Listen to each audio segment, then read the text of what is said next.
Welcome back to yet another episode of playing Grim Dawn, a game that was already played for quite a while on this channel, but from a different streamer perspective. He was playing this game with melee character and doing quite successfully. Whether, on the other hand, I am playing more as a range character, archetype with dual pistols, Purifier. Not the Purifier, but yeah, actually Purifier, yeah, my bad. So, in case if you are interested in what sort of build I am going to, maybe you've played with this build before, maybe you want to give it a shot. The build thus far performs quite good, though we are quite early into the game to judge this kind of information, but it is what it is. If you are interested in seeing how this build can perform, !build will going to bring you towards the Dream Tools page, where this build is going to be shown to you. What I mean by that is that it will show you the gear, it will show you the skills as well as devotions, so that you would know what I am going to be looking for. Now, I haven't made this build. I have found it on the internet and I have simply decided to give it a shot to see how will it perform in my hand and with my kind of playstyle that I am choosing to play with. Additionally, even though like that the skills are present, meaning that you can see like where your all of those skill points should be put to. I personally am going for a different kind of skill point distribution while leveling, because that is up to debate on how you will decide to go with them, how will you decide to spend them. When it comes to devotions, I follow the pattern that is explained for this build, but when it comes to skill, I level up whatever I will decide to level. So I'm not restricted to placing points, at least while leveling.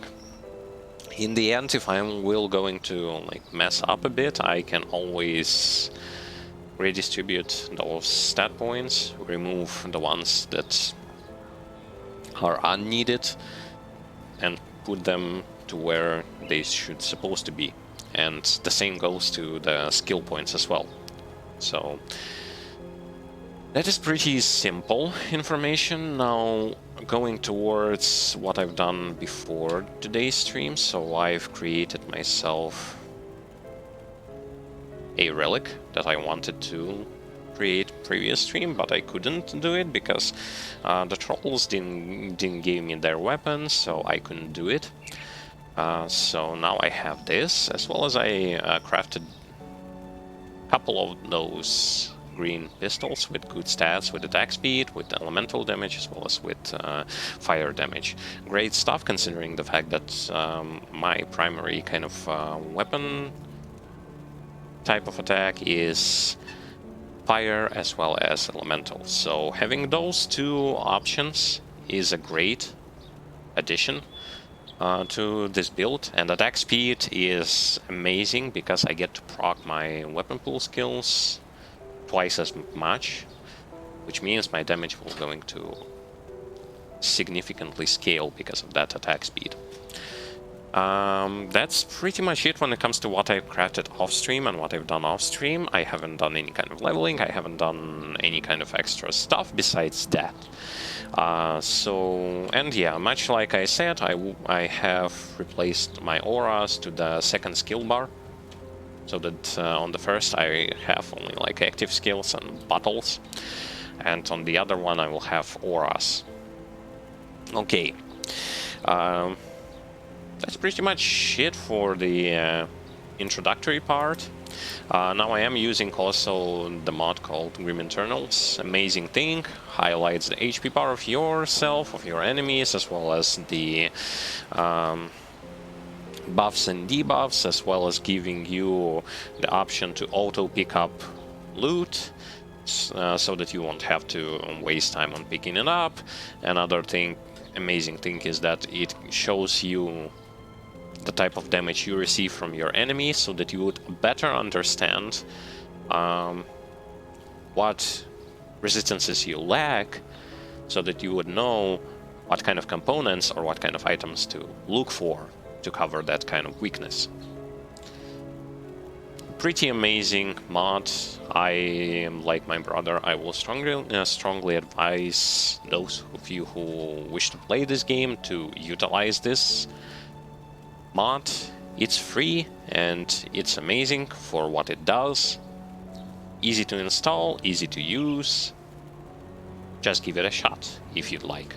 If not, you can always not use it, but this mod has so much quality of life changes to the game, and it's hard to neglect them. Okay, so welcome all to the stream. My name is Iurii, also known as Terlord, and today I will be continuing on with my infiltrator... not infiltrator, what am I saying? My purifier leveling. We will go into the Steps of Torment, probably Port Valbury, and all that kind of stuff. We will see. Relax, enjoy the commentary, enjoy the gameplay, and post questions if you have any question regarding the game, regarding the build, regarding whatever you have questions about. Now, terminology-wise, I'm not that strong, so some of the terminology will be like kind of rough for me. My best when I was playing this game like before was I got on hardcore difficulty to the second DLC of on the second difficulty. That's as far as I went. I haven't beaten this game on all 3 difficulties. I will going to fix this issue by playing with this kind of character on softcore, and I will also show you some endgame dungeons when I will get to the actual endgame, because apparently, as far as I've seen, this build can do the endgame stuff, so I'll try my best to prove that this build is capable of. So it will be fun anyway, because to me personally, I like this archetype of a character with dual pistols. He's fun to play, easy to use, a little bit squishy, but tons of damage. It's definitely on cliche playstyle. Okay, so that was pretty much it for the introduction. Let us hop into the action and continue right from where we left off. So, first things first. We go into the Broken Hills Rift and we rush straight towards the Steps of Torment dungeon.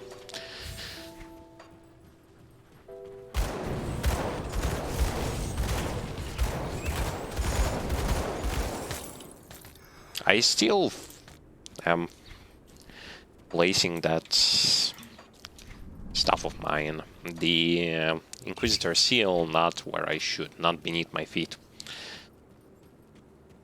Gotta work on getting rid of this habit.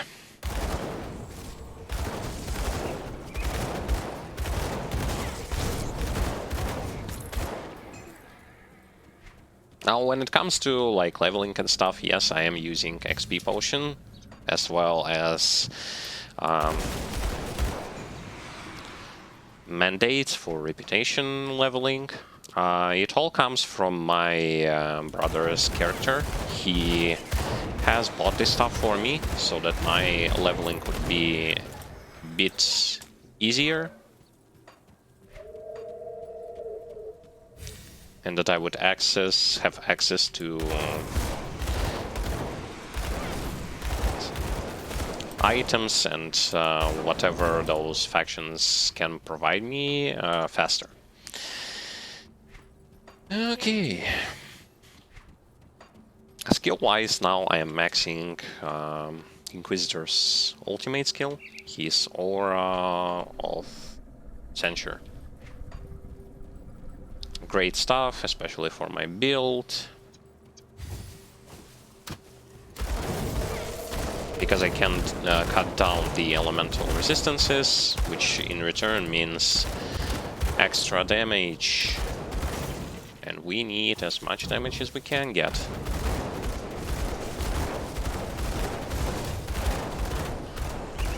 Now, as you can see, dealing with burning enemies is kinda tough since their initial kind of defense against fire is high, and currently I do not have a lot of ways to get rid of elemental resistances or fire resistances. Not every enemy will going to have this kind of stuff on them, this affix, so it's not that bad.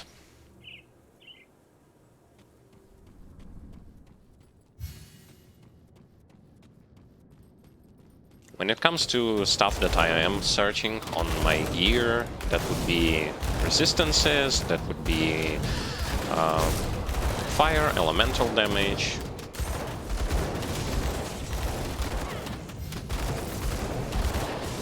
Attack speed, of course. It's pretty self-explanatory due to the fact that more attack speed, more procs from my auto attacks, more elemental and fire damage, more damage overall, since I am kind of using elemental and fire attacks anyway, so why not? Resistances are always nice to have.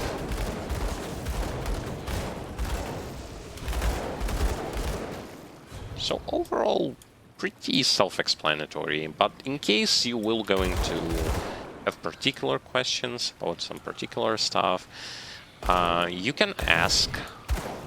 I'll try my best, you know, to explain this, but due to the fact that I'm not really a professional when it comes to like terminology, when it comes to like some complex stuff and game complex stuff, I might not be able to satisfy you with the answer.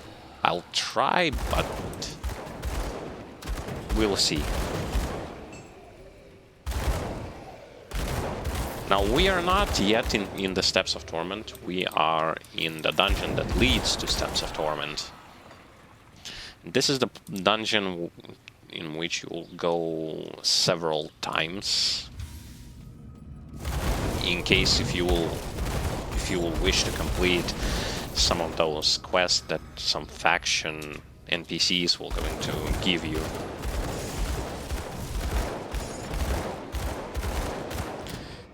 Same stuff applies to Port Velbury.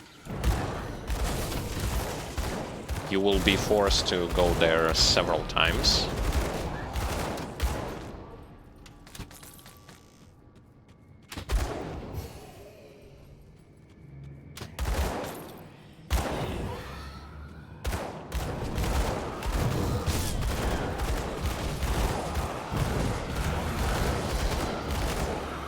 I also like the fact that I have some form of lifesteal,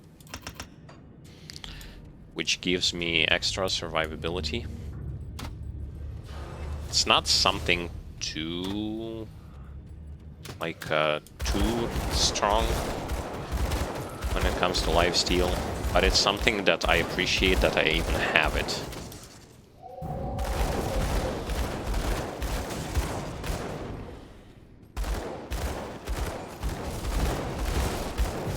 Later on, I will start to get access to Demolitionist weapon pool skills. It's just that currently I am working more on Inquisitor, skill tree and not the demolitionist.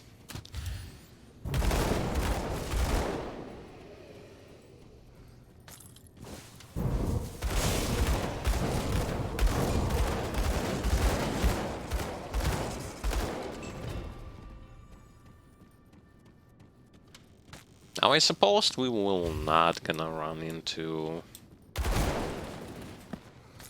any sort of trouble when it comes to trying to clear this dungeon. We shouldn't run into trouble. There is a chance that we might get blown up, but since it's softcore, you can allow yourself to get blown up. It's not that you must, though. And if you can avoid it, you should try to like avoid the way of passing through trouble with just simply piling corpses, piling the obstacle with your corpses. You're supposed to jump over the wall, not pile your corpses so that they would create some kind of a ladder for you to be able to go above that wall. I mean, it's one of the ways you can do it, but we want to get good, so if we want to get good, we should not do that. We should do it skillfully.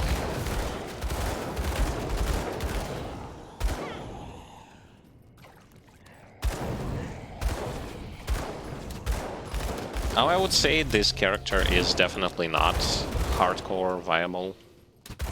Not even in slightest.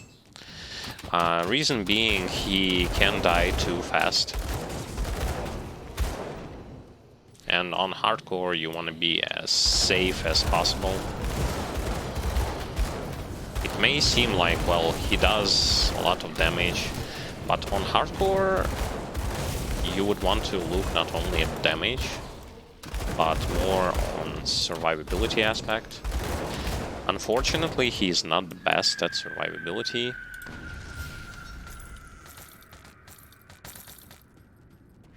So I kind of would advise against utilizing this character for hardcore.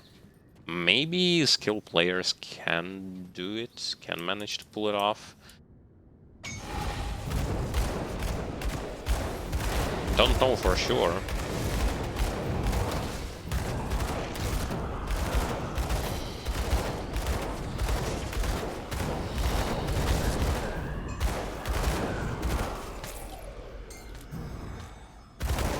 But since we are playing on softcore, we can play with something that's fun, but also something that's relatively good when it comes to like clearing content and stuff.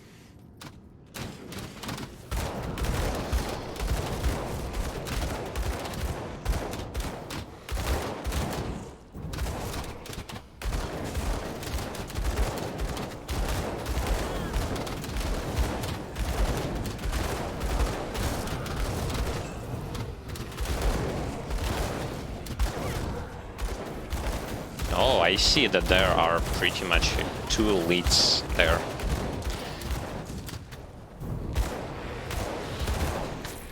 Two elites, more like two dead monsters anyway.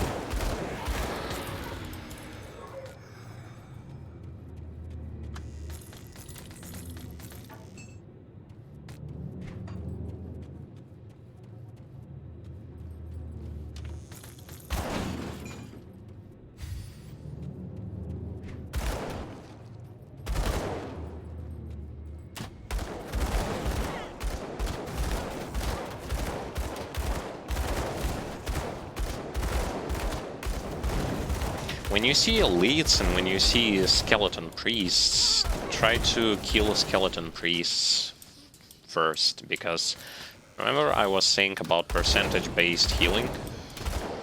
And percentage-based healing is basically... It basically means that they were going to be able to heal that elite up to full pretty easily by just pressing one heal.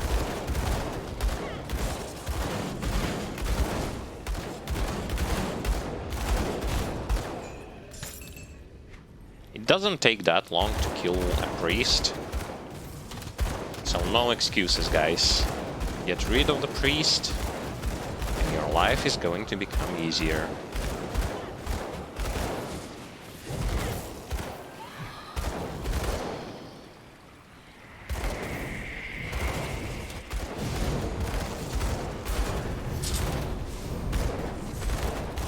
Yeah, the XP potion and the fact that this is a dungeon with lots of enemies, as well as lots of high-level enemies, I would say your level is going to pump up with that XP potion so fast you wouldn't even believe it. Actually, it raises pretty fast even without XP potion. XP potion is just a great addition if it's not your first character that you are leveling.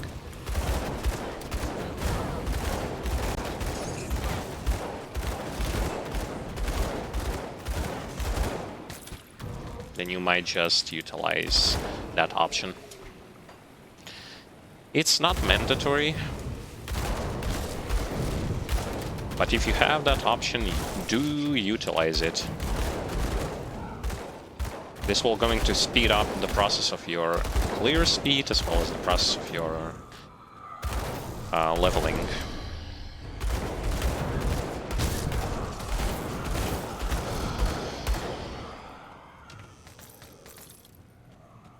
And yeah, wait till we get to the fun stuff, when we will have more weapon pool skills and more chance to proc them. This is going to be a barrage of attacks of all kinds of colors, all kinds of shapes and forms. That's another thing that I like about this character. Okay, here we'll fight a tough boss that can kill you pretty fast if you're not going to be extra careful. And actually, I will open the portal there, in case I will die.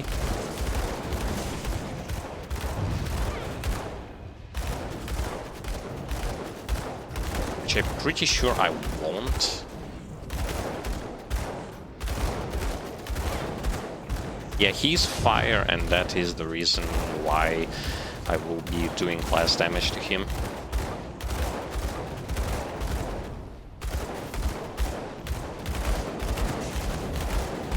Normally I would try to dodge stuff, and you should do it, but the Inquisitor's Seal and that HP regeneration just makes it so that you don't really have to.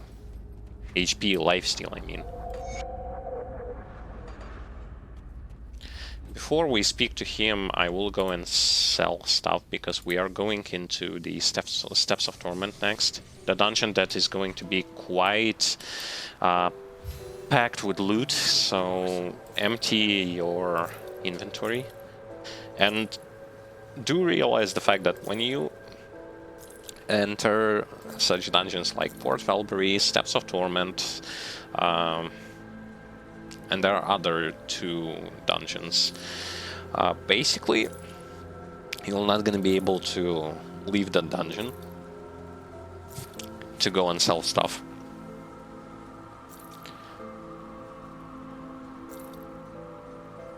So if you have the option, and you should have the option, go sell and then go into the dungeon itself.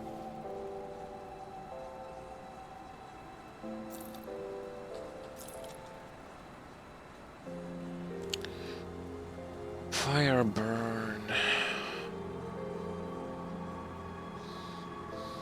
Nope.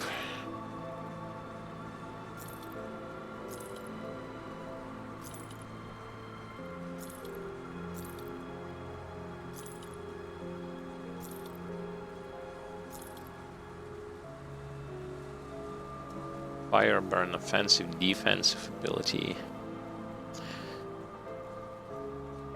But I don't want to lose 6% conversion. Lifesteal, I mean.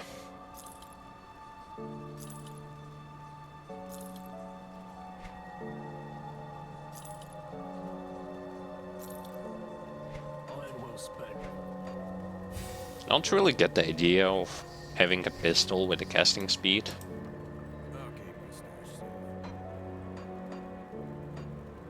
Also, there will be a dead room in the dungeon, so...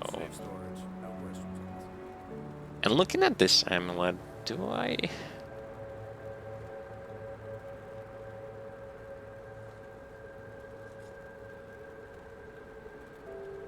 Chaos resistances... Yeah, I want this amulet. Let's get rid of mine and grab that one.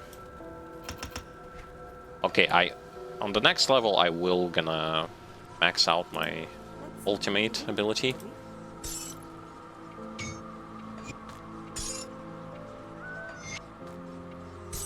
Which is a great stuff. Great stuff indeed.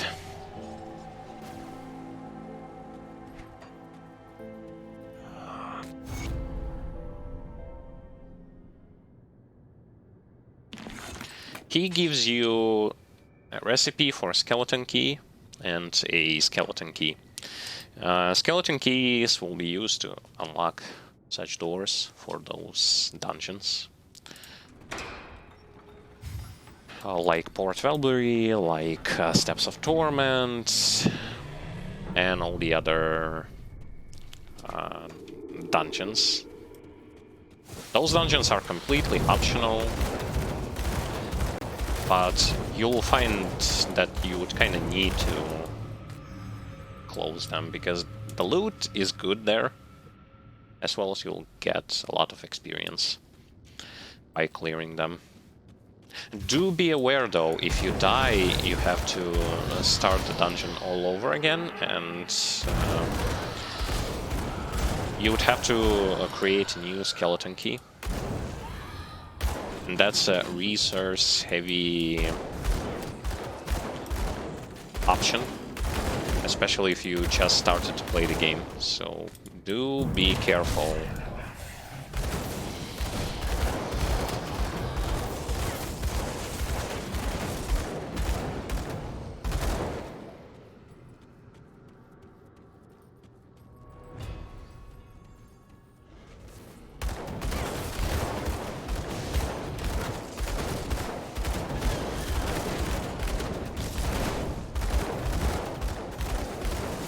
I am clearing those enemies, but I will go into that room and I will show you what that room is all about. So here's your death room.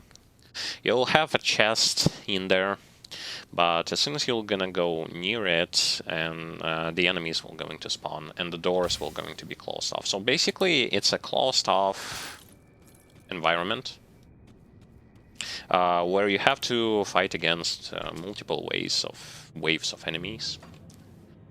And there will be quite a lot of elites, so do be extra careful.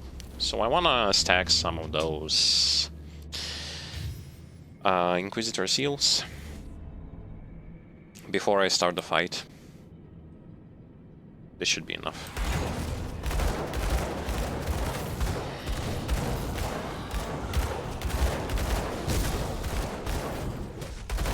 Okay, the first wave is down. The second one approaches. As you can see, there are a ton of elites here.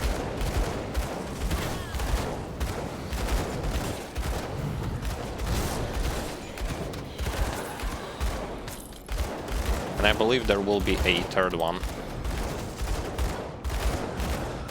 Yep.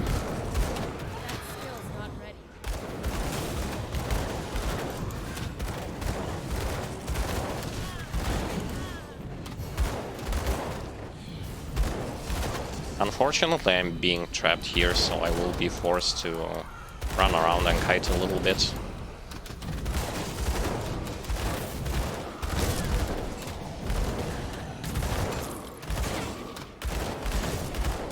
Good stuff that I killed pretty much like a lot of elites.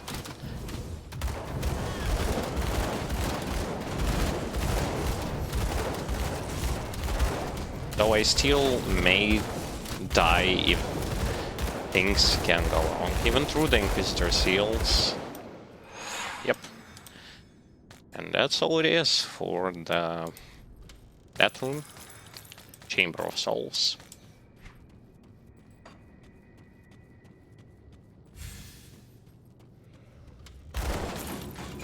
So it's all about like playing it safe.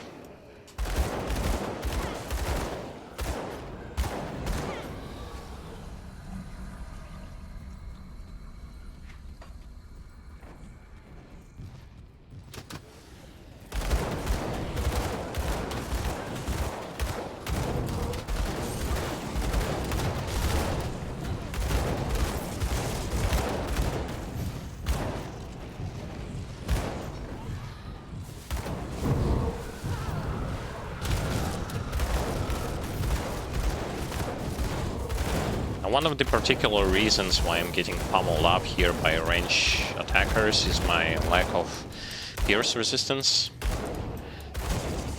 There are a lot of enemies who who are using pierce tags.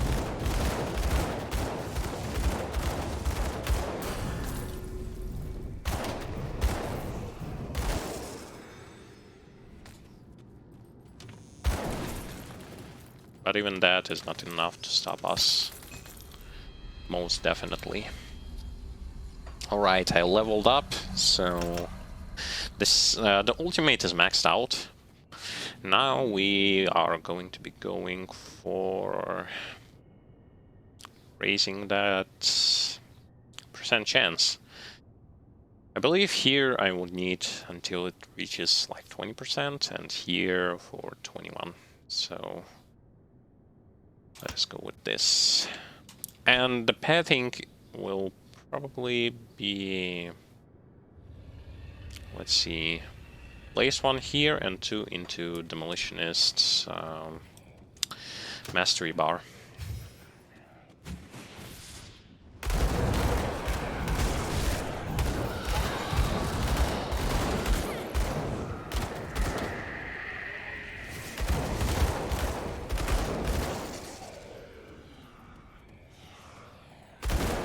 Now here is a secret area where you can get your first legendary item, which is a shield, always a shield.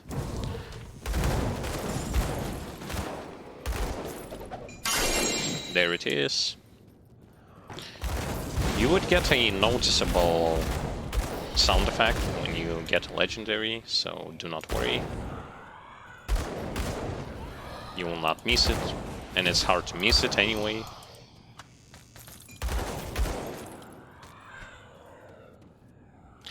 You will start to be able to wear legendaries on level 50. So in case you cannot, just level up to level 50 and you will be able to use your first legendaries.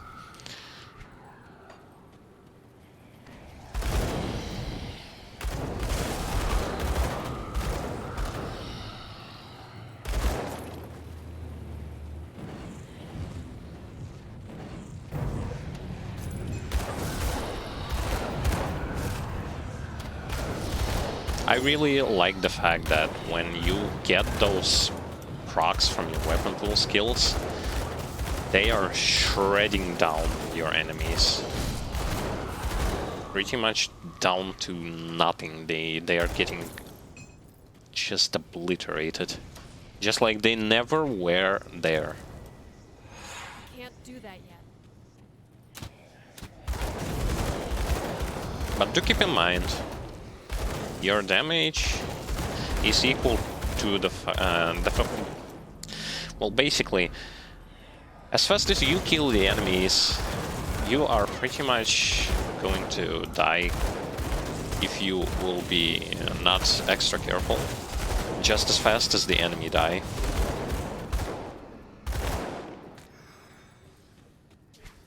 Do not think of Inquisitor's Seal as being your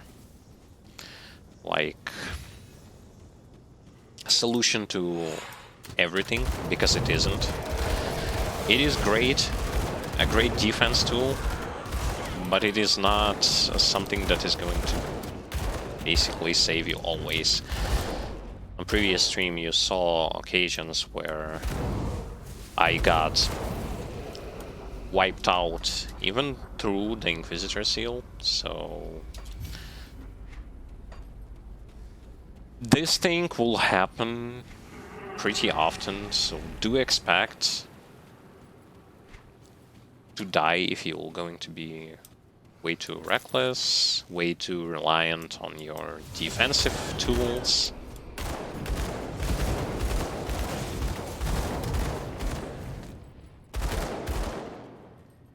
As great as your defense tools are, they are not your, like, solution to every problem, to every single problem. Oh god, those are some really good boots, but for level 50. We have like 6 levels till level 50, so yeah. It is what it is.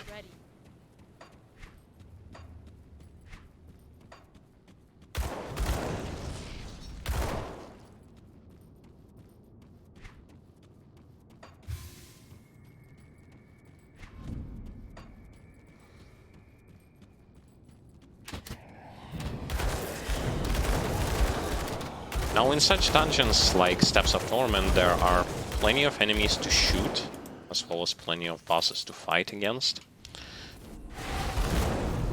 So do not be afraid, you'll always find someone to fight against.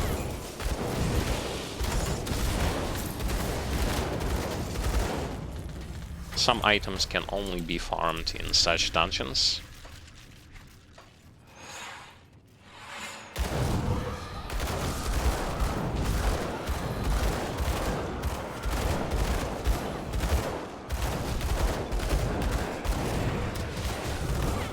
Good lord, he does so much damage. Through double Inquisitor seal, he just melts me.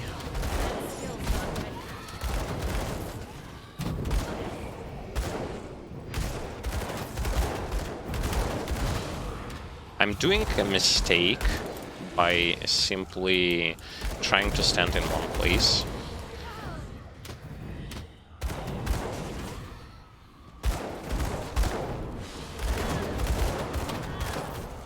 Not the best playstyle. He has 2 phases, so he will going to resurrect.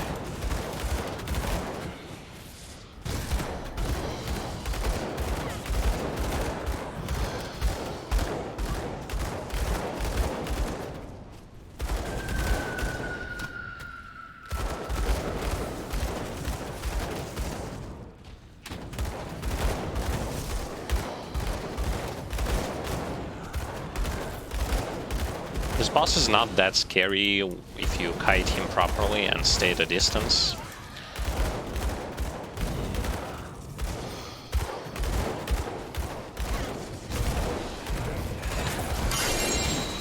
And he gives me another legendary.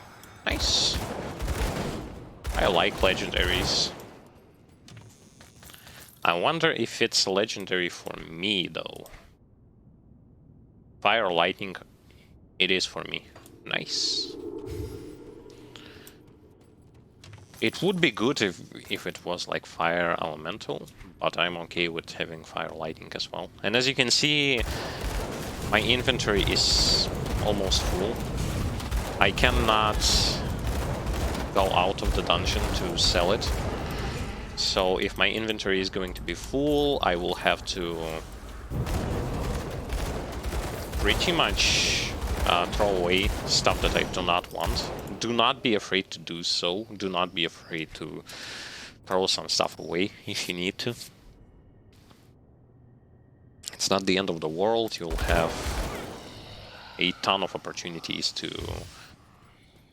get those items later on.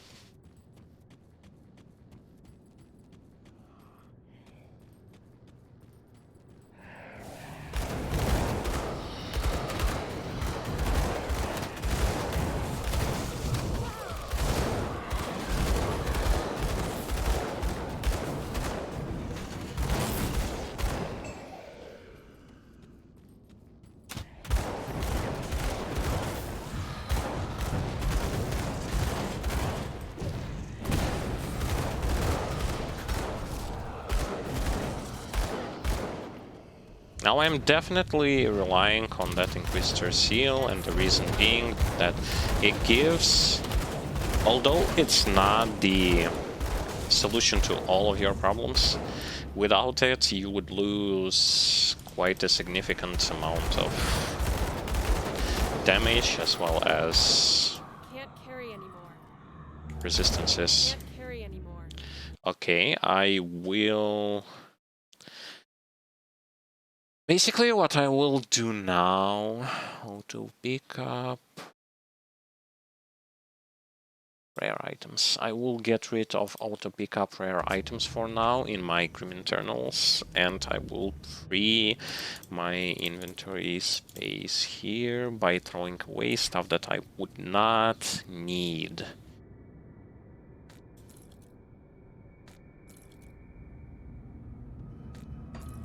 Okay.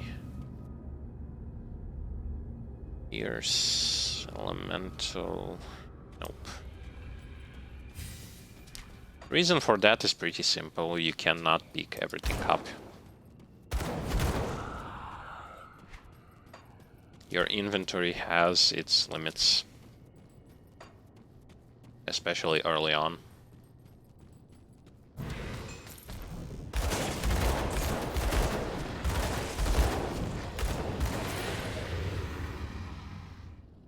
Nope.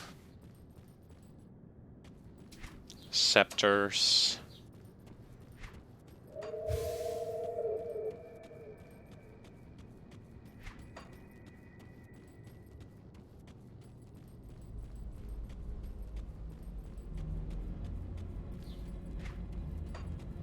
I can't do that yet.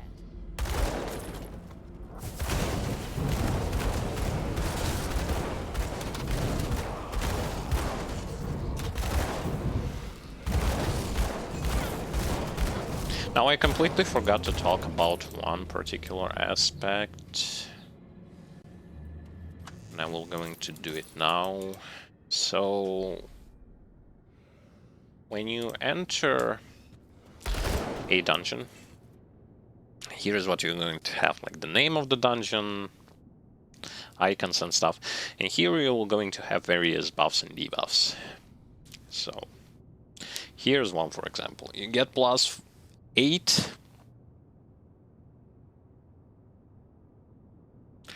monsters are nearly okay. So monsters will going to have +8 physical and pierce resistance, but will going to have -6% to elemental resistance. Monsters have greatly reduced spell cooldowns and increased casting speed, but will deal reduced physical damage, as you can see. And players have reduced health, but are more resistant to vitality drains. Those buffs and debuffs will always vary, so it will not going to be the same all the time, so do expect that it would be different each time. I actually am going for like leveling up significantly those weapon pool skills, as opposed to saying what I was about to do.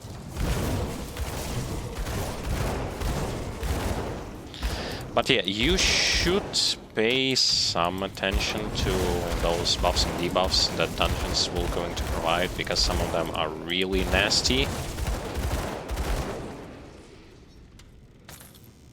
Some of them are more like tolerable, but some of them are not. This vendor will not buy your stuff, so do not think that if there is a vendor, he will going to buy your loot. No, he will not. He will going to sell, but he will not gonna buy anything.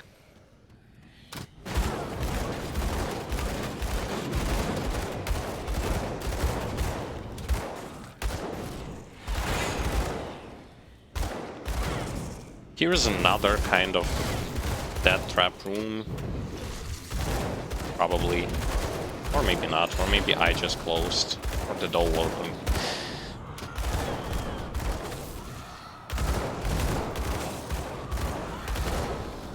I can't No, it wasn't a death trap room. It was just a room with enemies. Not the end of the world.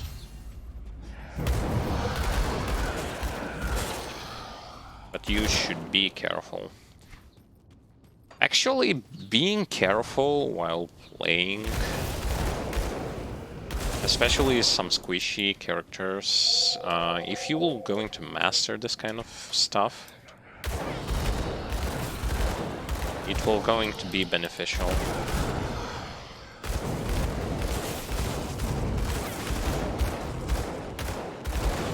As well as learning how to kite enemies.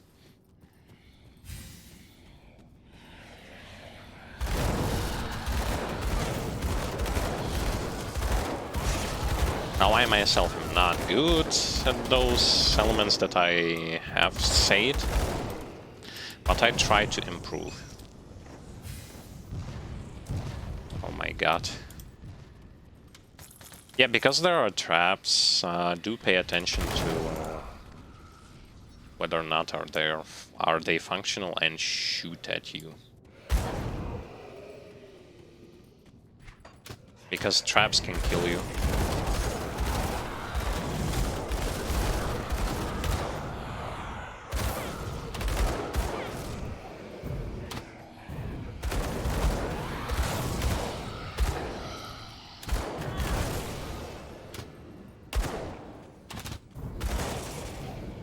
Okay, you know what's the greatest thing about this stuff is?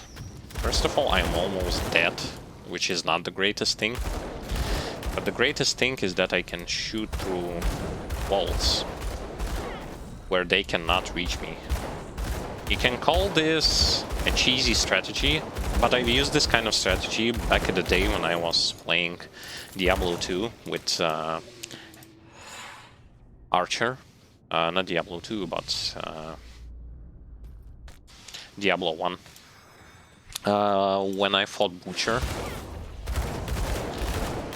I basically found a place where I can stay behind the door. And I just shot Butcher from behind the bars. It was kind of cheesy. But then again, if I can do it, why not?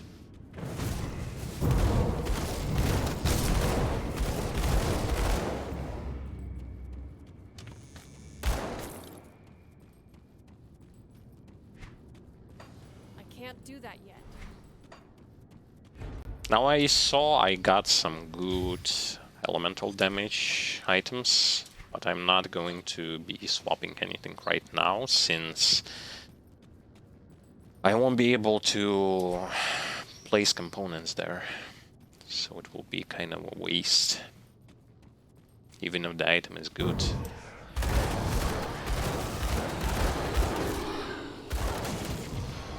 And you know what's also good is that you can basically shred your enemies from behind the door.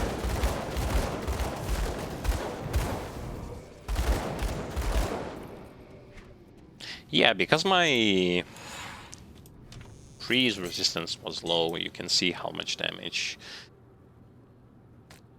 this guy did. He did a lot. More than half HP. One of his blasts, and he's not even elite.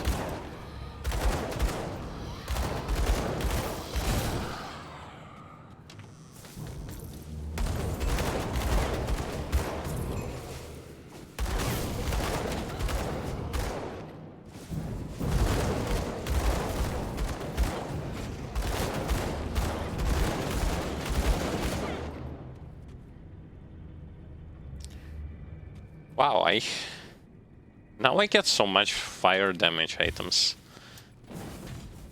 But I cannot really pay attention to how good they are until I get to the town area. Cold Vitality.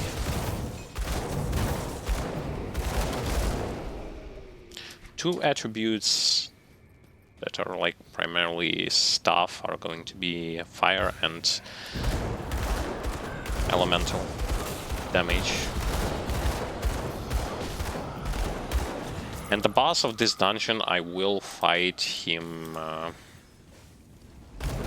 via kiting. I think I will not gonna be able to fight him by just standing there. He's going to do way too much damage for my defense potential right now.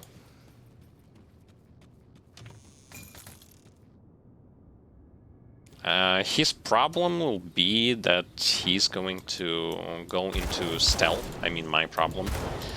He's gonna go into stealth, and I won't be able to successfully hit him with kiting. I'm not a damage over time character who can just dot him, and even if he's running in shadows, so to speak, he will still going to receive that damage because he was debuffed and dotted.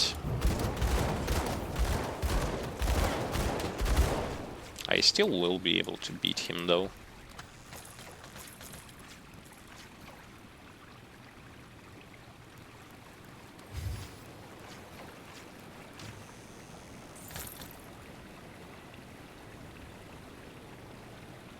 Nope. That skill's not ready. I'm almost there at the boss. It's not that much time. Not that much time left until I get to him. Those traps, I believe they do like ice damage. That's why I'm getting so heavily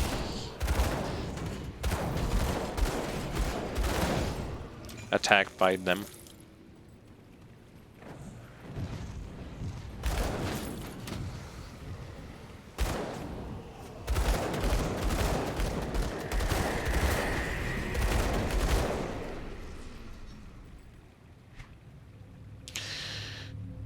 Alright, so I guess something like this should be enough as far as the build was going.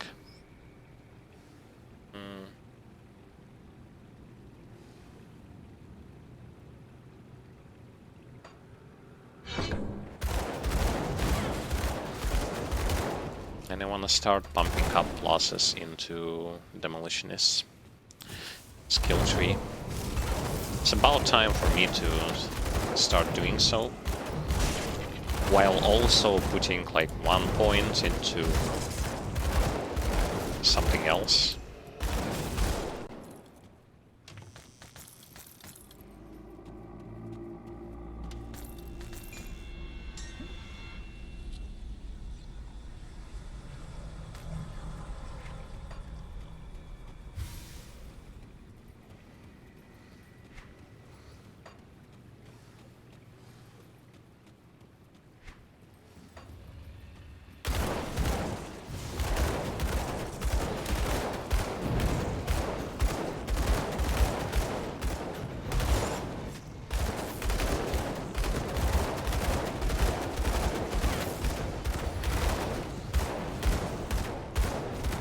Yeah, again, he's flame. So many flame-resistant enemies. Look at how many of those traps.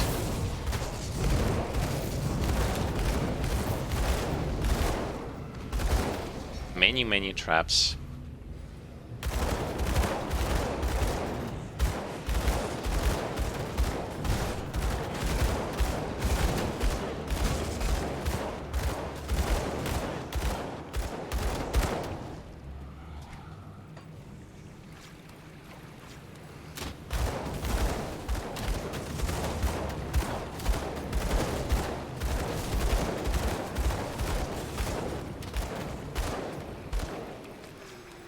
Yay. Got rid of them. Can't do that yet.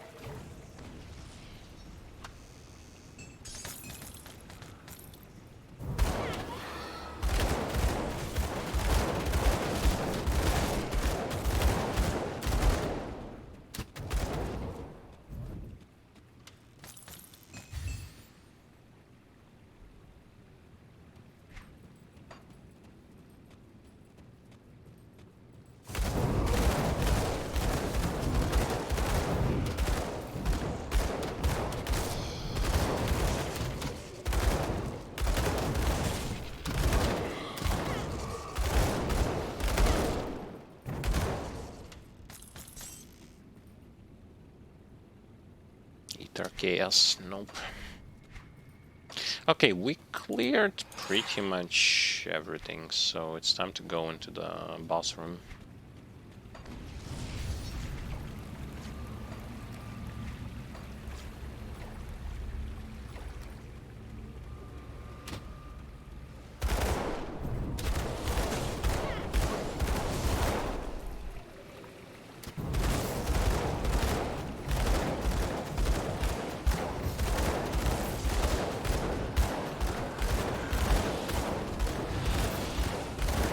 See?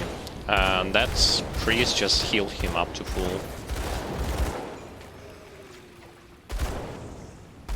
Which only proves that they are healing in percentage-based manner. Okay, the boss is going to be a bit tricky. The reason for it is because he will freeze, and he will do some insane damage.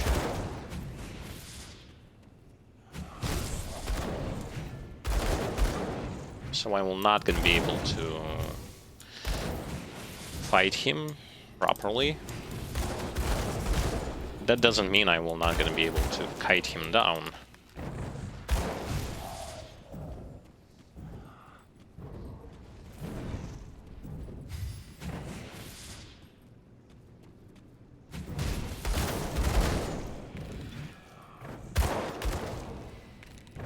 No, I have to like run away and shoot him.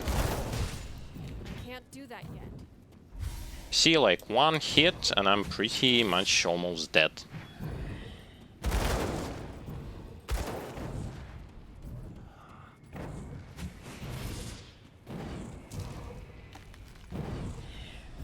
That skill's not ready. I mean, I'm lucky to have the Inquisitor seal, but it's not...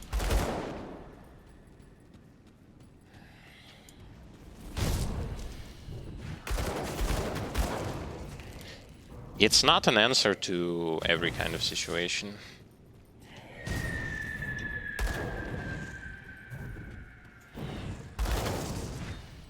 And since he's the last boss of this dungeon, it's better to take your time and kill him without being too reckless than as it is to oppose fact, like be reckless and then have to start the fight all over again.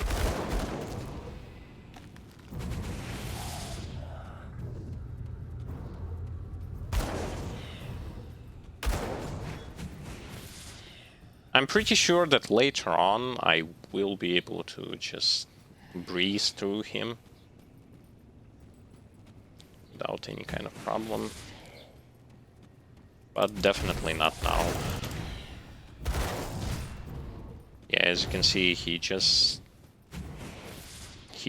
beats you straight up, like no excuses.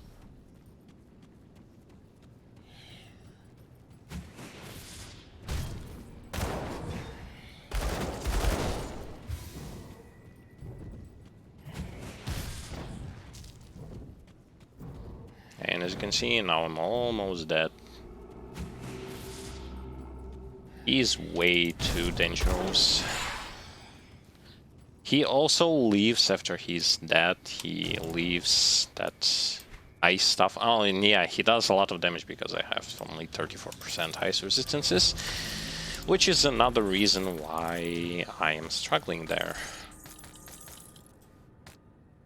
Okay, let's look at those items.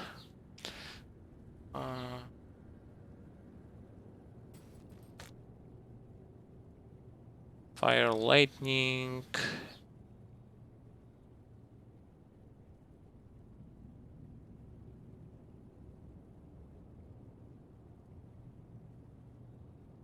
My inventory is full. Okay, I wanna throw stuff that I will not need. I do not need this, this, and this. Tome, the book I don't want. Vitality Ether.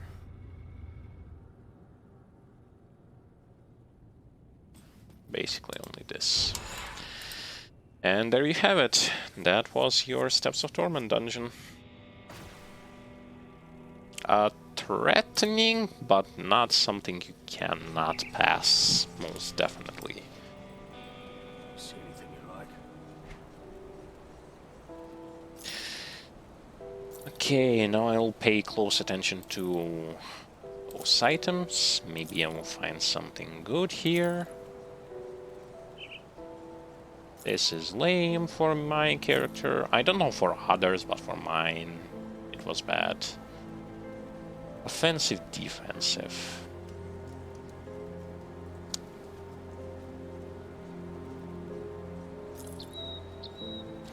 This one I will leave. Interesting stuff. This one's bad, bad.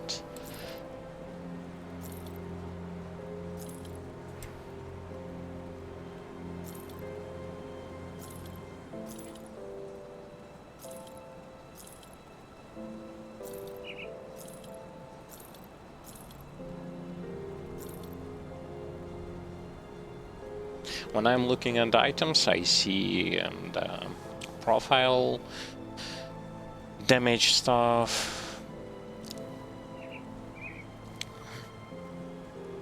This one is way better than mine.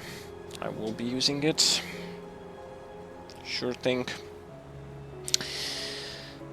I look at resistances, I look at the profile damage, I assess all kind of value. All kind of value. It's just for you to better understand how to view those items.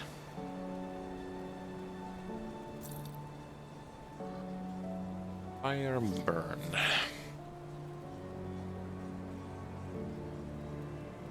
I want to get rid of the ring that is to my left. It gives resistances, yes, sure, but needs something better.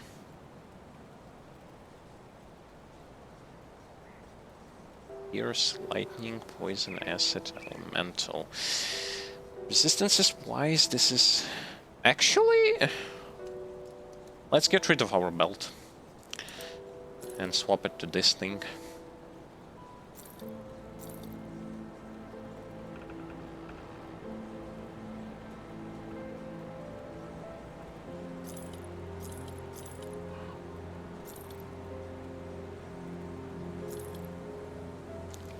Fire, burn, offensive, defensive.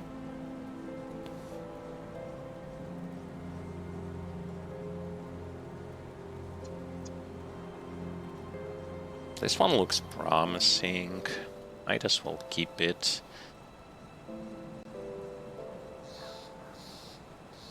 This one is insanely good.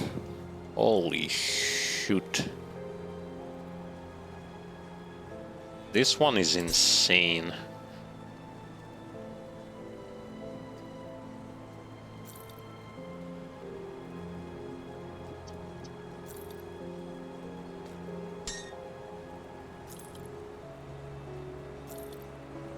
So basically I got myself some good items.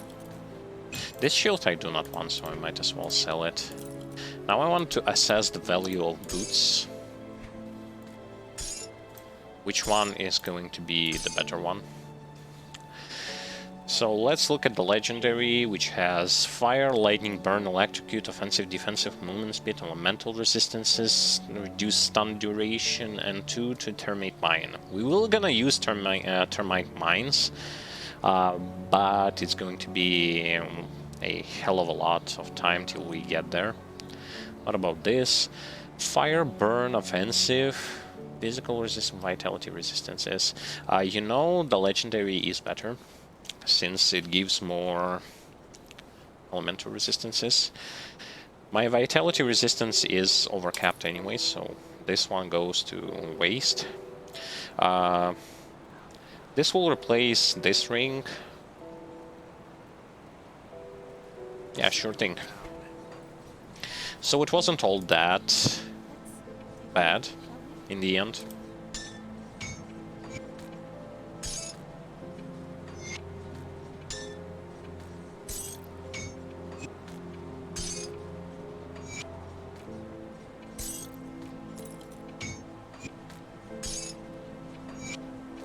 We'll unfortunately lose some of our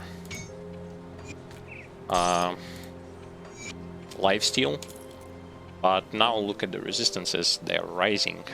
They are rising, our defense is rising, as well as our damage is rising, so...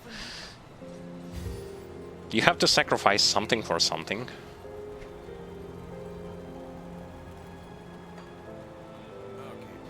Okay, this one is for level 50, this one for the next level.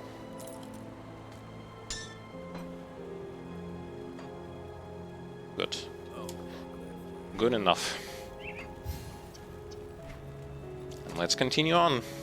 Continue on. Where were we?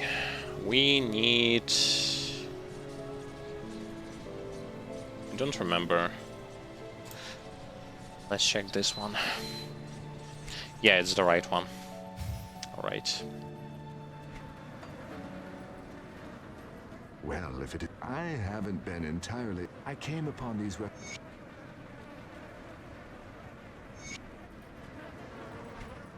Finally, my resistance start to get somewhere.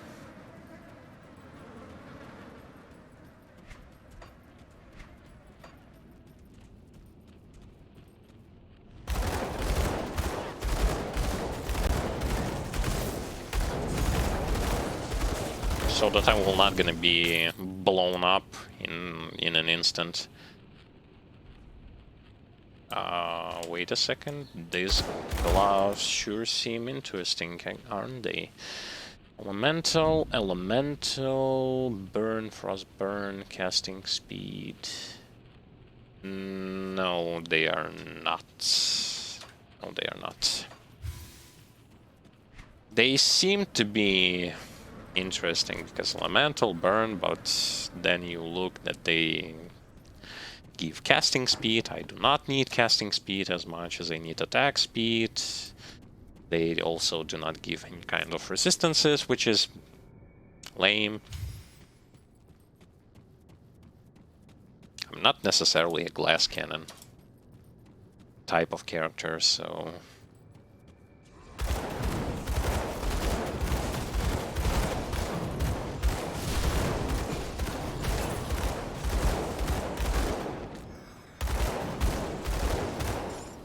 Oh, I completely forgot. Let me place the auto pickup again. Now that we got out of that long dungeon, we can use the auto pickup system again.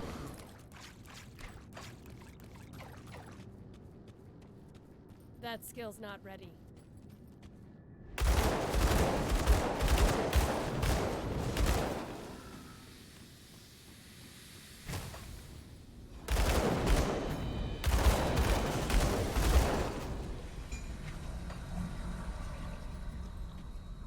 Yeah, unlike Steps of Torment, those monsters here will die relatively fast.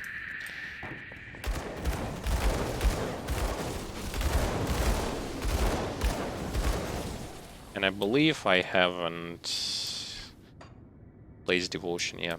We need Solwell Witchblade now.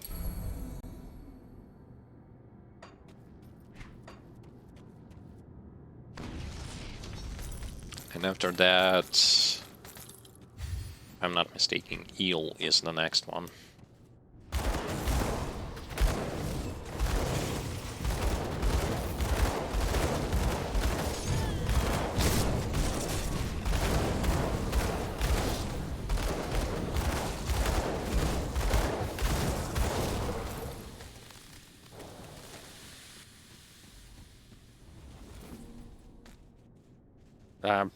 What am I doing?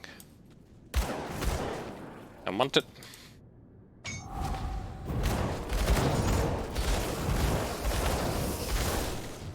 I wanted to press the...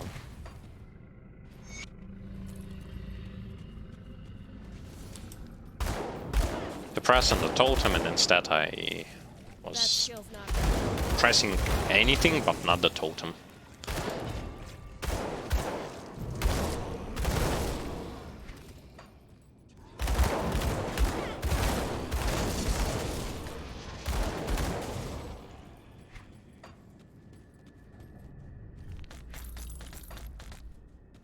And yes, let's put another devotion point.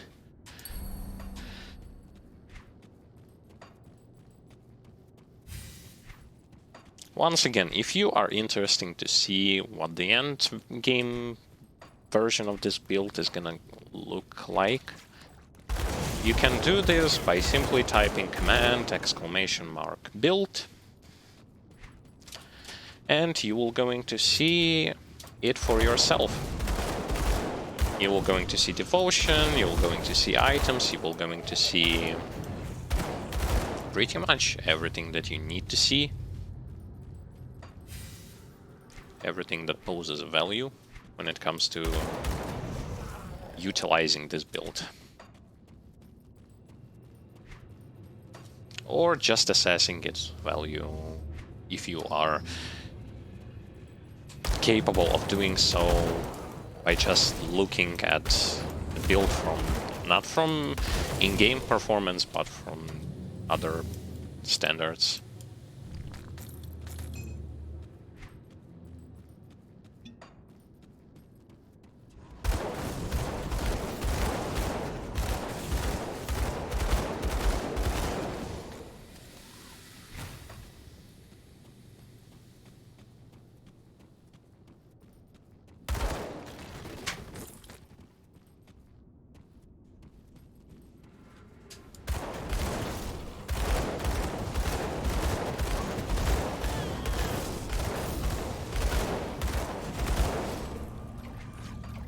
Yeah, once we'll get to the spread shot from Demolitionist, you will going to see how fast those packs of monsters can melt.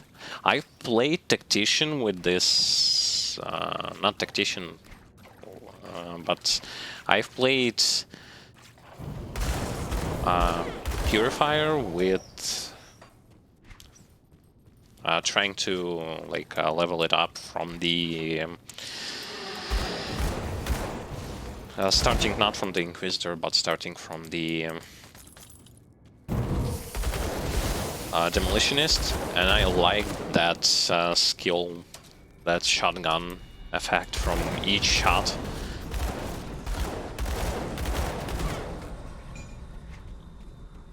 It's just so fun.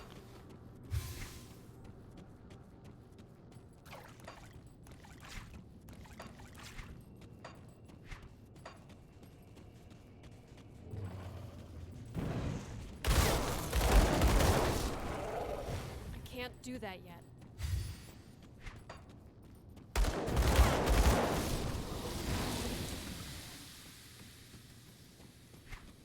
And the leveling counter XP potions is very, very impressive. On the plus side, enemies level here is kind of adjusted to what my current level is.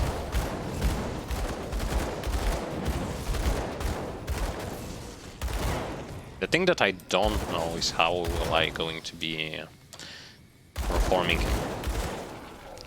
Port Valbury. Personally, I hate this location.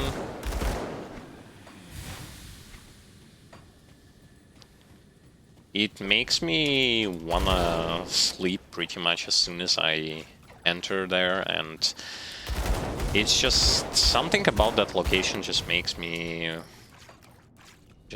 bored and uninterested in clearing it. First, it's kind of long. Second, there is bizarre amount of enemy, as well as ether ground, ether clouds, ether nonsense, as well as tons of peers enemies who are going to obliterate you pretty fast. I mean, you still have to beat it.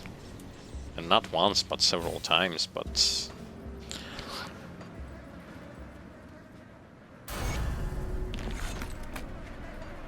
It's legit how should I say it? Boredom land. Should I? I guess that's enough for those two.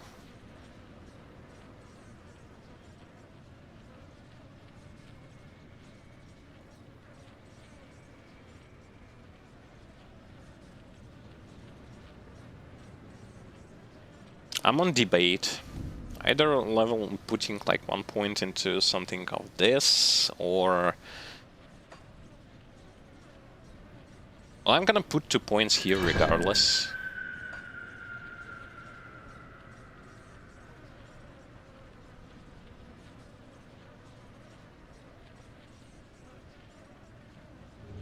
I think... No, those weapon pool skills I'll leave as they are. It's enough for them.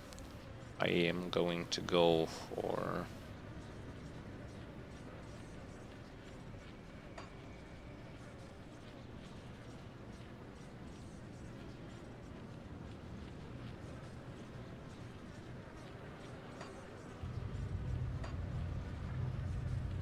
Let's go with this. Whatever.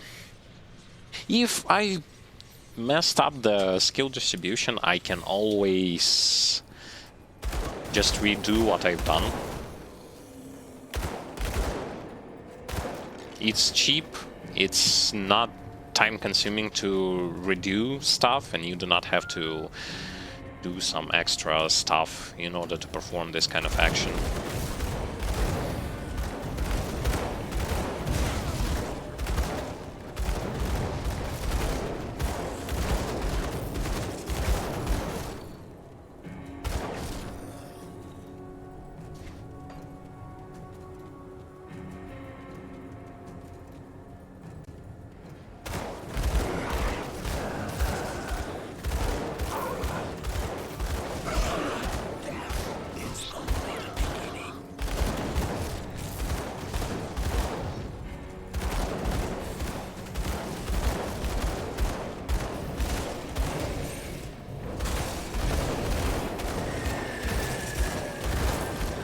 Mamma mia, I just shred those elites like they are nothing.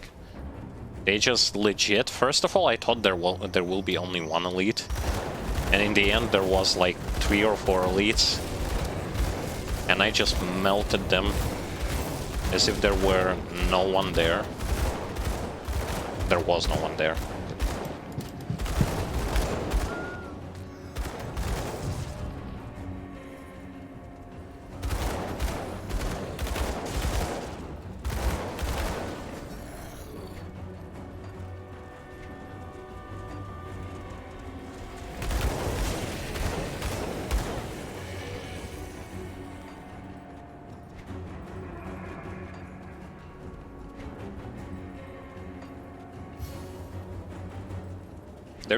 There is just something in this class, something that makes me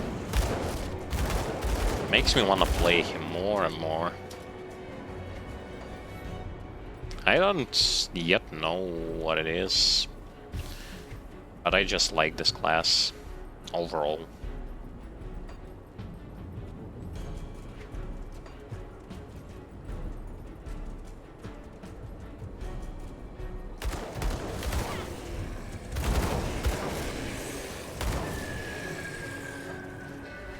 He might not be the best, he might not be the strongest, he might not be the tankiest.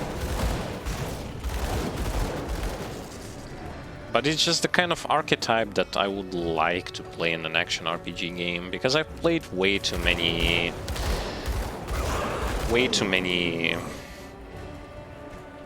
melee characters. I even played Ziladin in Diablo 2.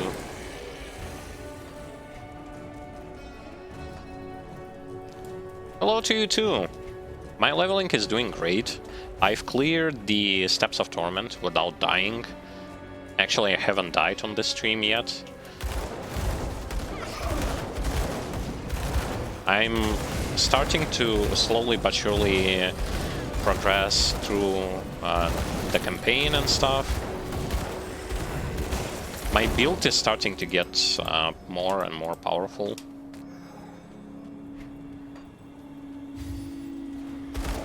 And more fun to use. With that ultimate ability of Inquisitor maxed out, with higher percent chance of weapon pool skills, it gets easier to shred those packs of opponents. Additionally, I've changed some of my weapons, some of my armor, and now I have more resistances and more damage. I haven't changed everything because I have legendary boots for level 50, and I have for level 47 I have a medal that I will be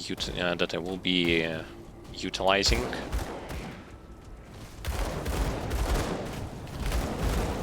They will also give me quite a boost in damage as well as resistances. And I was primarily looking at resistances simply because I was liking them. Now the picture starts to get a little bit better. You should have seen me, if you haven't seen, I guess you haven't seen it, but you should have saw me fighting against Alchemist. Basically, standing in my seal with one attack from stealth, he almost killed me. He was managing to almost kill me, and that's due to the fact that I had 37% cold resistance. I guess that's the reason. And I had to kite him.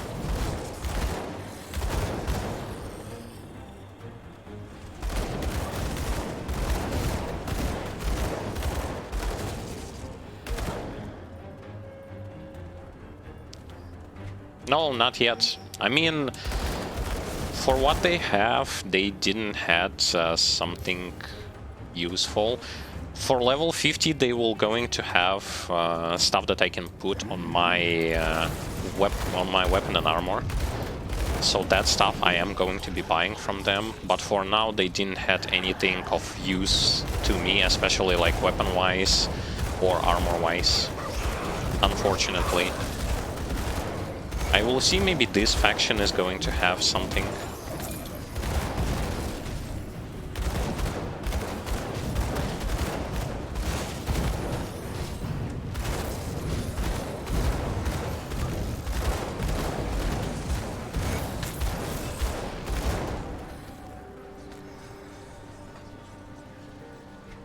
Jewelry. I will check now that I've opened another faction.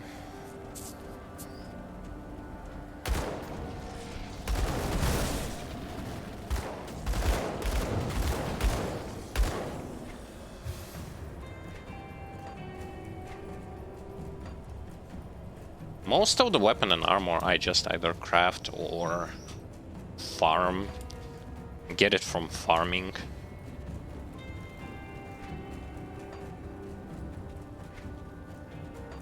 I mean, factions have something good, but I haven't seen something good for, you know, for my profile damage, which is fire and elemental. We will see. These are...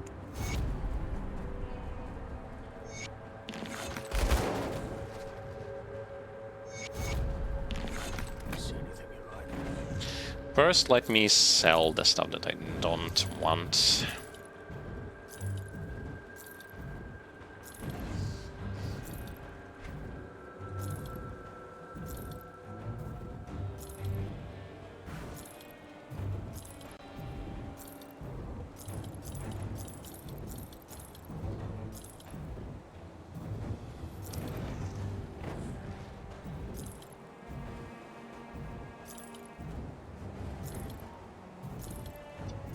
Yeah, I see acid damage, I see everything, but not the stuff that I want.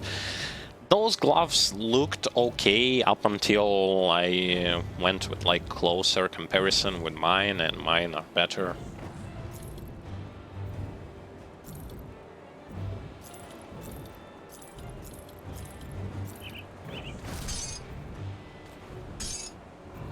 With what am I hitting the totem? Oh, pff. I'm hitting the totem with my aura. I was like, huh? I'm not even shooting anything.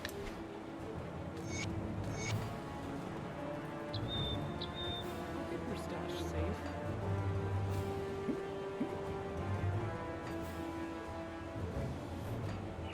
I'll keep an eye on them. See anything you like? Oh, with them I am not even leveled up yet. Yeah, I can't even buy anything with them. Fire well spent. Okay. I have to teleport and bring those NPCs to this encampment.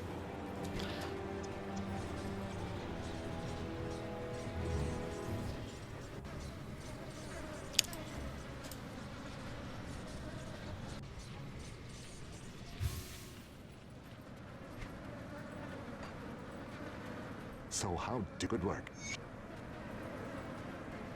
Right.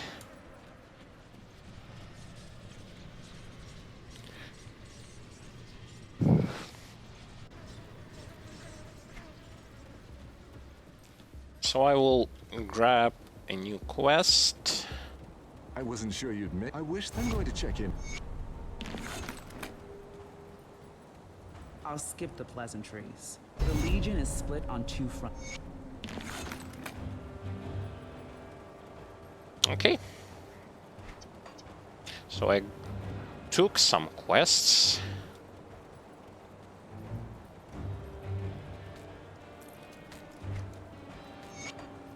Now let's go and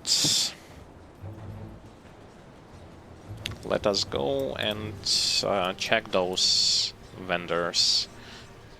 I believe here Old Tarkovia Rift, as well as another place. See what's left of my wares.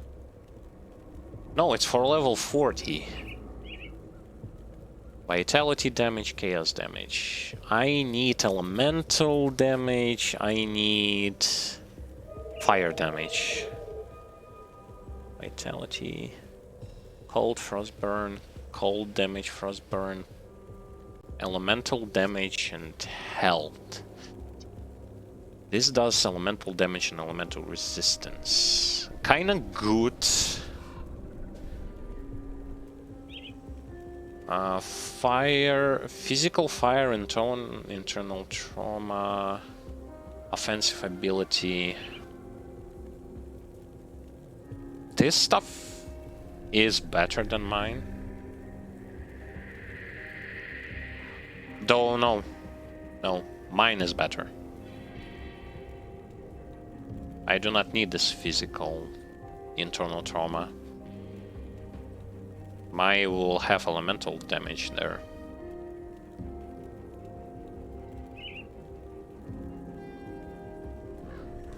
Ether elemental, casting speed, word of pain.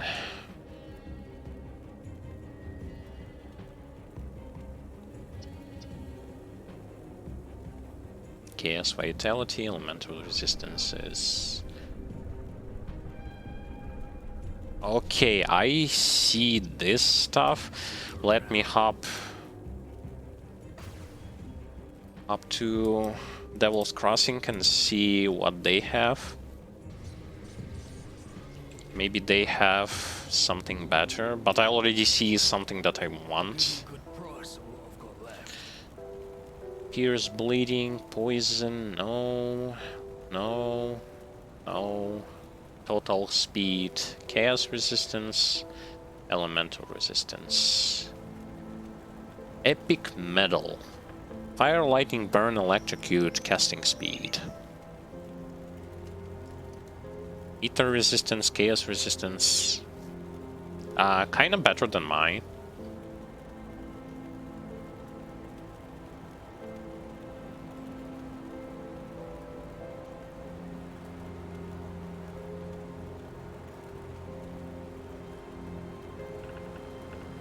So basically only metal.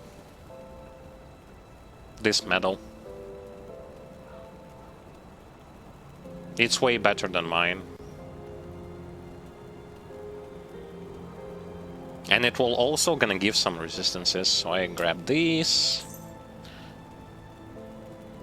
From this I don't need anything, from here as well I don't need anything. Iron well spent. So this stuff I took. Though I had something for level 47 here. Got something in stash. Yeah, I had this. This is worse. So we sell this. I'll keep an eye on this. I'll give you a good price on what we've got left. Let's go grab stuff from here. Yeah.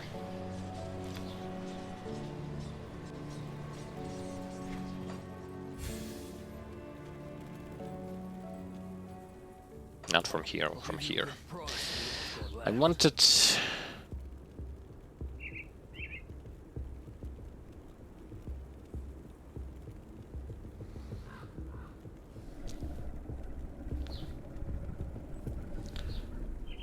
You know, I can sacrifice that 5% attack speed in order to gain some good resistances.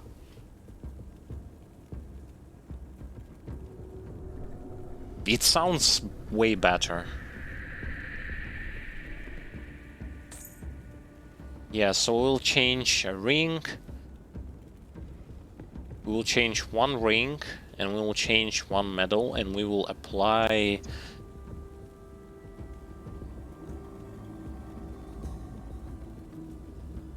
what we want to apply. We had an option of either this or where was it? Or this with health. I think with resistance this is better. It's only going to be -2 elemental damage, but it will going to give like good elemental resistances. Nice. So now we will going to be tanky. Tanky with even more damage.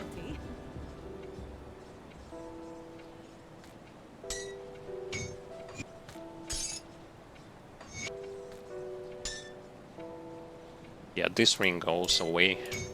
It's been a while ever since I removed that, ever since I changed that ring.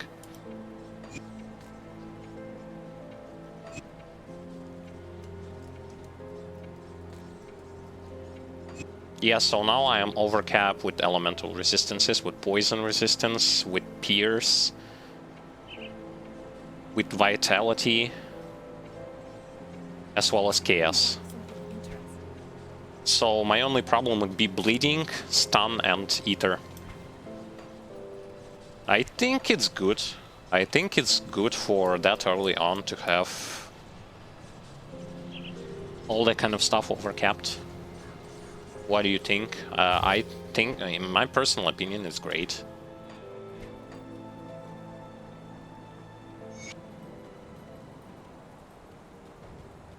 Let's check what they have. I don't have reputation, enough reputation for that. This is not good. Boots, I will grab boots for level 50, which will be better.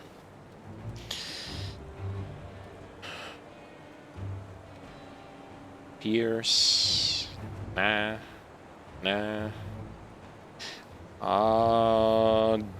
This is good. Physical fire, burn. This looks good, so I might consider it.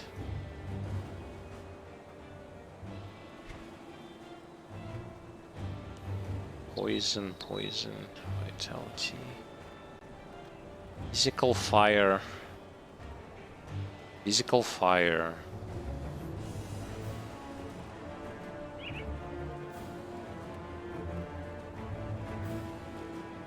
Offensive attack speed.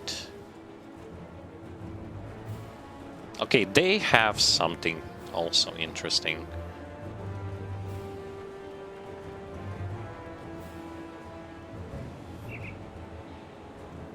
This one is... whoa.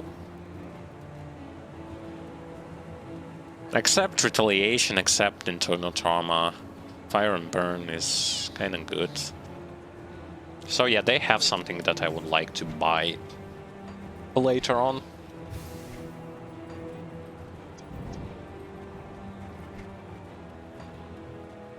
But I guess for now, we are going to stick to what we have. I can't do that yet. I wanted to craft some dynamites.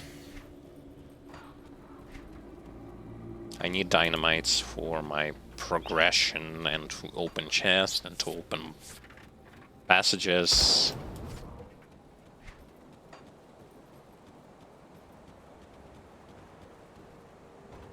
Scrap metal. Where is it, though? It's here, right? Yeah, should be here.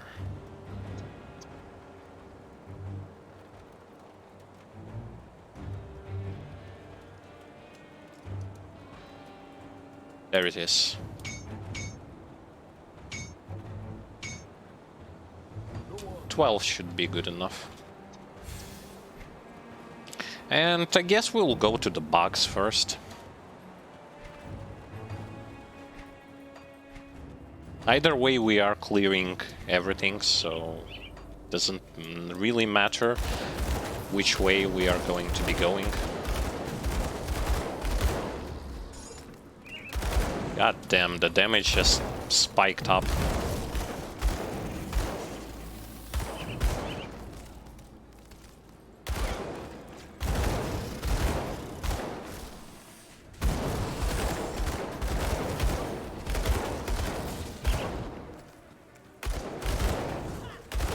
I think, from what I'm feeling, I think I'm doing right now more damage than I did when I played Tactician.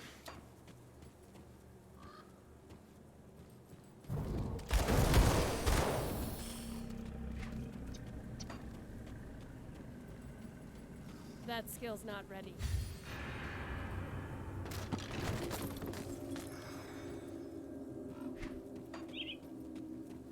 I think I really do more damage.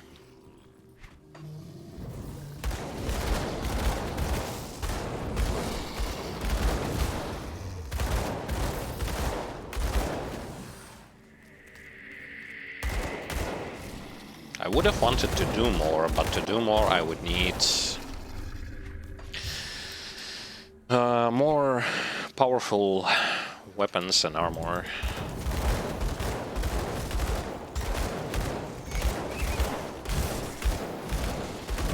But then again, I do think that the damage that I do right now is way more than enough for leveling.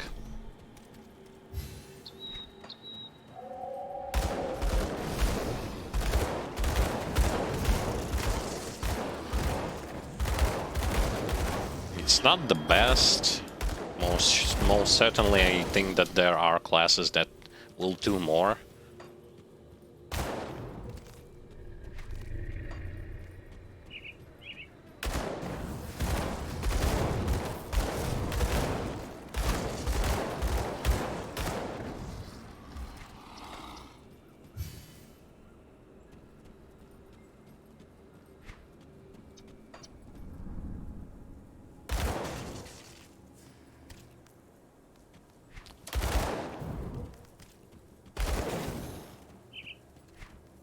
There should be a quest around in this area with the hidden That stash. skill's not ready. Don't really remember where though. Yeah, no, it's one of those. It's one of the quests. It's not about the hidden stash, though.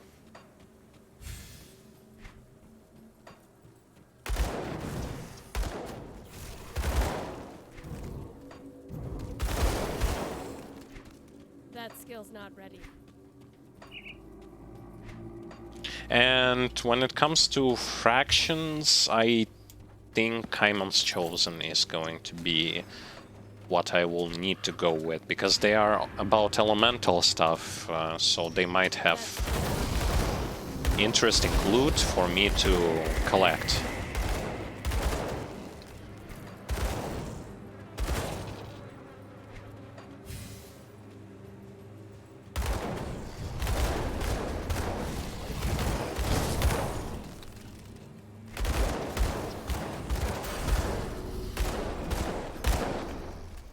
Okay, reached level 48. So 2 here and 1 in this. And I guess I'll stick to this kind of leveling up pattern. Because I need more damage and I need to get to more weapon pool skills. My damage is not enough right now. It can be bigger.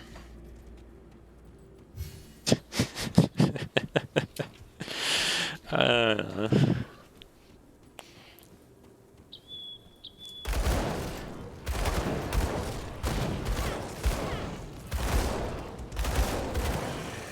do that yet. I guess it's a kind of irony.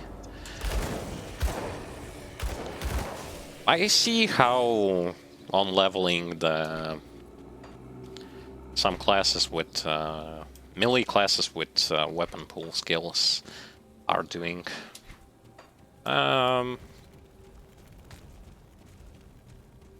are not kind of the same, you know. They're doing. They are struggling a bit. Or maybe it's just I think so.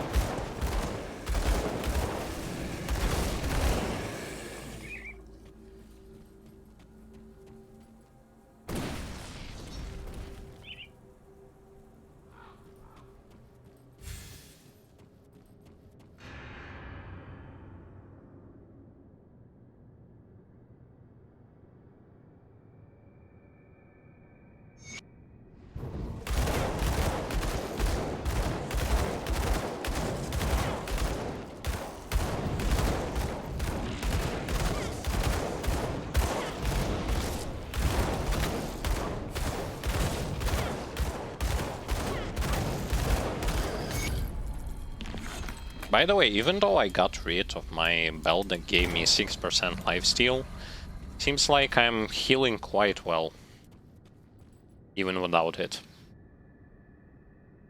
But in return I got quite a lot of bonuses, despite losing that 6% lifesteal.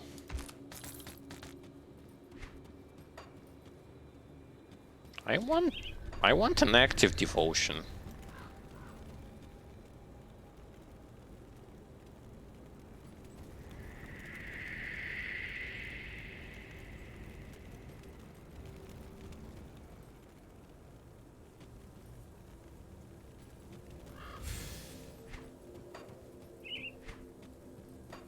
Soleil Witch Blade will going to give me some more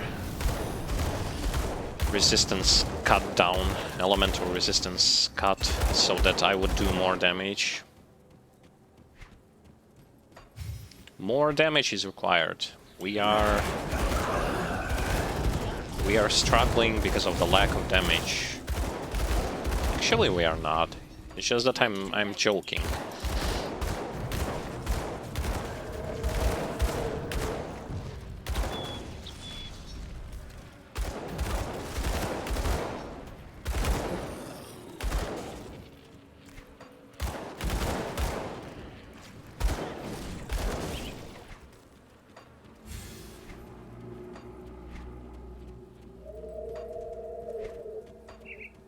So in case you guys want to follow this build, and you want to try it for yourself, you can always do so. By entering exclamation mark build command in chat, you are going to receive a link to this build. Link to Grim Tools. You will going to see how the endgame version of this build is gonna look like.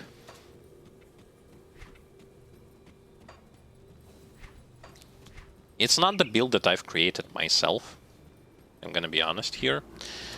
It's the build that I've found in the internet, on the internet. I found it pretty fast.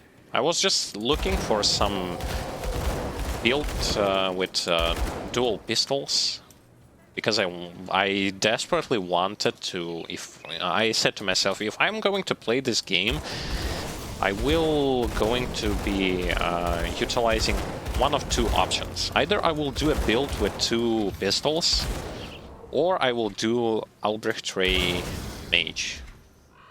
I didn't want to do a melee character, no thank you. I didn't want to do damage over time casters, because I have played the farthest that I got to was the second difficulty, second DLC, and I did it with Vitality Caster, so I know how this kind of Vitality Caster with two-handed weapon, melee weapon, so I know how this kind of archetype plays. I also knew that there exists a weapon archetype, not the weapon archetype, but the class archetype, which is kind of your whirlwind, barbarian-ish. If you played Diablo, you know what I'm talking about. It's quite popular stuff there, but because I've played too much Diablo 2, Diablo 3, another kind of action RPG games, and I usually play there with melee characters, I was bored of doing like the same stuff. I didn't want to do like, again, spin, spin, spin. Yeah, I did spin builds. In Diablo 3, I played a ton of Spin Barbarian. And I didn't want to play, again, the cliche, one of the cliches option in this game. I wanted to play something unusual. And or play a mage. So I've decided to go with two pistols build, because why not? It's fun as hell.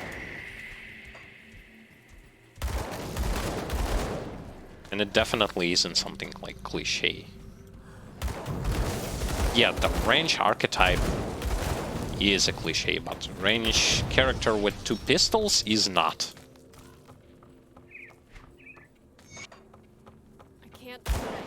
At least in the games that I've played.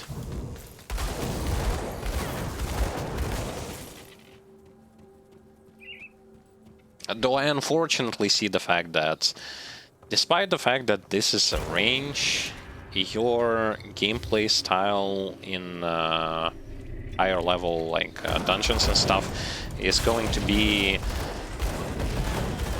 stay on one place and just shoot everything. It's not necessarily the range archetype I was thinking about, because I've played a range character in, let's say, Path of Exile, and you were running around from enemies, keeping them at a distance. But here you kind of play as if you are not exactly the range character. Well, you are a range character, but you aren't really a range character, because you still can tank, as well as, let's say, for example, Pierce Infiltrator. It's the same sort of stuff, only plays with different weapons and different skills.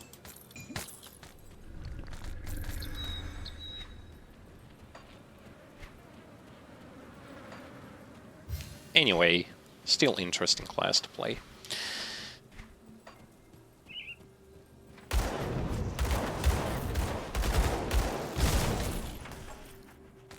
With tons of damage, with some survivability. Not the greatest, as I said, like nowhere near of Warlord. Defense capabilities. Nowhere near as much damage as, let's say, for example, Albrecht Ray Mage.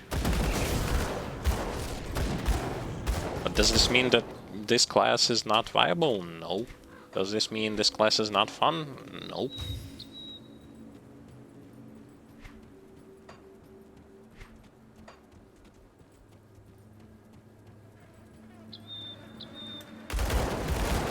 Does this character require some extra like skills to be played? Not really.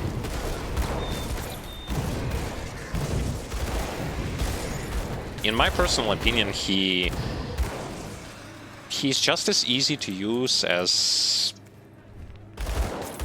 pretty much like other range characters, I guess. I wouldn't say he's just as easy to play as Nightblade, especially if you just started to play this game while leveling. You will struggle as Nightblade severely, because he's one of those classes, if you go with like Nightblade that is using weapon pool skills. The problem there is, especially if you're gonna pump up that veteran mode on, you will struggle with survivability. You will struggle with a lot of stuff that early game can throw at you. You will not gonna be able to just kite enemies, and enemies can kill you pretty fast. I guess the same stuff can apply to that kind of archetype, you know, a shaman on savagery. His early game leveling is, if you go with that particular skill while trying to level up, it's tough, because to start doing damage you need to get stacks, and you get them so slow at the early game. And you get hit so hard at the early game at the same time, so keep that in mind.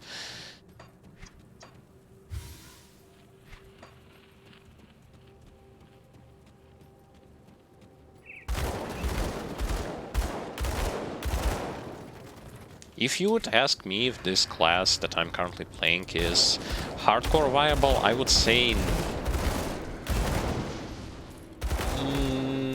no for like 90% of the time, and the 10% of the time is those very experienced players who know how all of the mechanics work in Grim Dawn, simply because this character can die pretty fast. He isn't something good when it comes to like survivability. He can die pretty fast, and he requires some positioning stuff if you do not want to get killed, knowledge of how certain mechanic works in this game, and so on and so forth. So in case you want to play this character, I guess stick to softcore.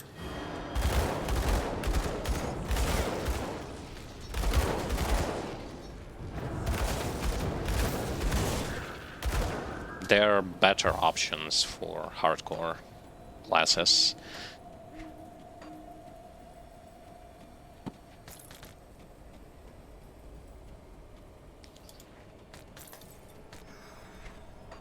skill's not ready. Hardcore is all about survivability and stuff.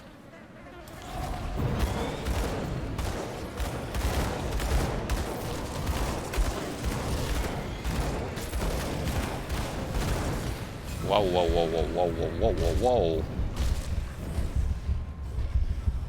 Now that was definitely unexpected. Lucky that I didn't die though. Was that the second tier totem? I guess it was. That's what I didn't expect to see that many enemies.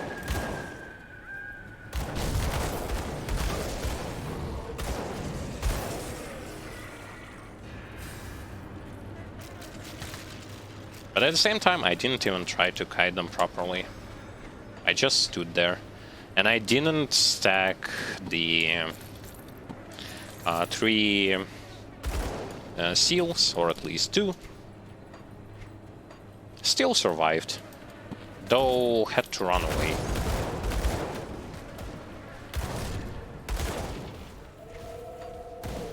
Yeah, do be extra careful about those monster totems. They spawn enemies from different acts, and some enemies in some acts are quite deadly.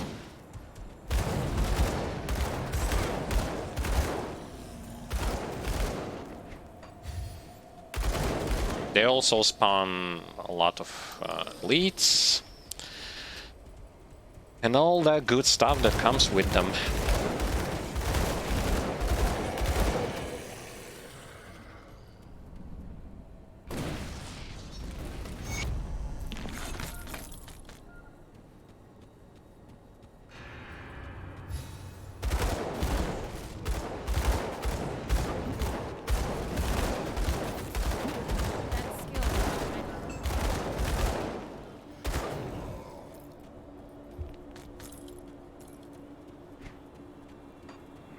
The thing that I didn't really get is why in the... I'll show you what I'm thinking about. So this thing gives you total speed, right? Total speed will also going to enhance your attack speed. I do wonder why in the endgame build, though, this spell is only leveled up by 4. Doesn't having a lot of attack speed is a good thing? Or is there a cap of attack speed after which you pretty much not gonna receive any kind of benefits from having like more attack speed than that particular cap?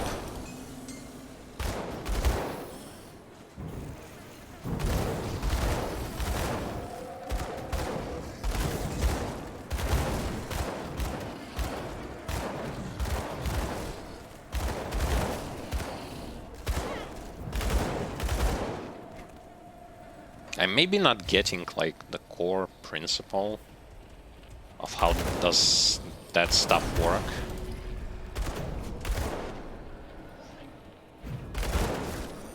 Can't do that yet.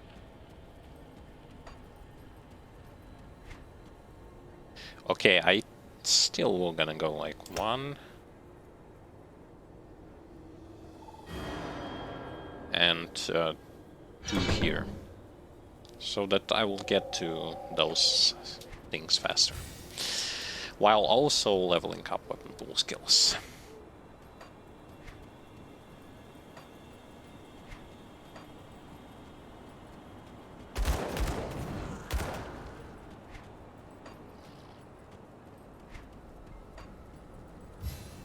Yeah, I am clearing pretty much all of the map. Pretty sure that that's not the way you are doing it when you are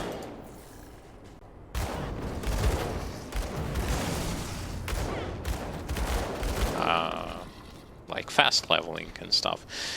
But it's just my personal preference when I play action RPG games. I like to clear location, like do full clears.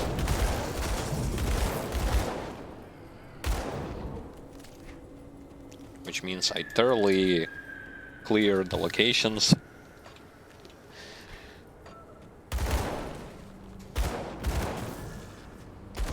You can do it however you want. And I'm not giving you advice about how you should clear those locations. Complete them like thoroughly, clear them thoroughly, or just skip a lot of stuff. It's up to you.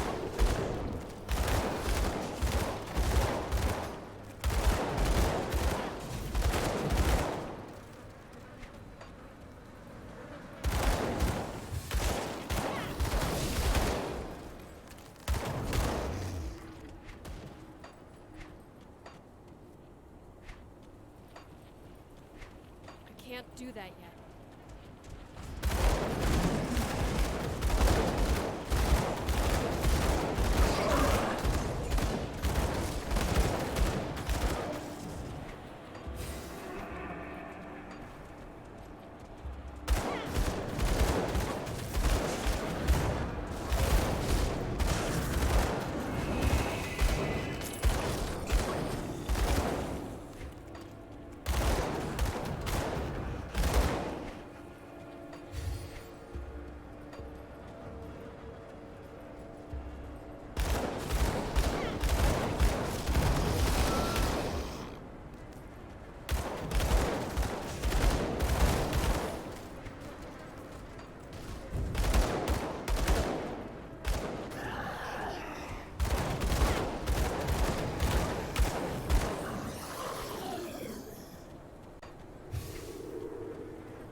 Yes, there is nothing here, but I'll check. Oh, nothing. So we're gonna enter the cave where the local Ant Queen is. Here you can also get a devotion point. It's in the secret area. I will show it to you.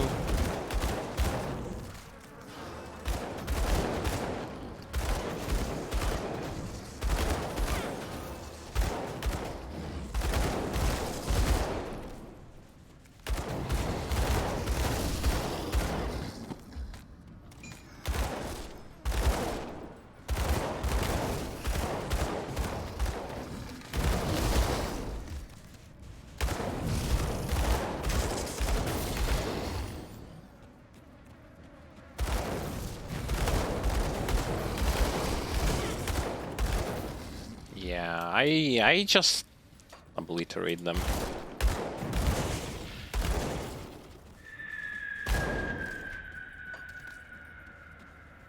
That's without having like exceptionally good loot. With sort of decent loot, but not the greatest one.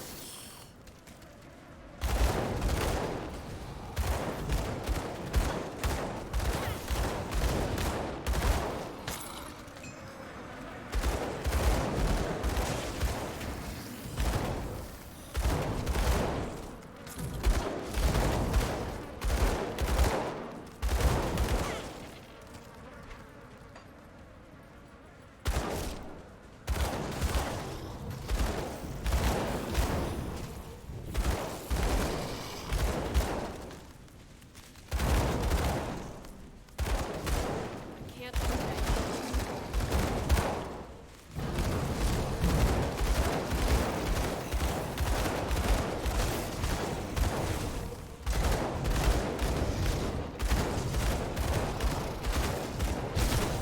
This one is more tankier, but still dies.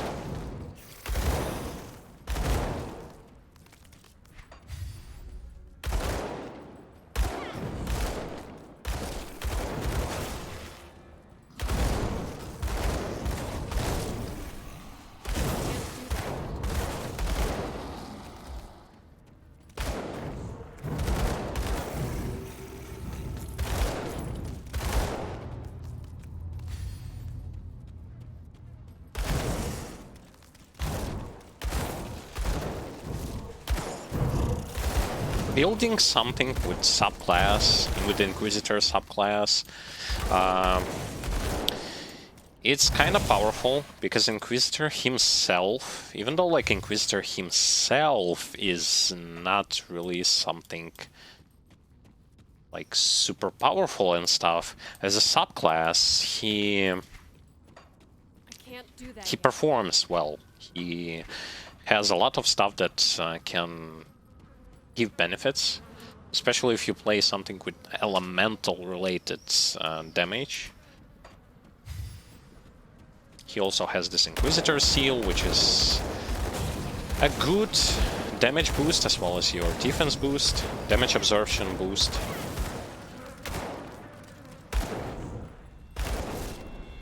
Not the overpowered stuff, but not weak.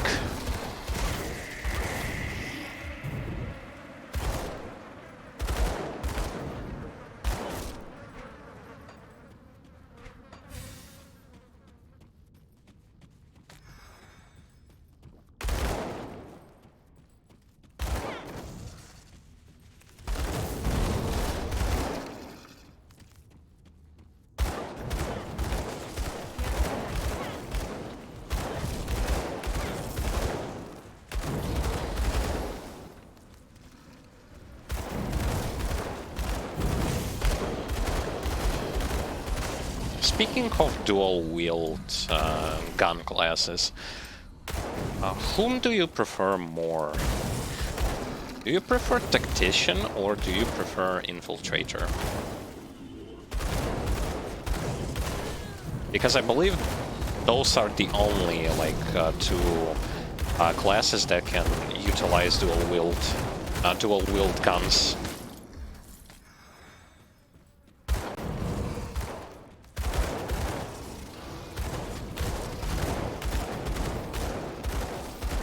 I personally like more Purifier.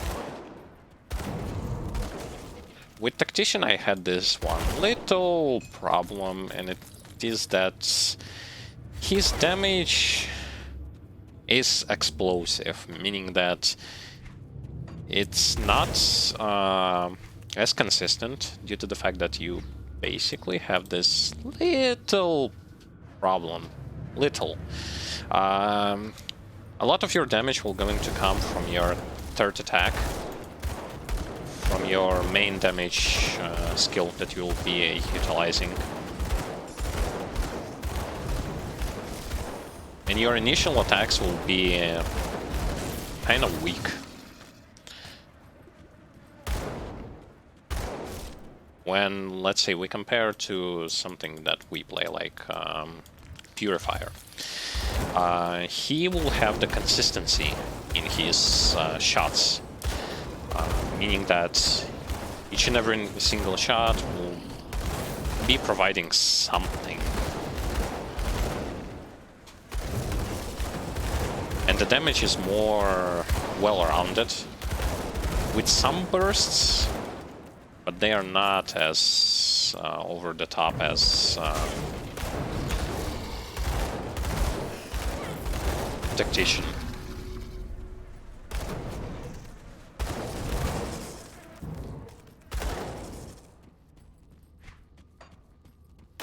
But that's just my take on it. So I don't judge this from the perspective of like super high level, because I haven't reached that super high level myself. So not gonna judge something that I am not aware of, so to speak. But just from what from the amount of time I played both of those classes, I am judging from that point. Okay, so it's time to sell some stuff.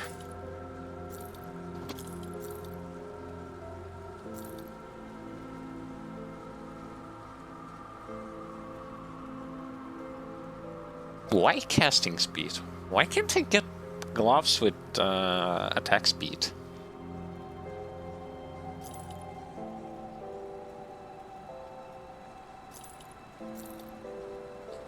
I literally cannot get gloves with attack speed. Can you believe this?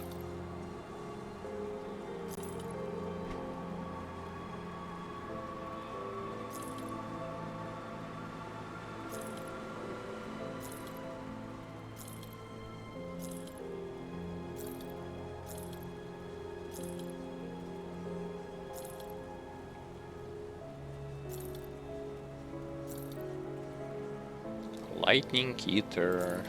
Yeah, not really interested. Nope, nope. No, no, no. Fire Burn.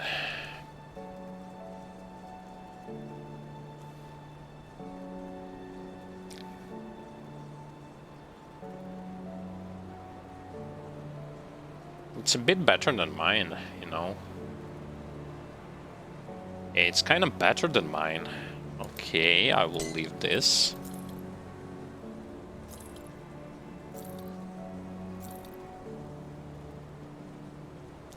Yeah, I...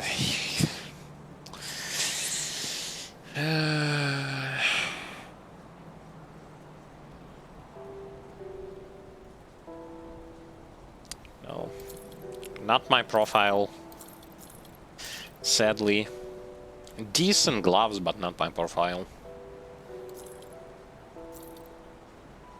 Yeah, so the only thing that I got was a ring.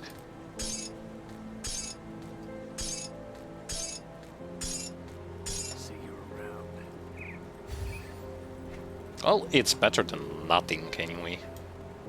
Oh, level 50. I think I can craft the relic.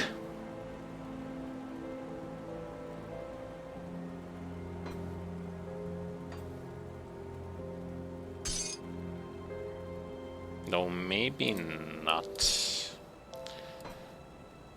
Okay, I can change boots.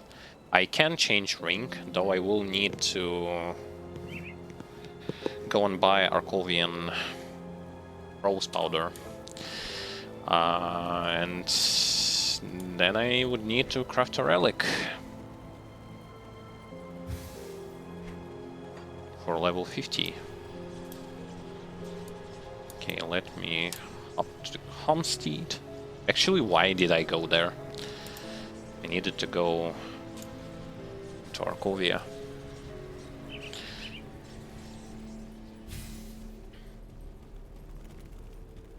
See anything you like?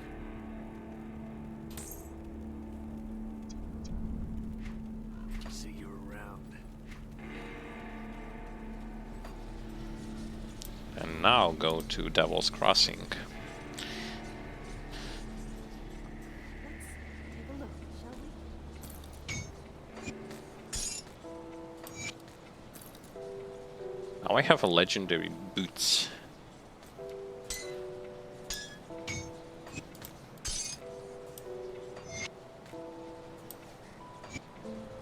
Nice. What about the relic? Level 50 relics. They are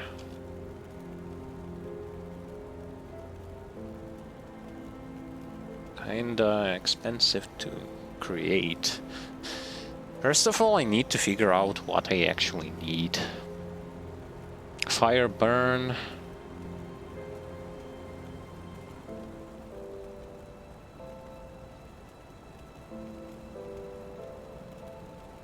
Attack speed, casting speed.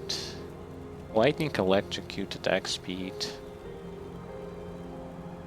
Physical vitality attack speed.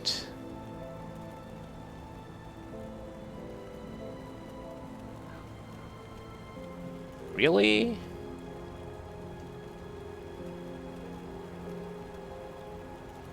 Where was it? There it is. It's level 35, what am I looking at?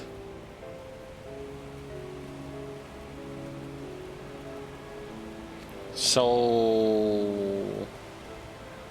I do not have a fire relic for level 50.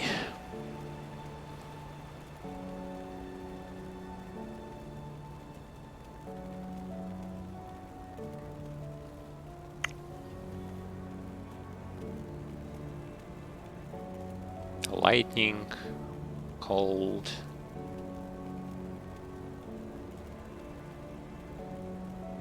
Nope. Okay then, we will not gonna craft it, because we do not have any. If you find any blueprints, Alright. But can we craft a weapon? Level 50?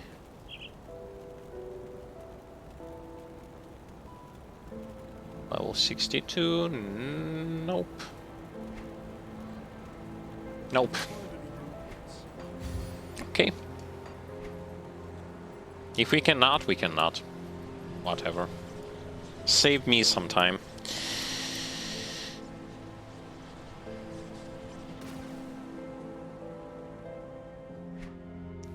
Gonna pop another XP potions, which means we are like 2 hours into today's stream.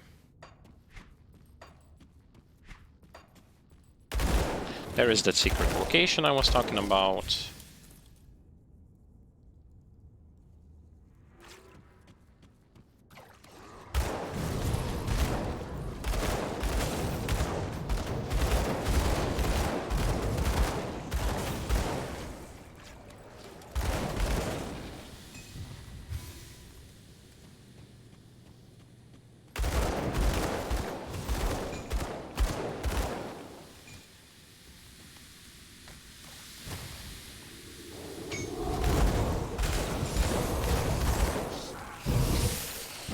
I'm standing in the poison, in a lot of poison. That's why I got shredded, even though I was standing in the seal, and I have quite good amount of resistances to poison.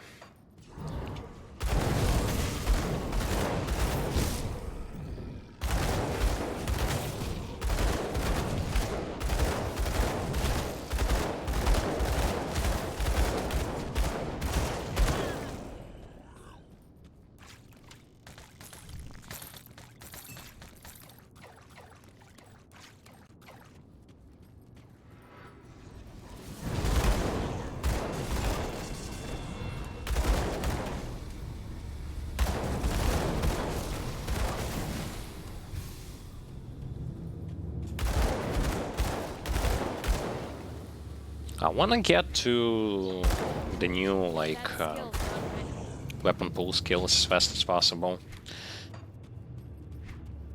I want to ramp up the damage output. AoE damage especially.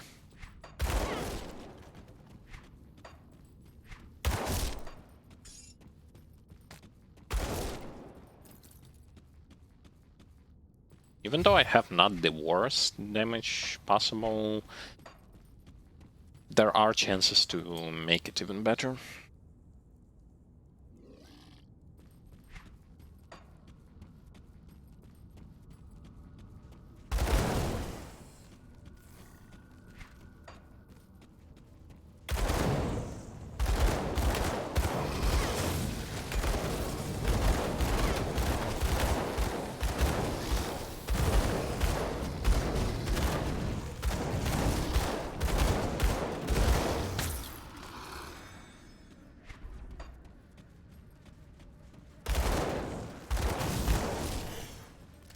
That skill's not ready.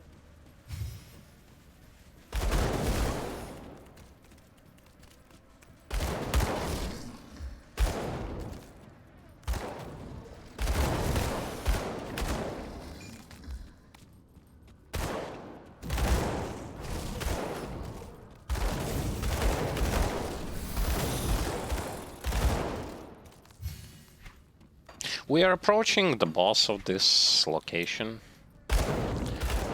Local Ant Queen, as I like to refer to her.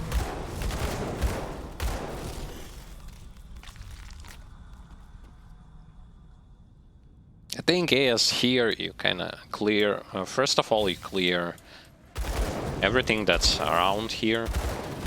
It's easy to do.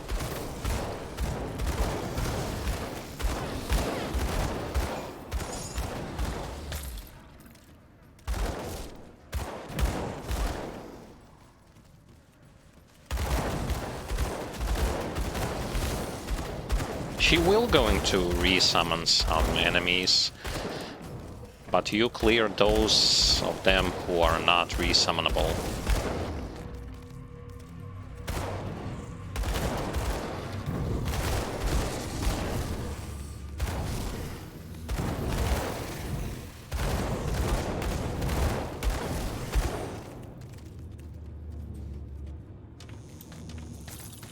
We are the exterminators that were hired by the local farmers. So we gotta do our job, like, as best as we possibly can. So that then there will be no questions as towards, like, why exactly are there still ants nearby. Like, we paid you a good amount, so we might as well do the job like you're supposed to.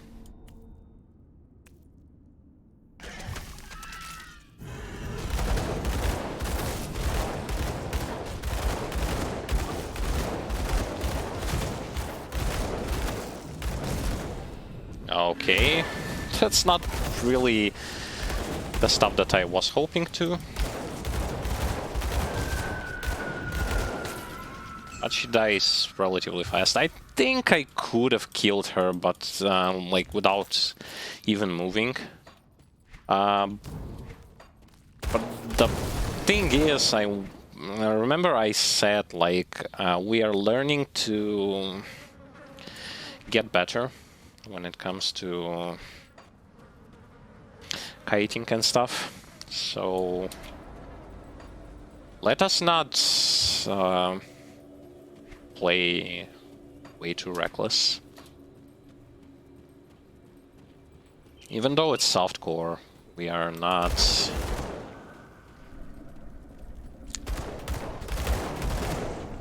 getting around the obstacles by just corpse piling.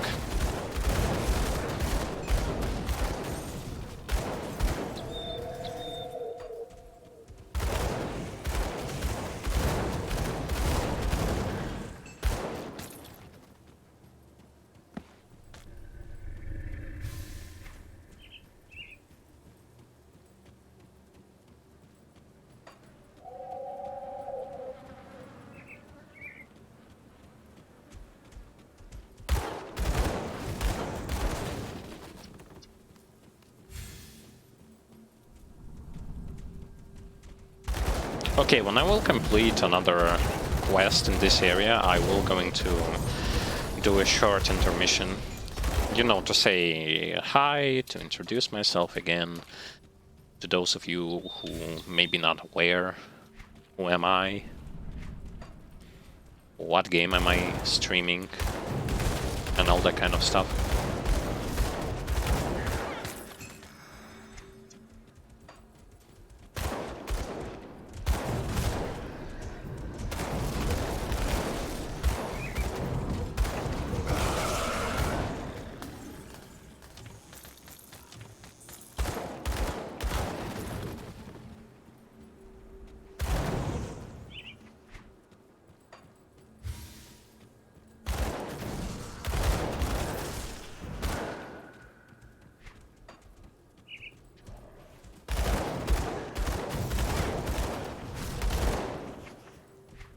That skill's not ready. I definitely feel like I'm tanky. But I guess not tanky enough. Like, the real test of tankiness and how well are you performing is going to come to Port Velbury.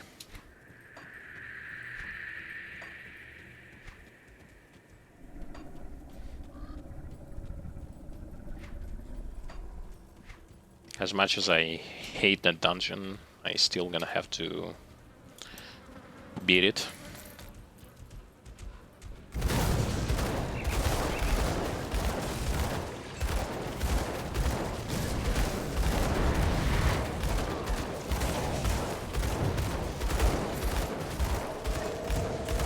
That skill's not ready. So I see it doesn't matter what kind of character you are playing. Those elementalists and their shields, they are working against every type of damage.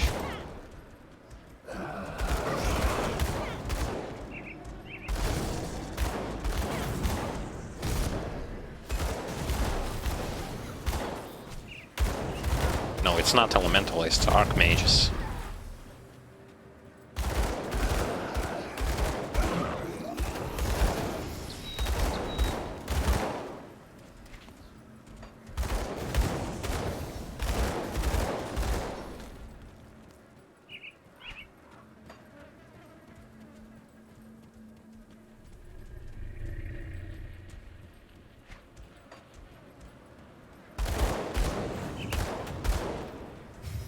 Wow.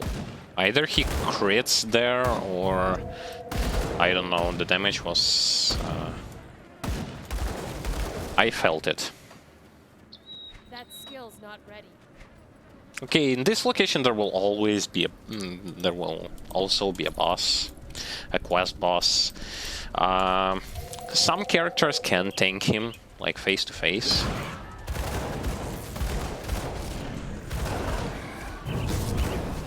I don't think that I will going to go for the tank him option. I'll stack some of those seals.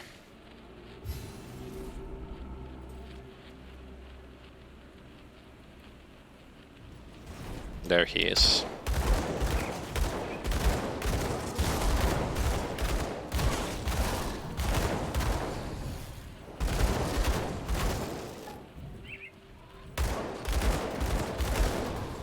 You see those waves?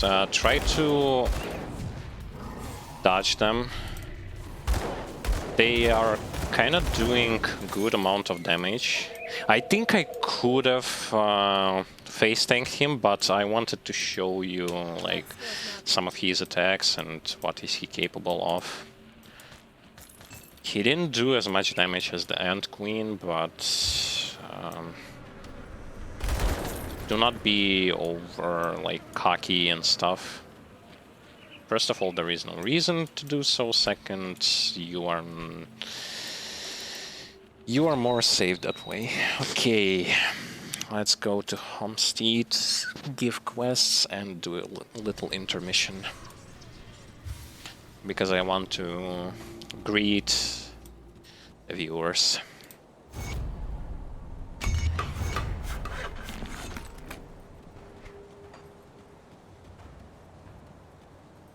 There was much I see your reputation. My scouts have reported back. Just the person I'm looking. There are two upsetting their fanatical beliefs. Okay. The one you call. I have come to represent Kaiman's chosen.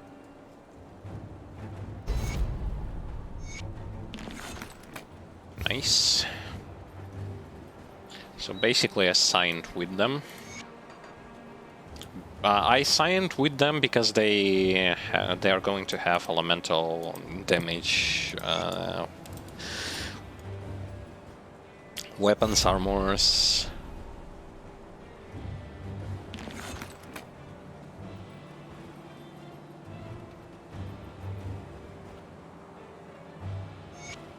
Okay.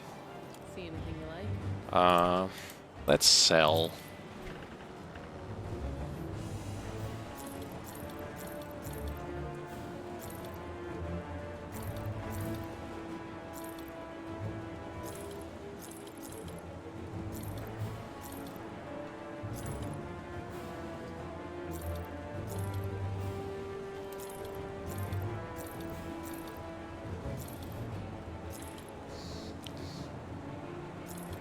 Yeah, pistols are kind of bad right now.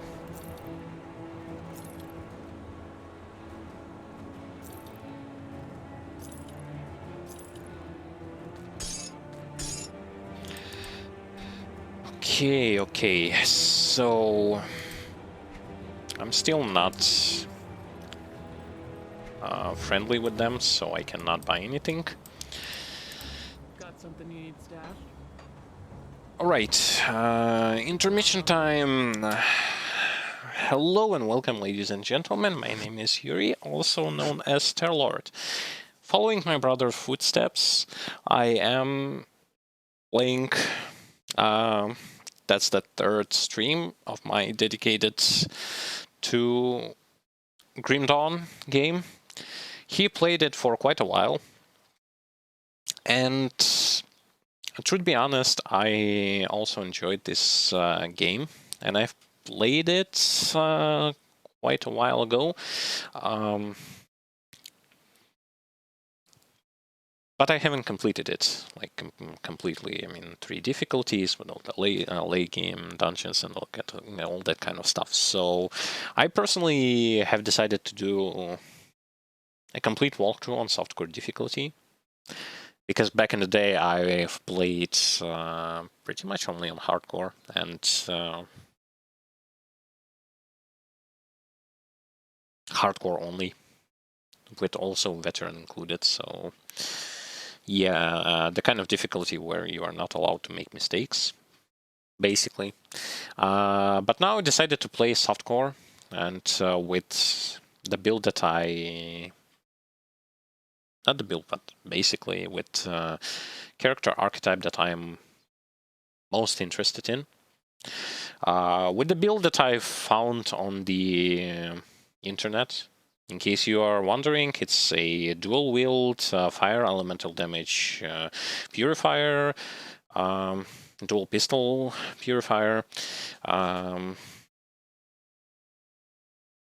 Personally, I think that this build will be performing good, though it's up to debate.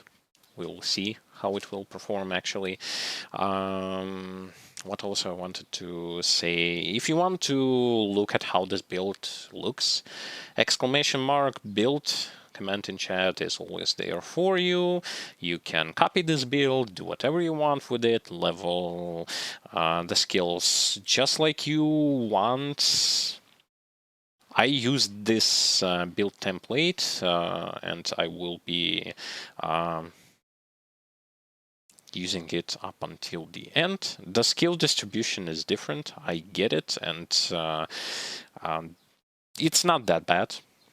Like, you are always capable of just redo your skill distribution, stat distribution, whatever you want, how you want, because it's cheap, it's not that problematic to do, and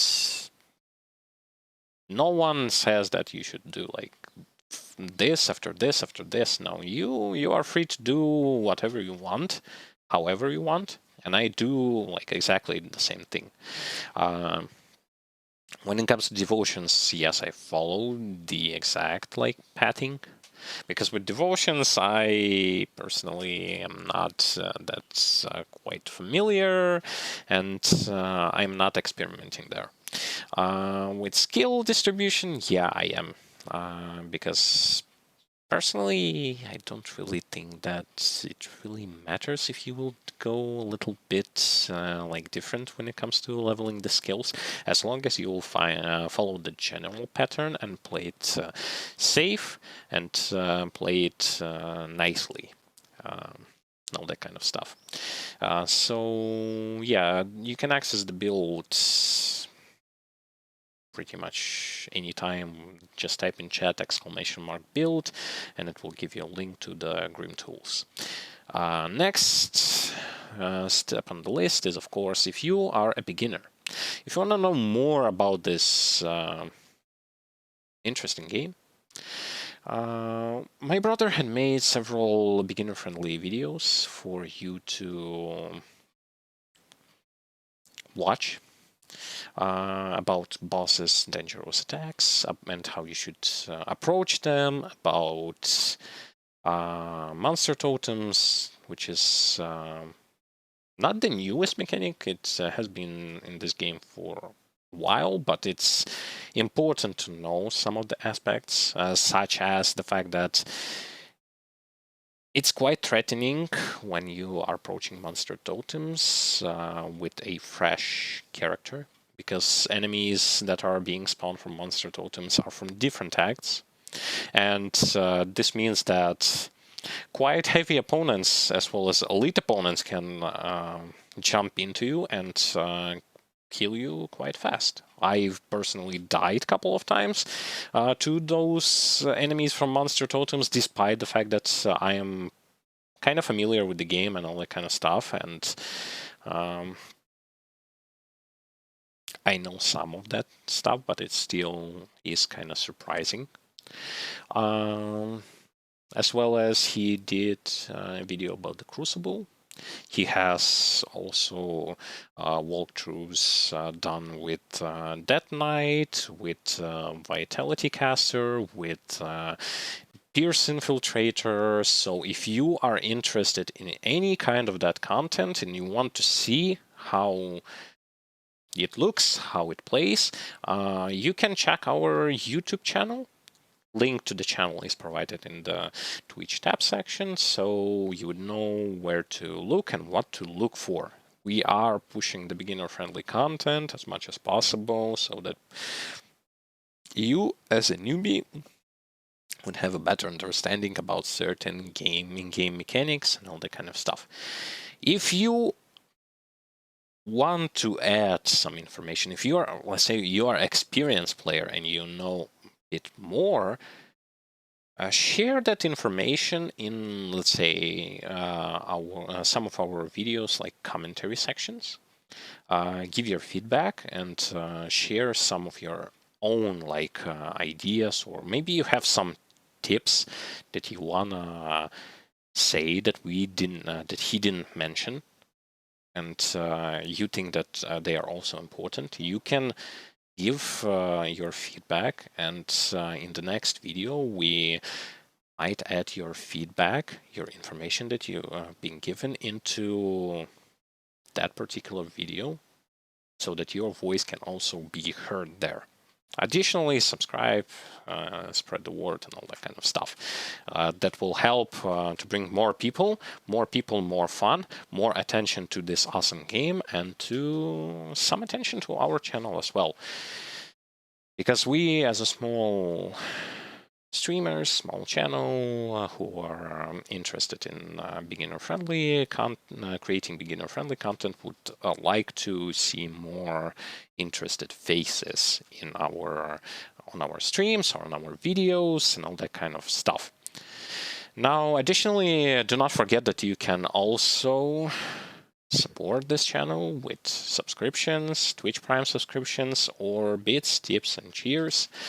All those money will going to help us to improve visual quality, sound quality, as well as quality of the edited videos that will gonna come into, that will gonna be released in the future. It's all up to you. You decide whether or not you want this kind of stuff, you want to support us or not. It totally depends on your own decision. We are not forcing, we are not begging or any kind of stuff. We just providing you with information, and you decide for your own self whether you want to support us or not.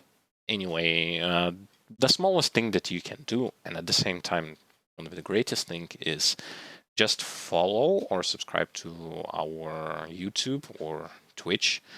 Spread the word to bring more people, and enjoy the content that we provide, because we are putting effort into it, time into it, and we want to see that this type of content is needed for the viewers, so that we know that the stuff we do is not just the stuff that you do for your own self.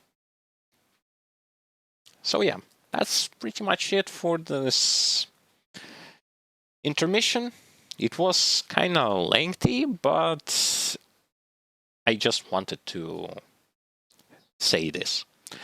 Enjoy the stream, enjoy the commentary, enjoy the game. If you have questions, ask. If you want to share your thoughts, share, and let us continue. So now we have two options. We can go to grab the cannons, as well as to open the path to the Port Velberry dungeon, or to go to different place. I think we will go to the different place first. You know, there was a wall that we can blow up with dynamite. It's way over here. Here, you see? There it is. I forgot to level skills now, did I? Yeah, now I only get like 2 points.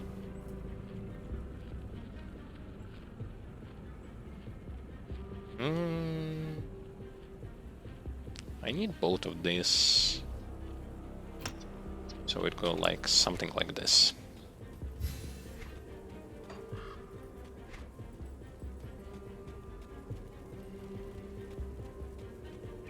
I can't do that yet.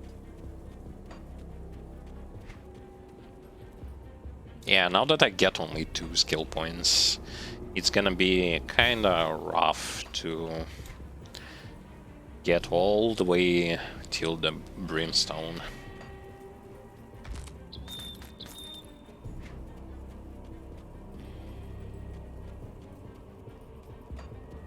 Brimstone is amazing when it comes to what it does. Its shotgun effect is not neglectable. Basically, every time you shoot, you will going to perform like this shotgun effect that will going to also hit everyone else.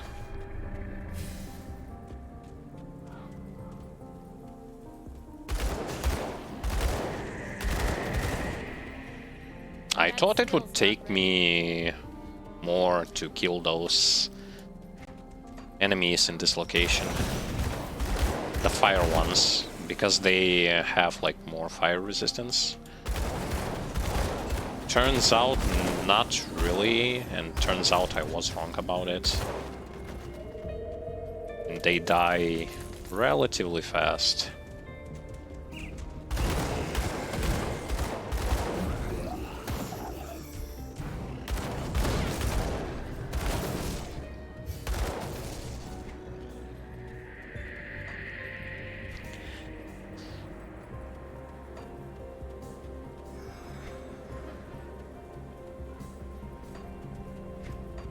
Do that yet.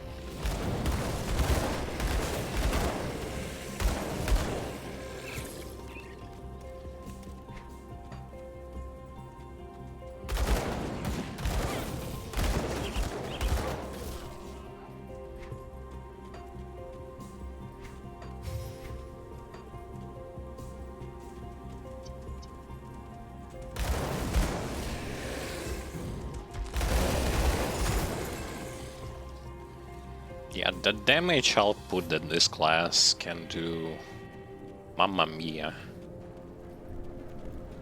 This is some ridiculous stuff.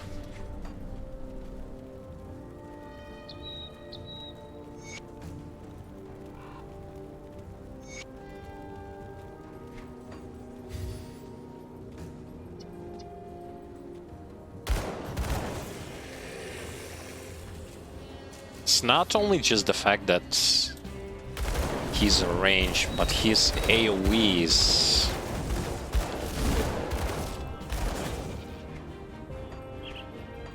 Even at the point where I simply like level stuff, his AoE damage is already something threatening.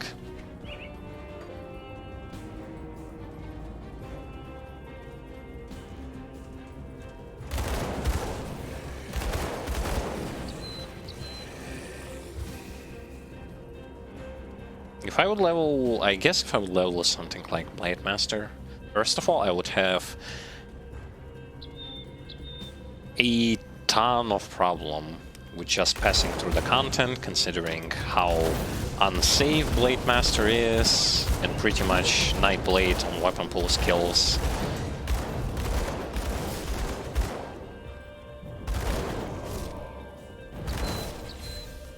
Because that kind of archetype suffers from obvious things. I can't do that yet. He isn't a very safe kind of option, because you can't even kill enemies from afar. You have to always like be in their face with your weapon pull skills. I can't do that yet.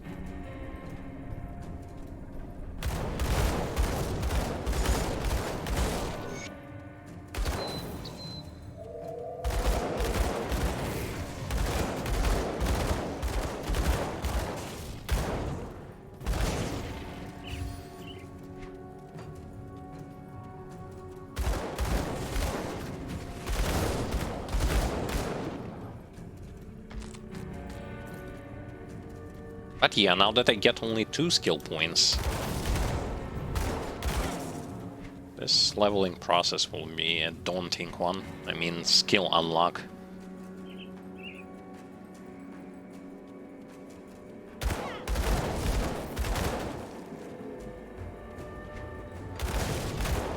I want to unlock lots of stuff.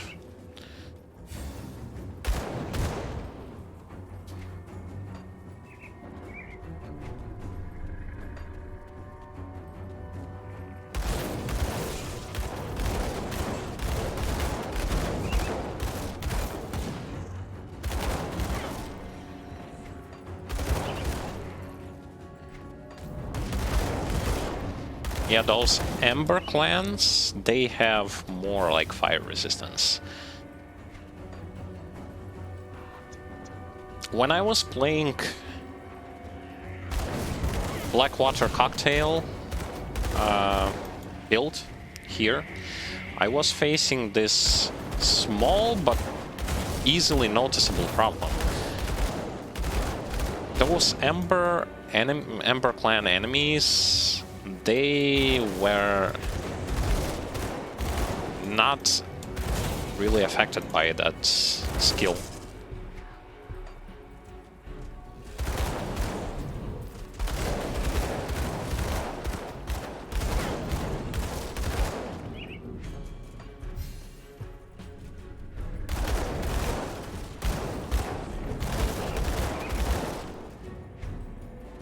This time around, this character just shreds them down.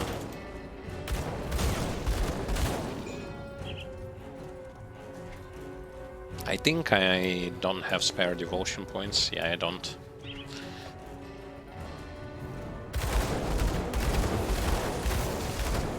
The reason why I checked is because sometimes I just forget that I have spare stuff.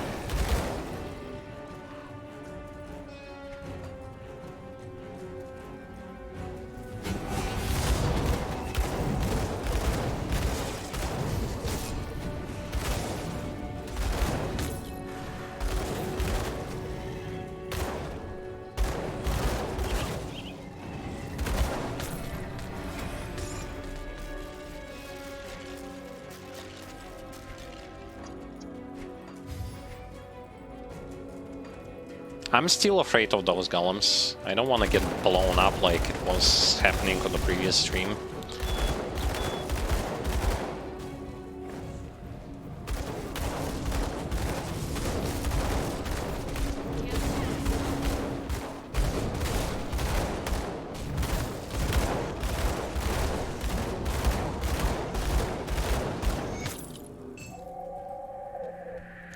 Alright, Matriarch is killed.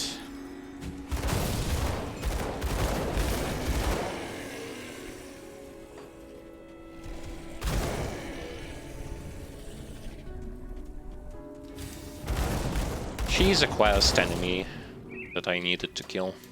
Can't do that.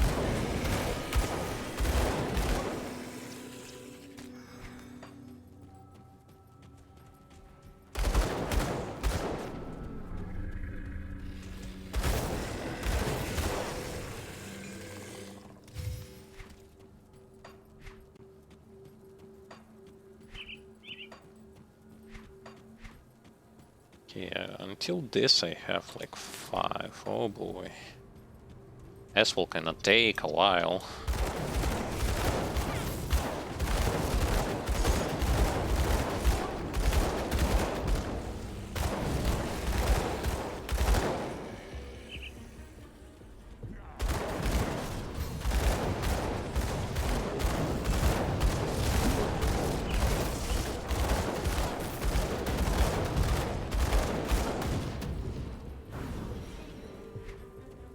I can't do that yet.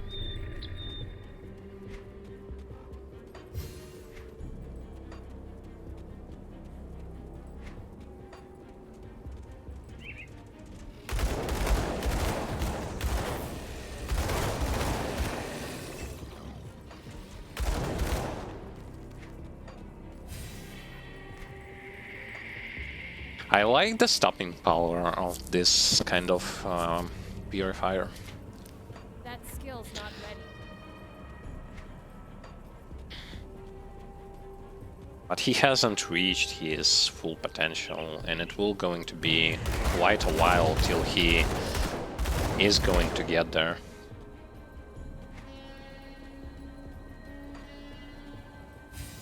One thing that I'm still afraid, or not really afraid, but which makes this character not really your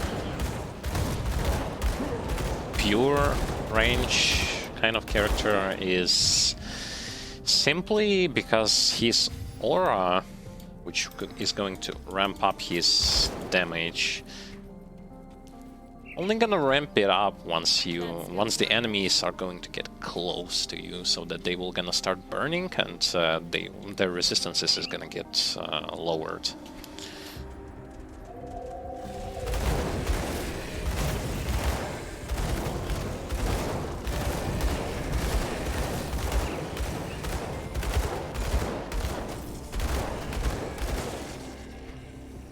Which basically means if you want to do more damage, you have to let enemies get closer to you.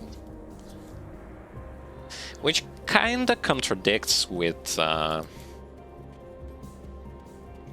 what the range character archetype is. Usually if you are a ranger, you keep the enemies at a distance for maximum potential.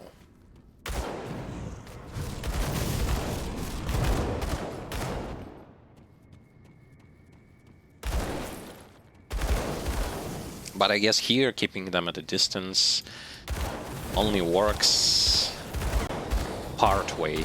Another part is you have to keep them close to you so that you will deal more damage.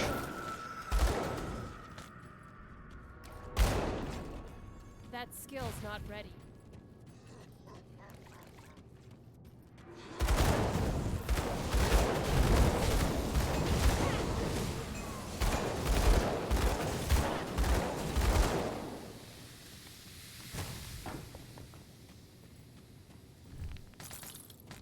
That skill's not ready.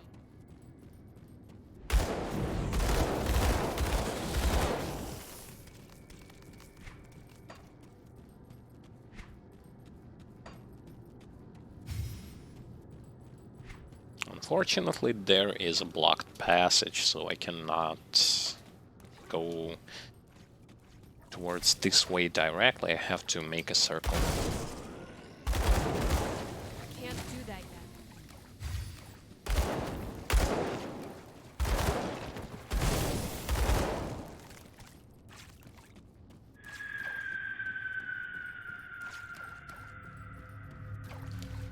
I can't do that yet.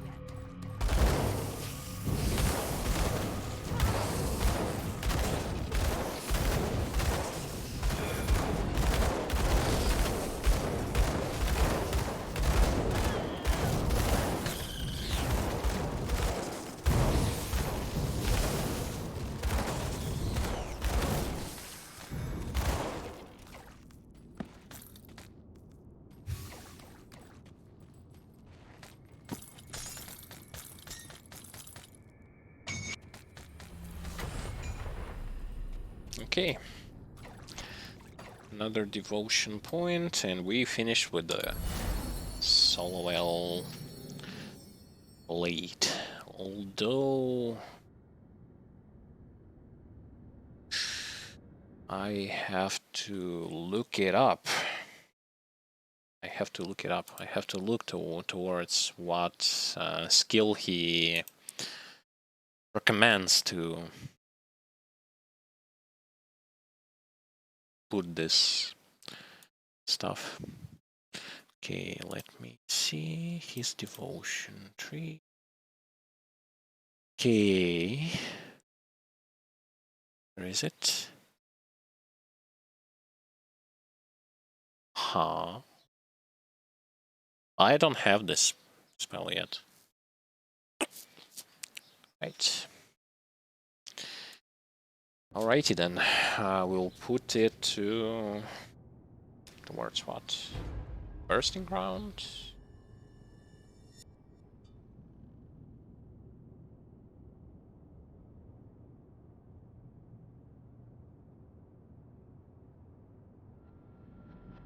Let's put it towards bursting ground. I mean, why not?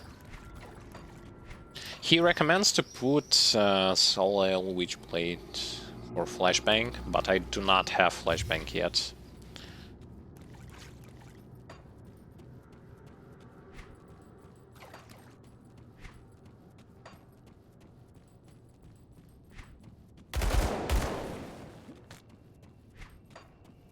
I can't do that yet.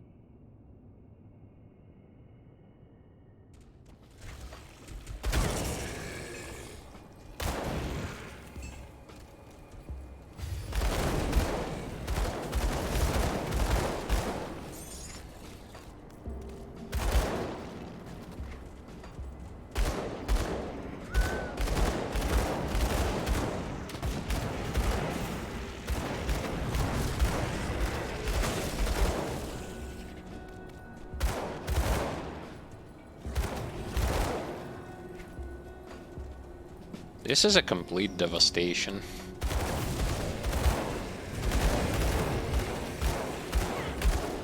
I missed. I know that there is another cave. Yeah, where I need to complete the quest. I missed one. Where was it? Where was it? I know it's the entrance to this cave is not represented on the map.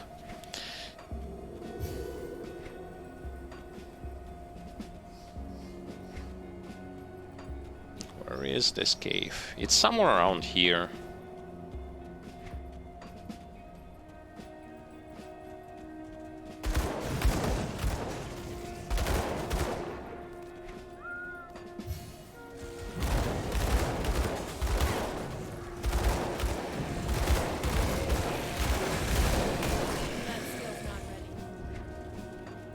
I gotta find that cave. Oh, there it is.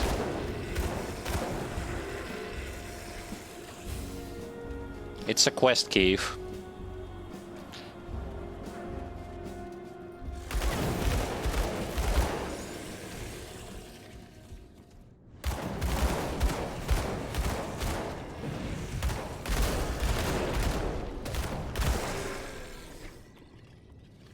So one I will put here and one in a plus. Damn, only 2 points. And this is gonna take a while to get to something good.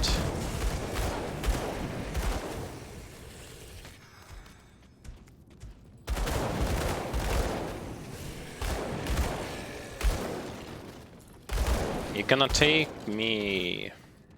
well... yeah, it's gonna take some time.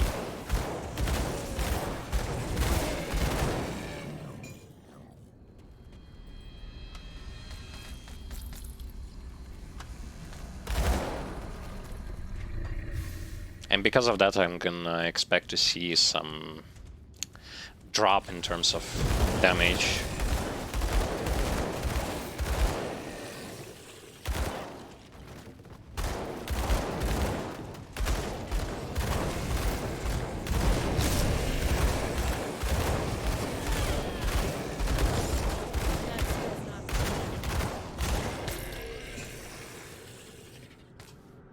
Yeah, that was the quest monster that I needed to kill. And we are donezo with this place.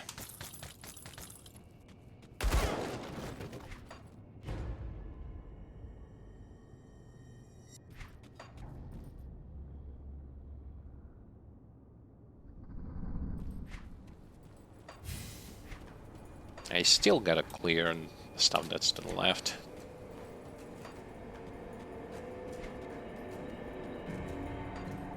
I have to put points into something.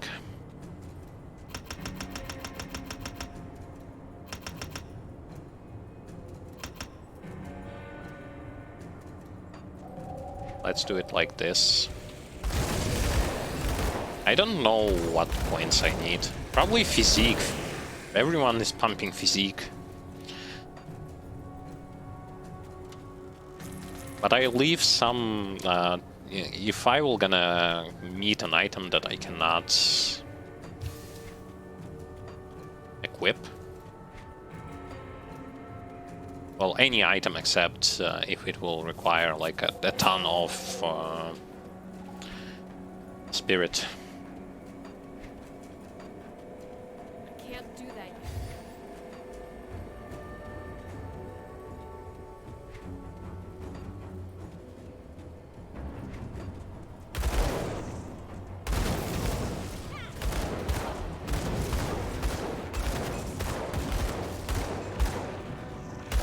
I'm shooting trees, cannot even land a hit on my opponent.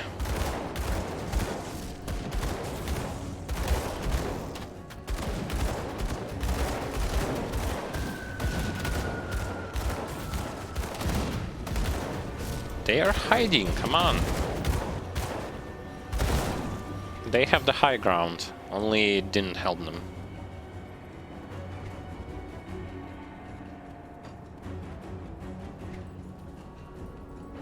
When it comes to items, I will going to check them when I will going to get to the town, or when my inventory is going to be full.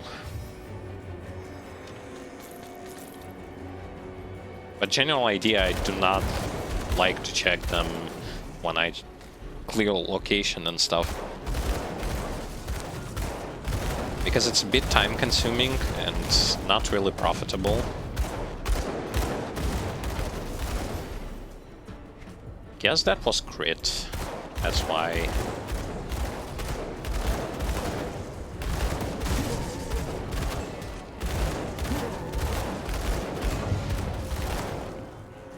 And because I have so much like fire resistance, their fire attacks, they don't do much to me at all.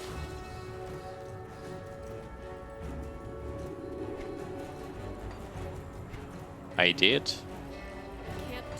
Oh, damn.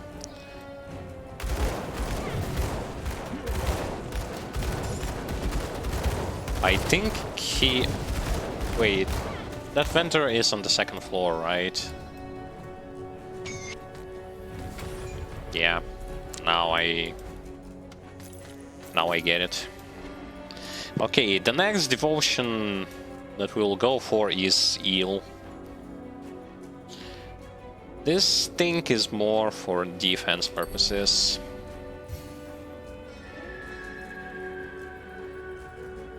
It may seem like unneeded at first, but defense is as much as important as offense.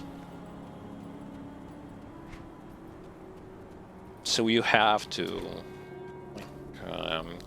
give the defense a credit as well.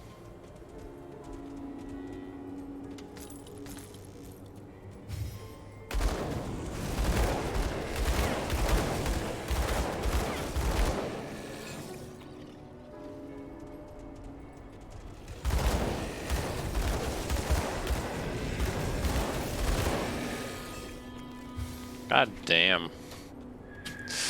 This damage.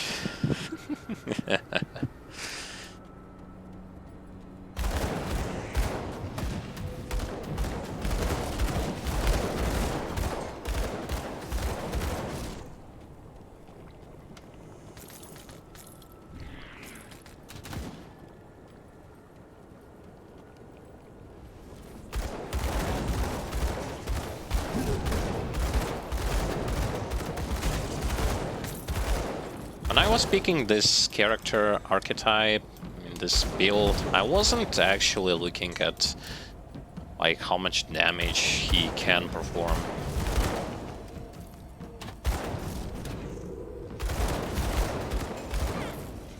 It seems like he can perform damage. He can do quite good when it comes to leveling and just doing damage to your foes.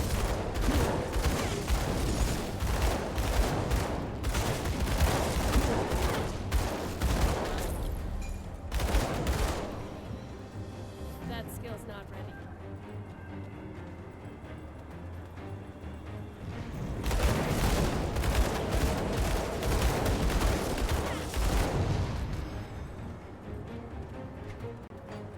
And the only reason why some of those enemies survive longer than the other is basically with the fact that they have more fire resistance.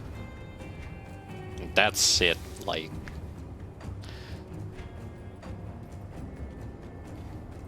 Because as you can see, I do quite good amount of damage to those who are not resistant to fire.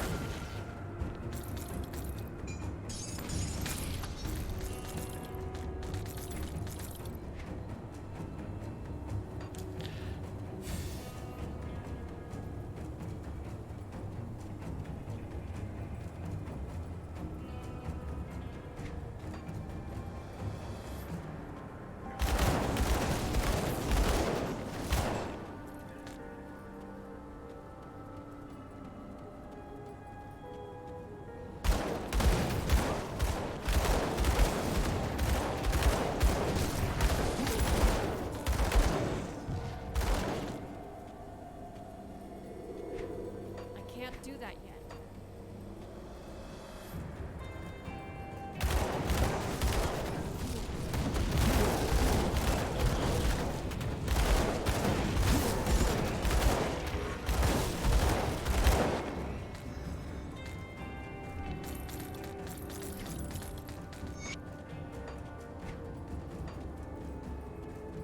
Okay. That skill's not ready. And it's time to enter the dungeon. The dungeon is not that long. It has a lot of enemies, but it's not long.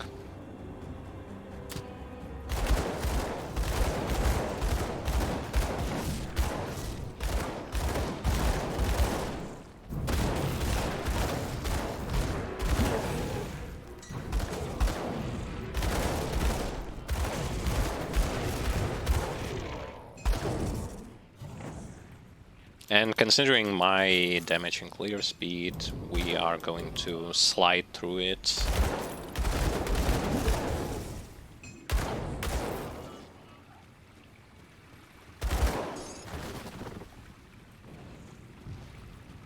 I can't do that yet. To all of those who are willing to give this build a shot, I would say it's good enough for if you wanna beat the campaign. Though, well, pay attention to positioning. Pay attention so that you would not get yourself cornered. Utilize the power of your Inquisitor Seal, though do not over-rely on it.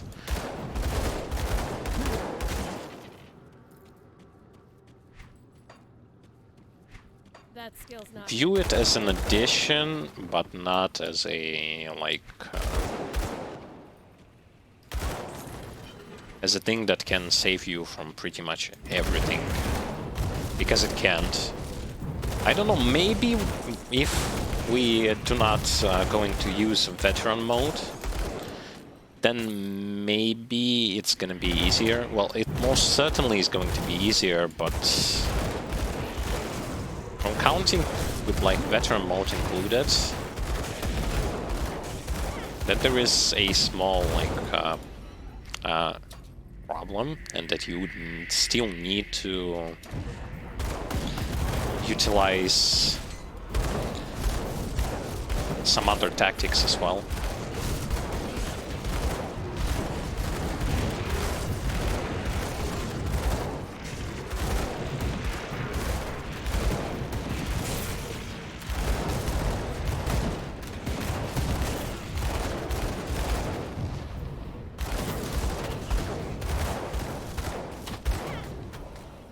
Okay, that was quite a huge pack of monsters.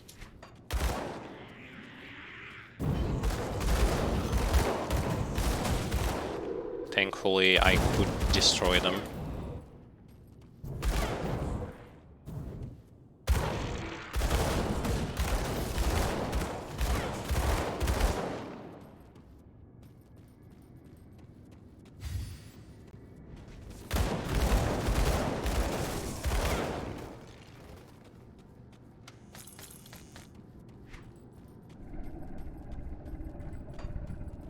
I think you can also consider leveling this type of build with using your Demolitionist as the main class.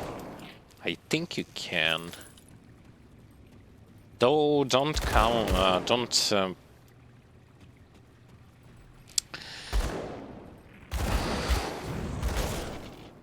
believe it 100%. Simply because I haven't tried it myself. That's just my speculation.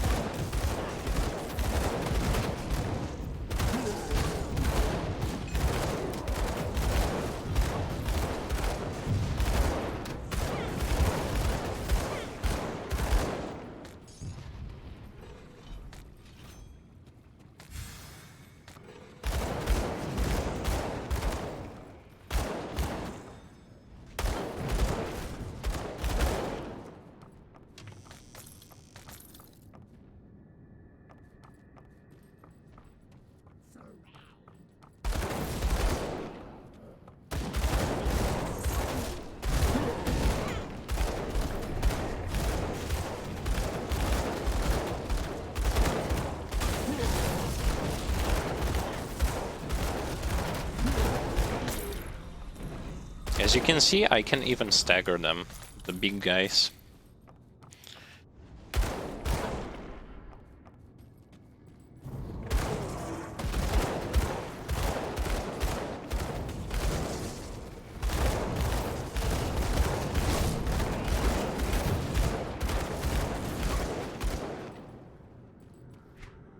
I don't know what hit me, but something hit me quite hard. So you see, you can get, in this game you can get hit quite hard from definitely unexpected like sources. You would think everything is okay only to get one-shotted. That's why I don't really like hardcore.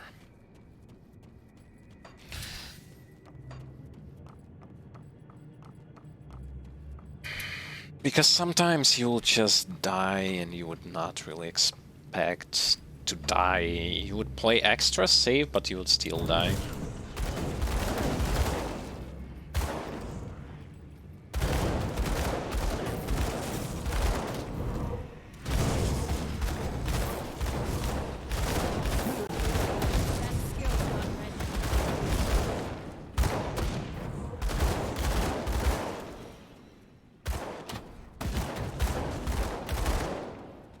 You would be saying to yourself, oh, like, I'm good, like, everything's good, and then, poof, you lost your character. Can't do that yet. Start again. And again. I guess that's the biggest minus of playing these kinds of games on hardcore.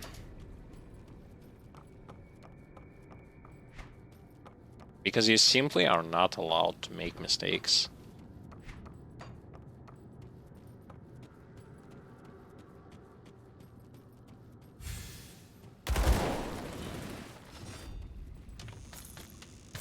When I was playing Hardcore Necromancer, I actually had an item that allowed me to, when I get like mortally wounded, mortal wound, which means like an attack that would kill you, I wouldn't die, but rather I would have some kind of immortality or something like that. This item wasn't great, like, stat-wise, but having that sort of last breath is definitely not bad.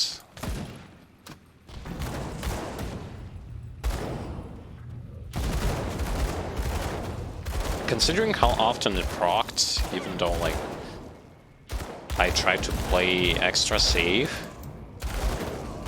it pretty much saved my character from a lot of situations.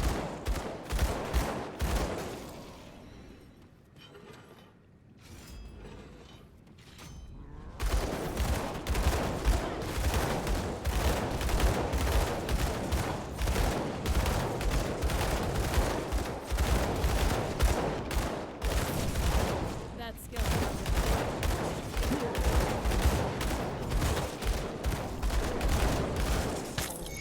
Okay.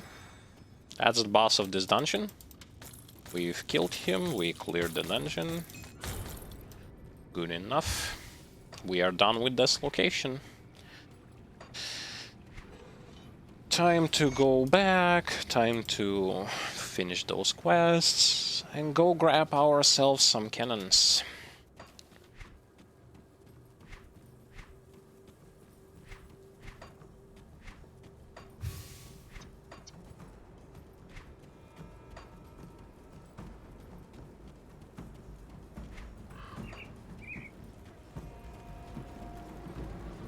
But before that, we're going to check the second vendor in Homestead.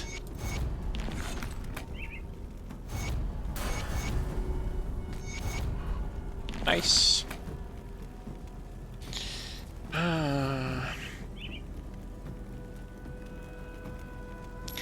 29 points. Which basically are like 30 if we put like points only in pluses. Which basically means 15 levels if we put points only into mastery.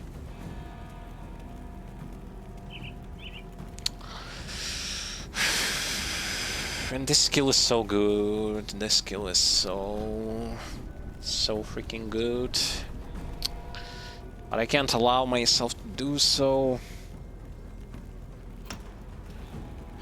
Need to go like this.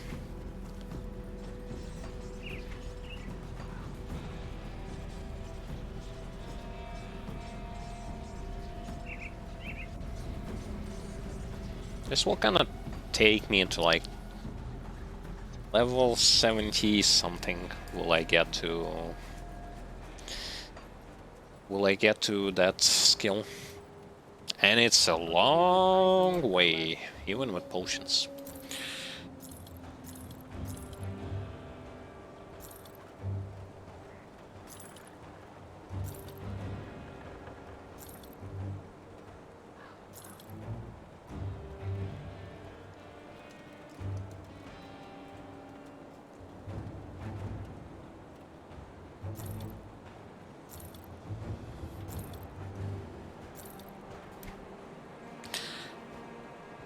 Let's see, have I actually got something good? Nope. Physical lightning control. That's not for me. Man. Lame. Good ring, but not for me.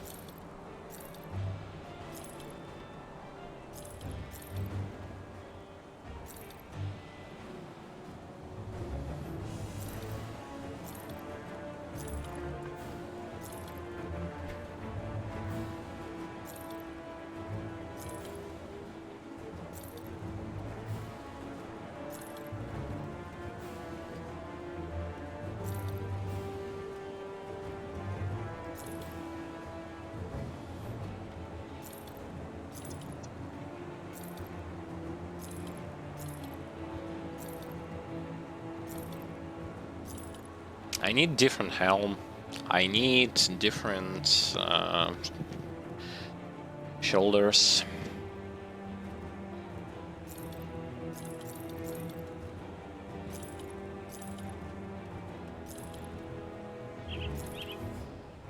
Mine are not bad, but outdated.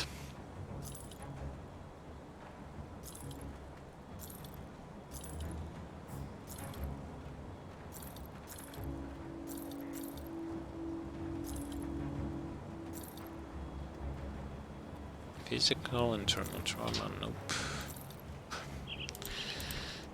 Alright, so nothing for us. Nothing for us to equip. See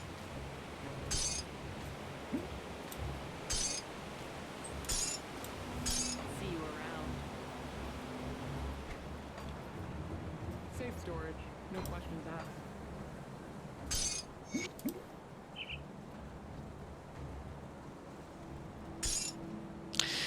Okay, so that next vendor is here. The second floor. See anything you like? Not here. There he is. I'll give you a good price on what I've got left. So what do you have? The pistol is bad. Helms are not for me. No, this is all bad. Fire, chaos, resist fire damage. One-handed weapons.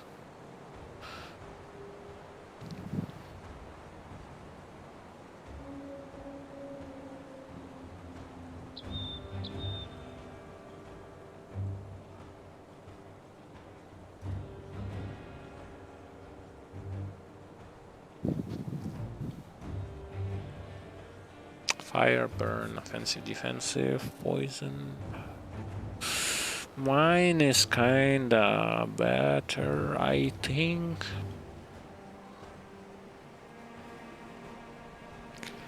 I don't need frostburn though, you know. Pierce resistance, poison acid resistance, elemental and bleeding. Mine has good like resistance. And if I swap it, I will not gonna be overcapped in pierce resistance.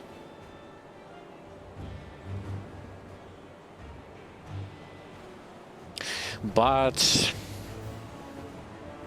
I'm okay with it. This. And you know why? Because it will also give 2 to Fire Strike and 2 to Bursting Round. Fire Strike.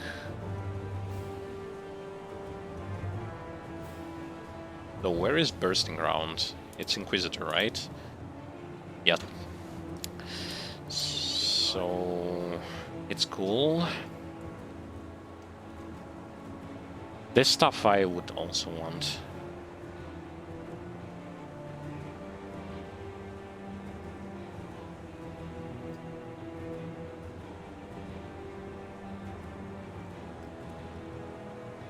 Let's go with 2 of these.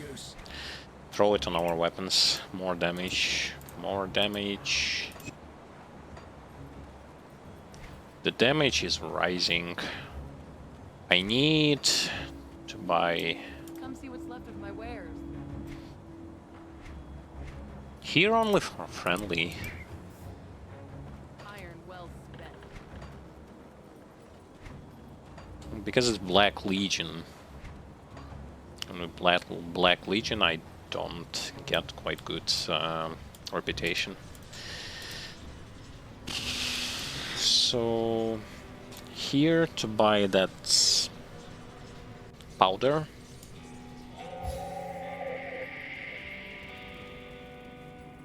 See anything you like? See you around. Then to Devil's Crossing. Need something broken down? And we'll change Amulet.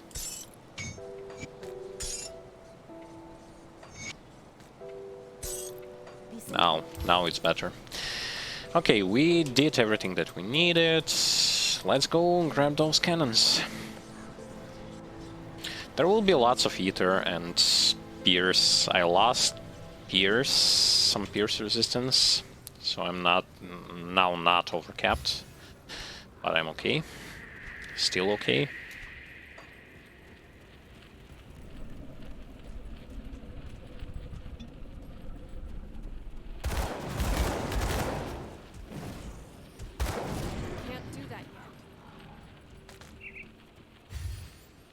Yeah, that ether ground will going to shred you, so do pay attention to where you stand. Because it can easily lead to your character's demise. I can't do that yet.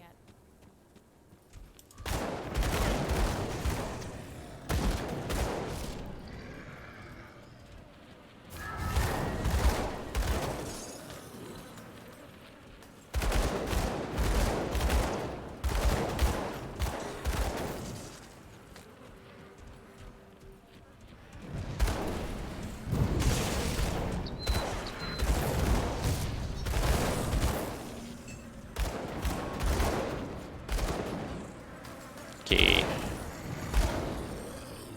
I'm gonna blow this up, but I'm not gonna clear it now.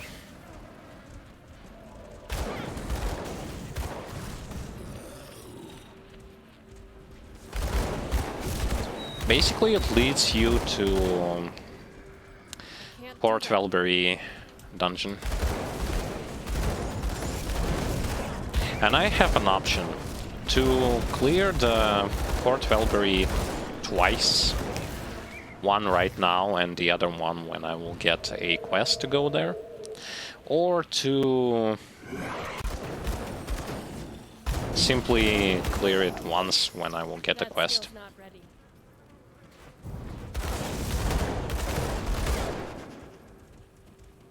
It's such a boring dungeon that I really don't like to clear it many times. First of all, it's long. Second, the layout is just bleh.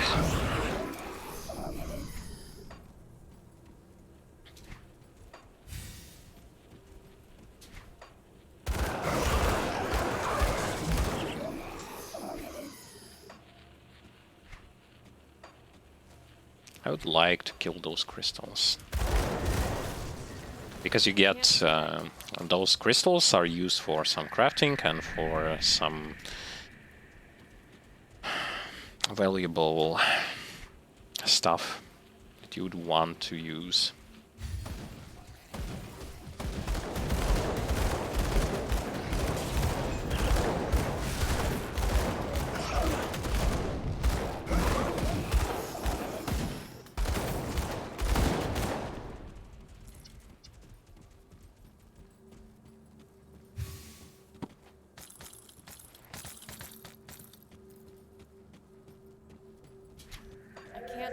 We are almost where the guns are, so... There will be this, like, mini-boss that we have to fight, a giant pillar. You have to kill it 2 times. It will do some heavy ether damage.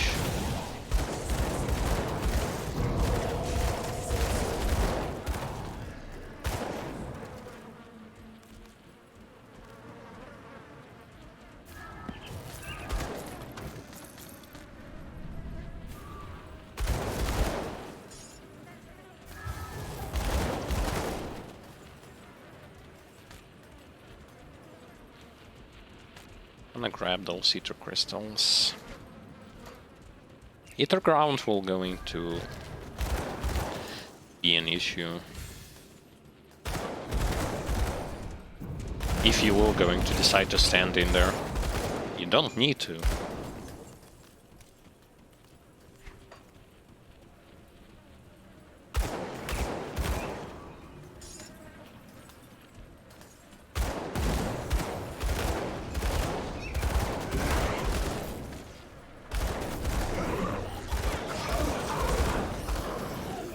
There is that mini-boss.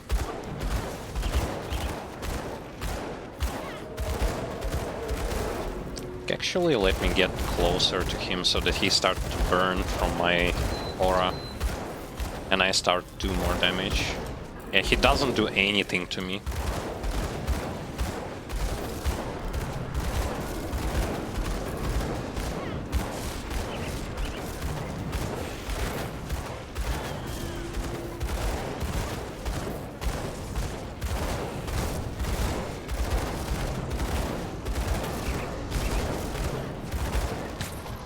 Yeah. Face tanking at its finest. I don't know, like some enemies, some champion monsters, some bosses will allow you to simply just stand there and basically don't even move.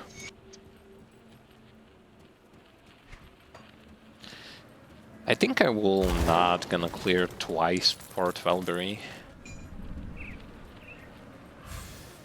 It's just that I don't like this place.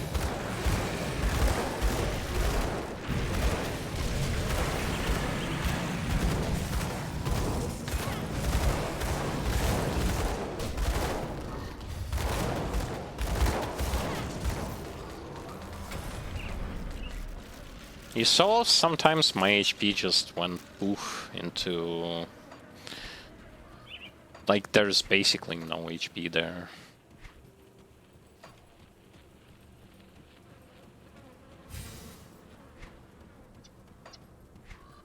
And it's not constant. Sometimes you will not gonna lose any HP at all, and then... Where did my HP go exactly? It vanished.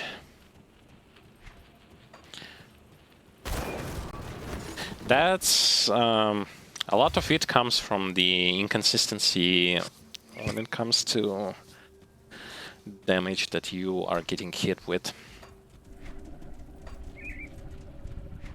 It becomes even more obnoxious when you get to like new difficulties and later locations and stuff. And your like best survival option is actually damage absorption. And that's why Warlord tends to shine, is because he can have almost 100% damage absorption.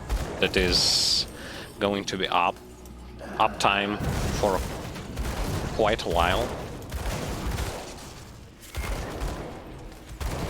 And that stuff allows him to face tank and all that kind of stuff when he has those spells available. I can't do that yet. Okay, I will not gonna go there. I mean, if I go there, first of all, there will be no teleporters, so even if I go there, I clear it, but I will not gonna go into dungeon. I would have to then do it again, so I don't want to,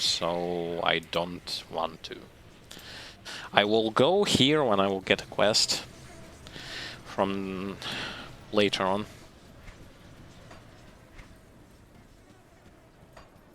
I don't want to clear this dungeon twice.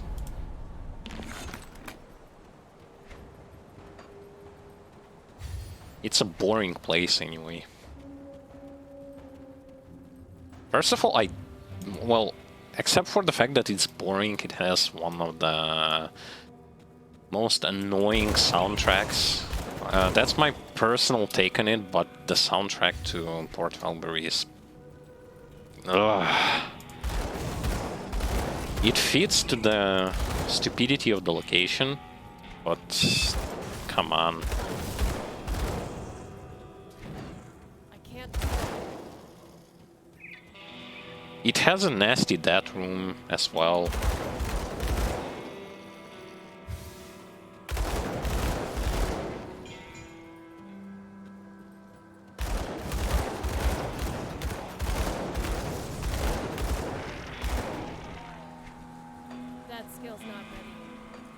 Oh, I have to drink another potion, even though I will lose some of the time for it. I guess like half an hour only. That skill's not ready. And I'm okay.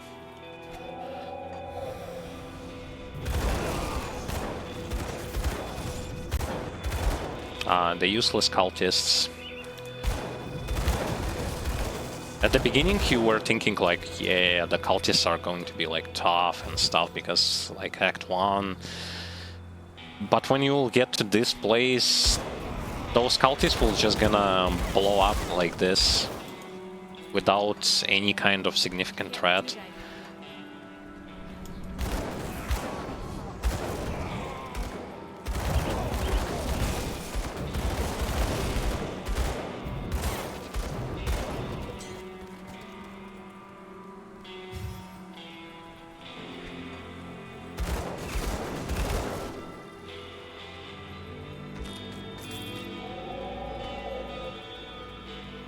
I tend to view this particular location, sorry, as more of a chilling stuff, chill moment, where not a lot is going to happen. Enemies will not gonna be something super hard.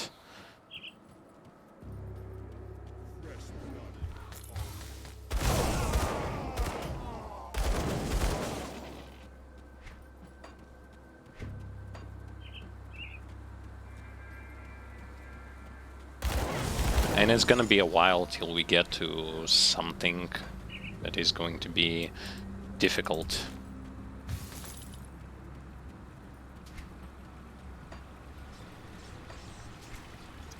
I can't do that yet.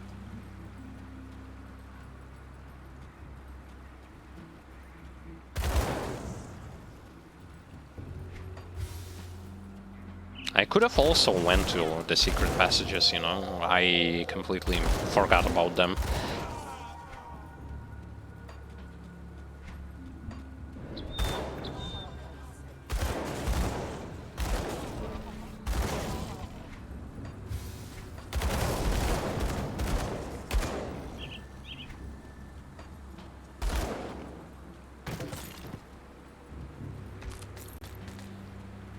That skill's not ready.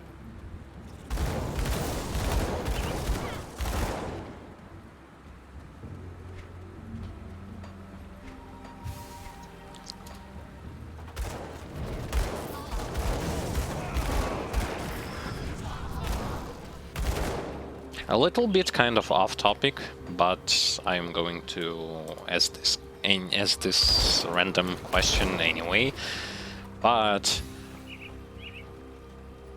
you know that PlayStation 5 presentation conference is going to happen in like a couple of days. Are you preparing for it? Like, will you watch it? What do you expect to see? Are you interested in that kind of stuff? Like in all those like console wars and stuff, or just consoles in general? Maybe you are planning to get it as fast as possible.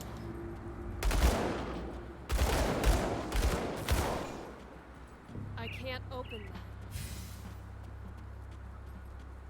I personally would like to see what they have to show. That skill's not ready. If anything, it's going to be quite interesting.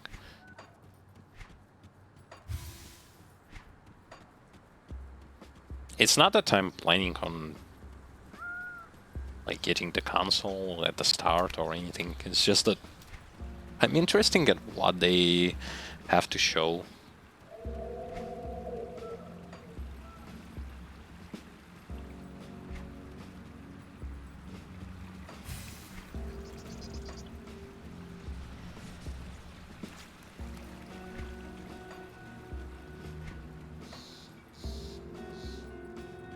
do that yet.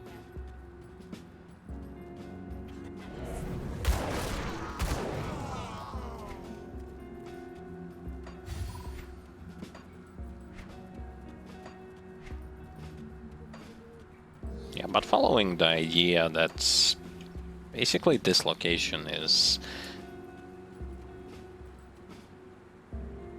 probably one of the easiest one when you May the light of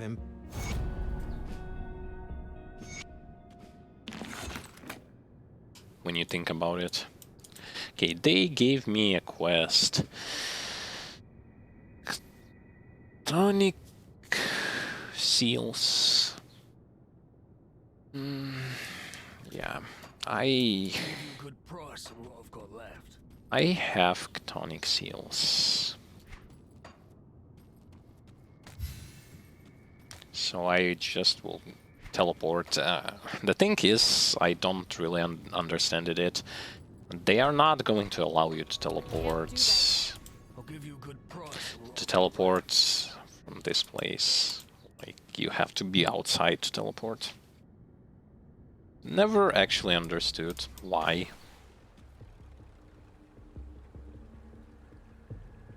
So we need a chthonic seal, and I guess now I can use mandate to level up reputation with this faction. In before I couldn't. I'll keep your stash safe.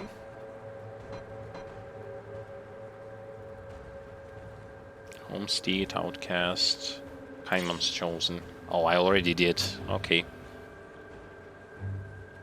Okay. Safe with me. Promise.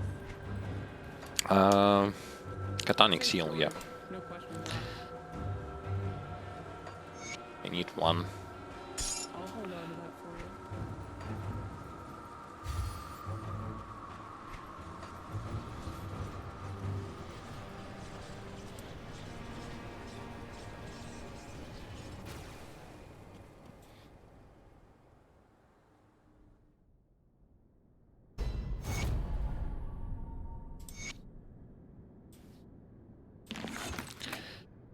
Kill Bolvar, the Bloodbinder. Okay, Bolvar.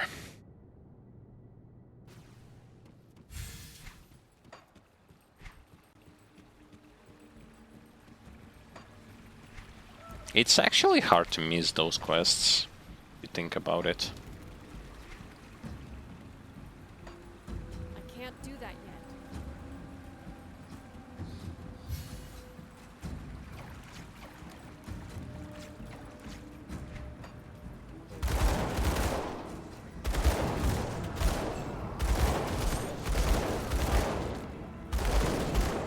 That skill's not ready.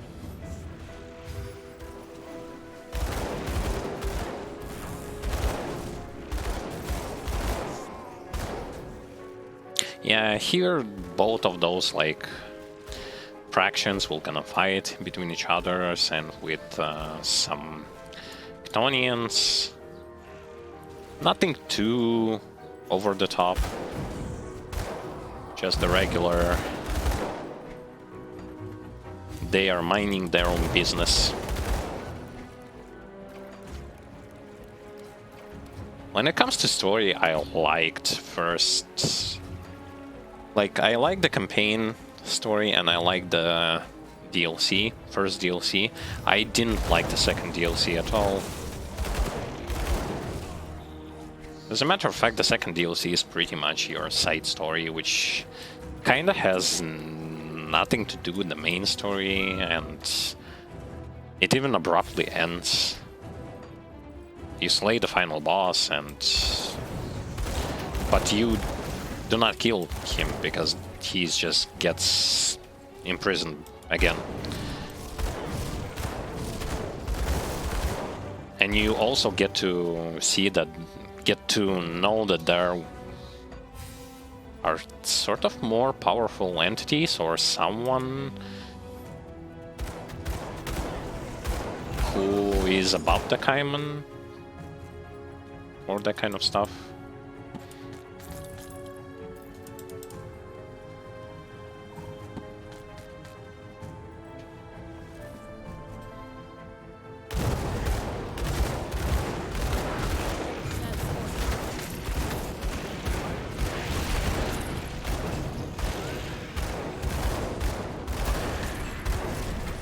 I like more the first DLC in the main campaign.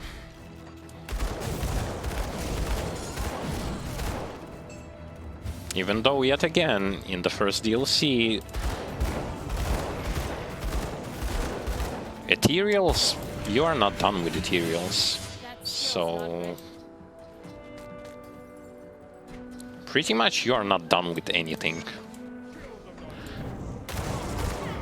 You just stop their plans, but it's like temporary thing.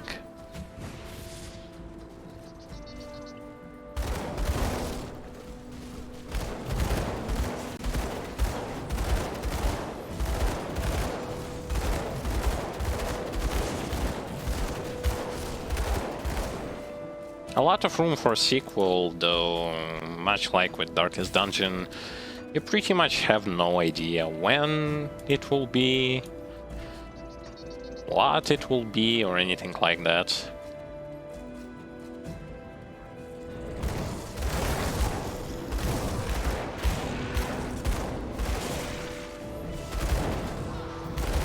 Except only one thing that is kinda...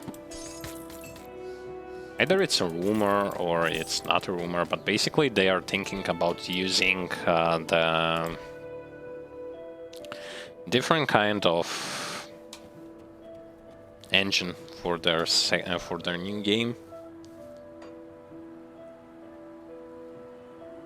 Let me see how many points he actually put into this.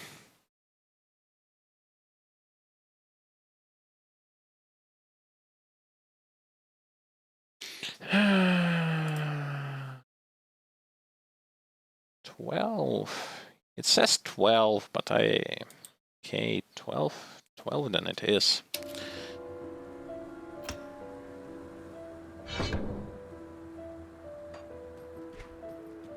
God damn, it will take so long to get there.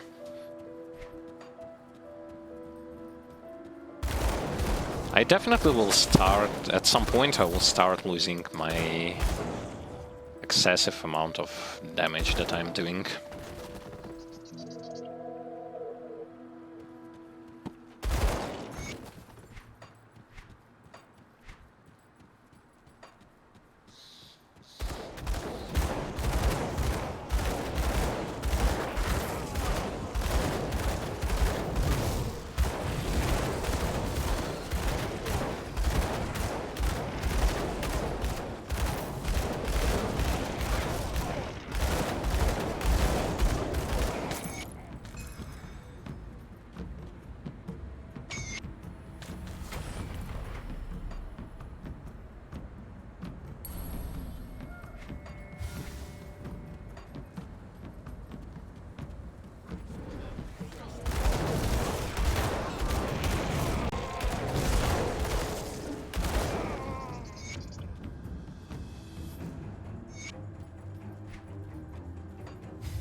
And actually, when it comes to, like, I was mentioning Port Valbyrie's soundtrack, that I didn't necessarily like it, and it is kind of one of the weakest ones in the game. The best soundtrack, for me personally,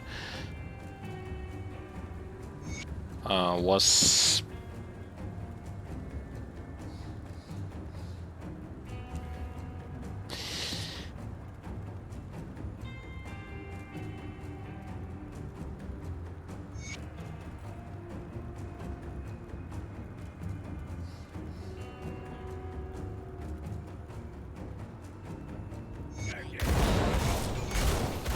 I think personally the Ashes of Melmoth DLC has quite great soundtrack,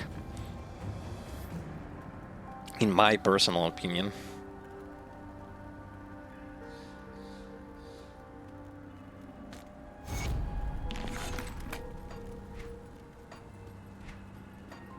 Especially that Sewer City. sewer camp. Quite powerful and emotional soundtrack.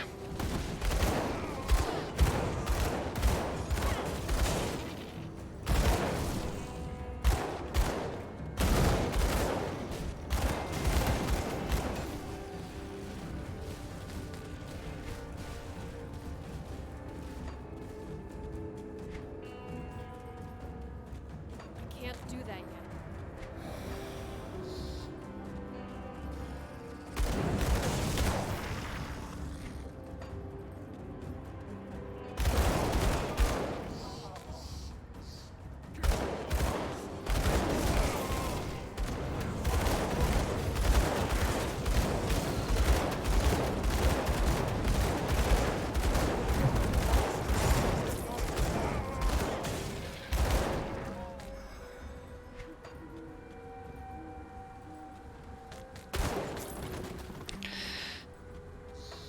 Alright.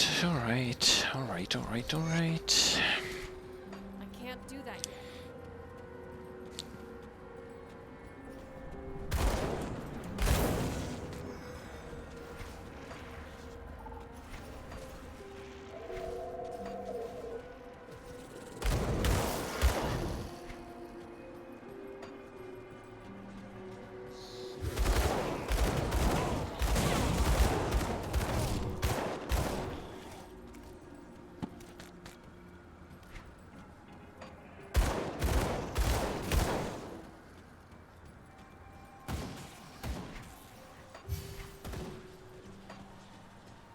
Oh, I want to go into this rift.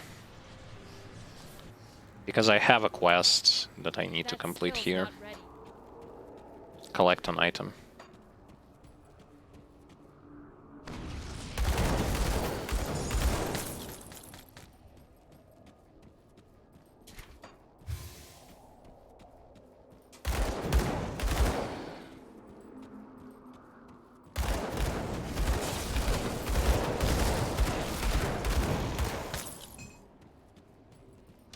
As far as you can see, damage-wise, you shouldn't worry about this build. Its potential is quite high.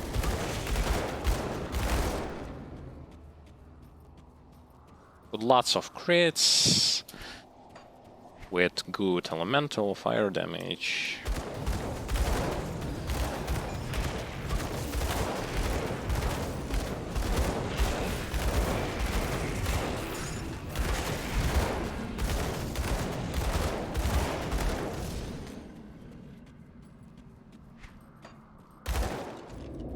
That skill's not ready.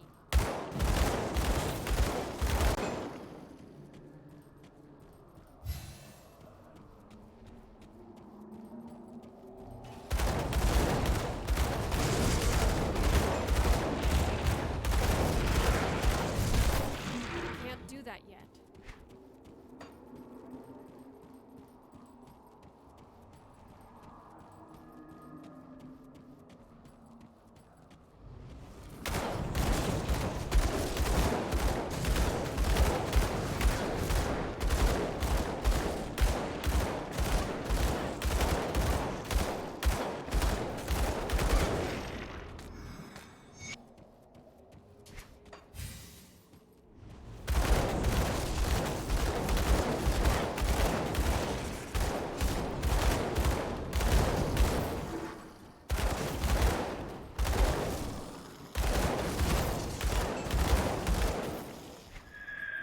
Though I wish to put this build, like, onto new horizons, so to speak.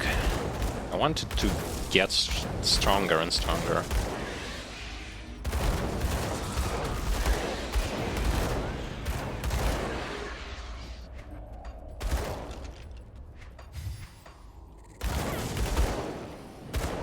Because I can see that it's not its limits. It's not at its limits.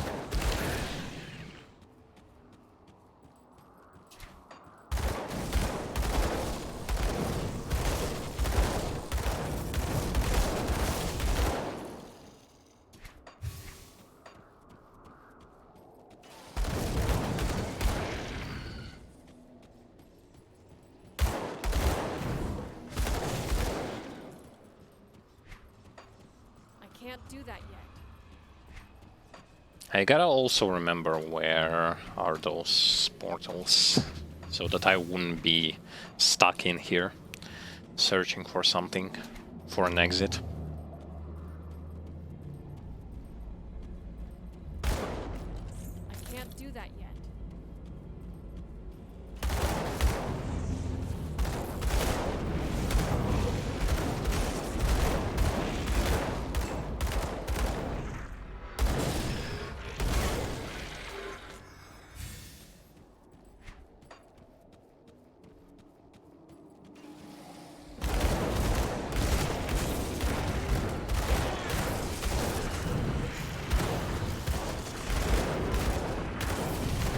That skill's not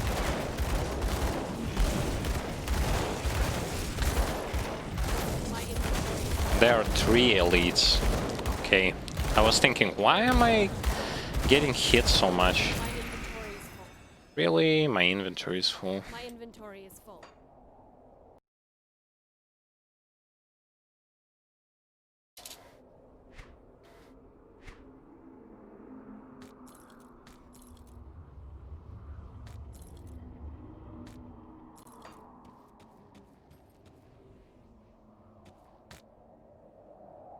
Elemental damage. Okay, sounds good. Not the best, not the worst. Yeah, but I was thinking, why am I getting hit so much? And then I saw that there are 3 elites.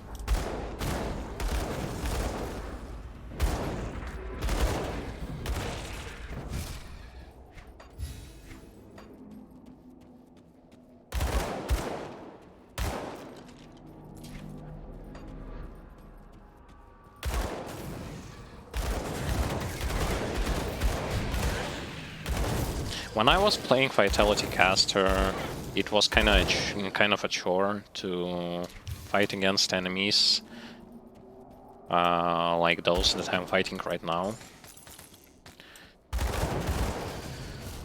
They had good amount of resistances to vitality damage, vitality and bleeding.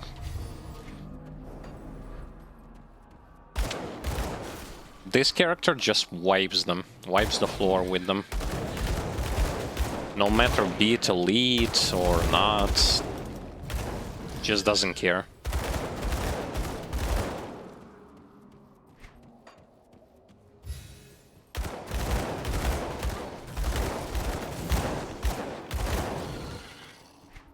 That skill's not ready. I will going to give my opinion about this character later on, but as if for now, if you are interested in playing him, be my guest. It's the kind of character that doesn't really need that much. Especially if you're gonna go and play him on softcore, you would have a room to make mistakes. Hopefully to learn something from those mistakes.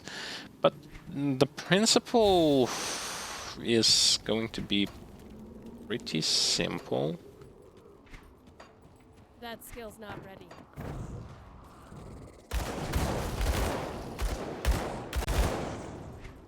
You will be able to fight against enemies pretty fast and to kill them pretty fast, so no problems there, no problems with clearing speed.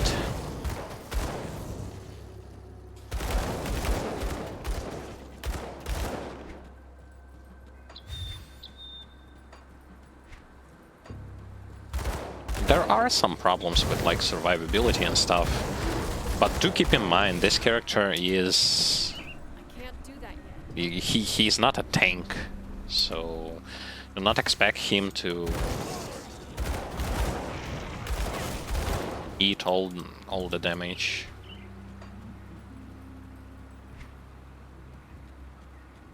I can't do that yet. He's tanky because he has this damage absorption from Inquisitor Seal as well as some life seal, but he's not your tank. So do not view him as a tank.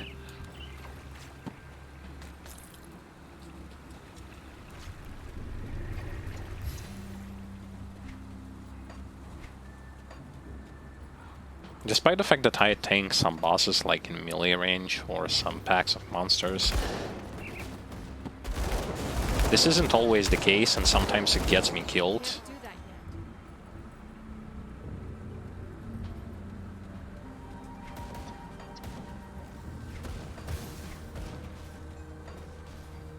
So it's a high risk, high reward approach.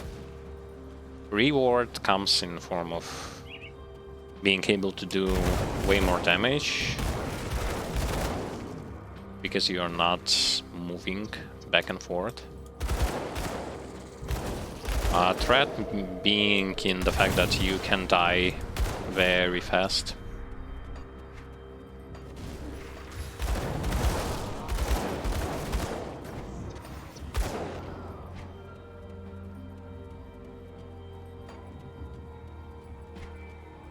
Can't do that yet. But once again, if you are searching for a build that's easy to use,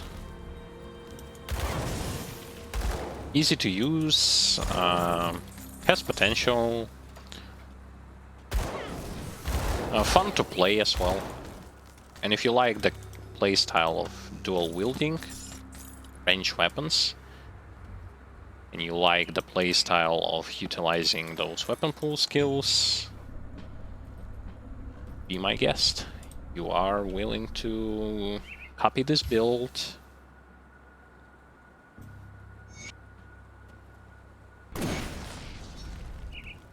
And you are more than welcome to play with it. Share your thoughts about it. Can't do that yet. How far did you get into the game? Have you tried to play this build on hardcore?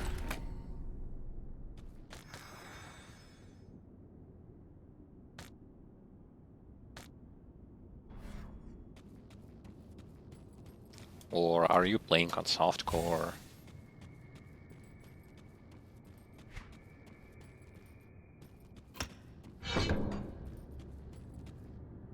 It really depends.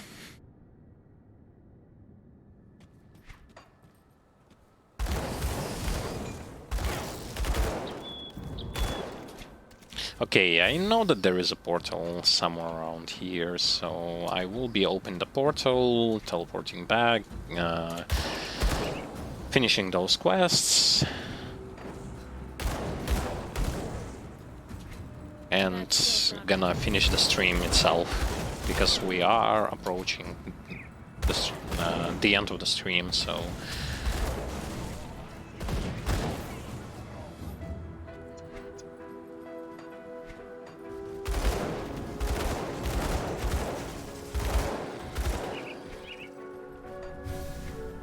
It is fun to play with this particular character. He has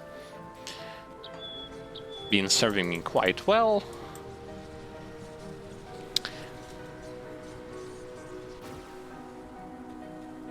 Has damage, has some survivability.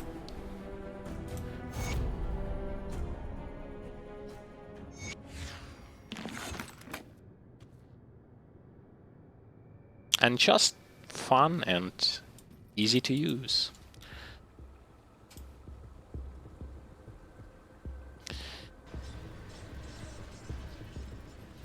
Don't yet know how he will be performing at late game stages. I am told that I could not when the Legion was forced to abandon. I will going to see how he will going to be performing. I will going to show you how he will be performing at the late game, but it will be like soon. It will definitely be soon. Come see what's left of my wares. But for now, we are like gonna sell what we've collected. Fire, burn, elemental. Not good. Not good. Physical, elemental, internal trauma.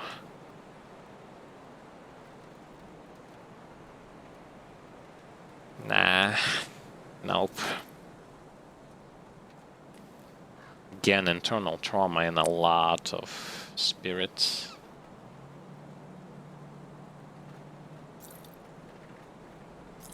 Nope. Nope. Nope. Nope, nope, nope.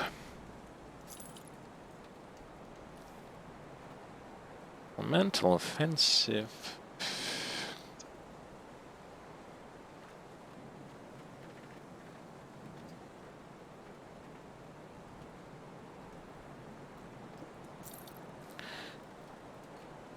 Oh, would you look at this? Good gloves. Okay. I'm gonna be keeping them. Those pistols are bad. This is bad. I don't need this. This is lame. Sell that.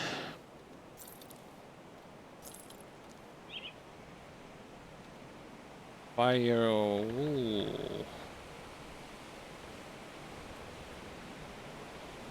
I actually am wearing quite crappy pants of level 15 on level 55. Blessed be the crappy pants. But those that I'm looking at are not good either. No. I don't want to lose more pierce resist. Though...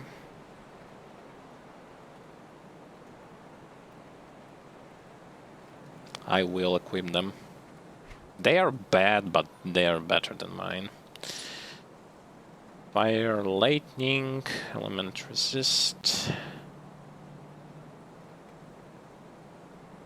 This is better than mine.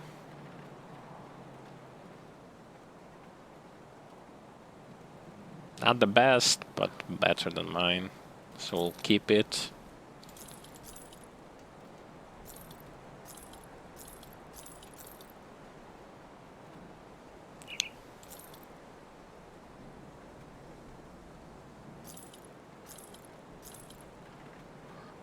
Vitality Eater.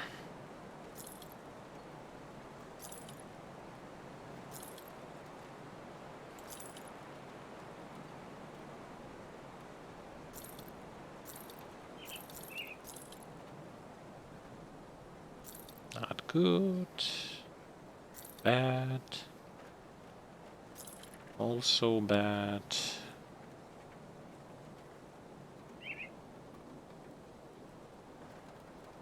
%90 fire resist.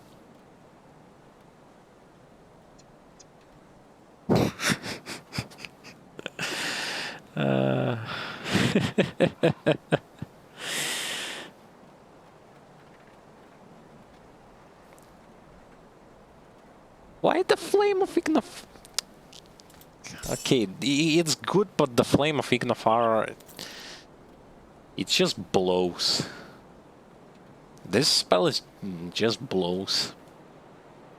Maybe one day or another I will going to try Flame of Ignafar, despite the fact that this spell blows.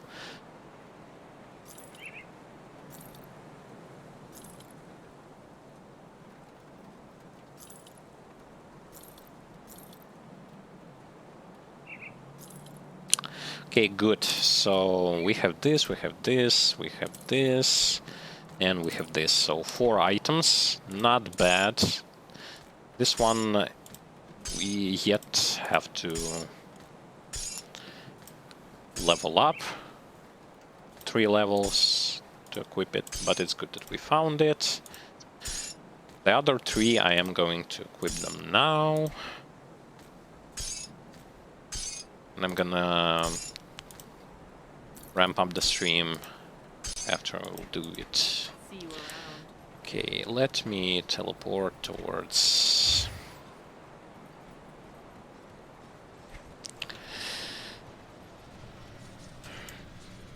Devil's Crossing. Okay, so I need to get rid of helm, gloves, and pants. Need something broken down?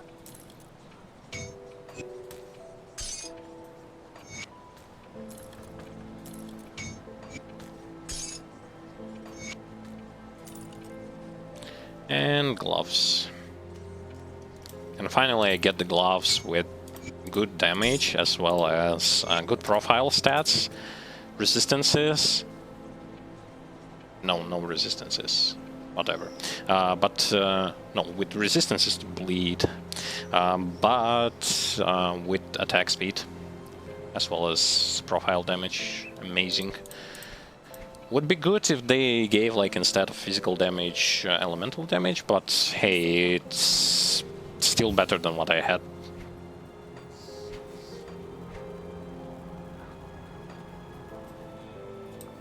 Safe storage, no questions. Okay, this goes in there. This goes to my stuff.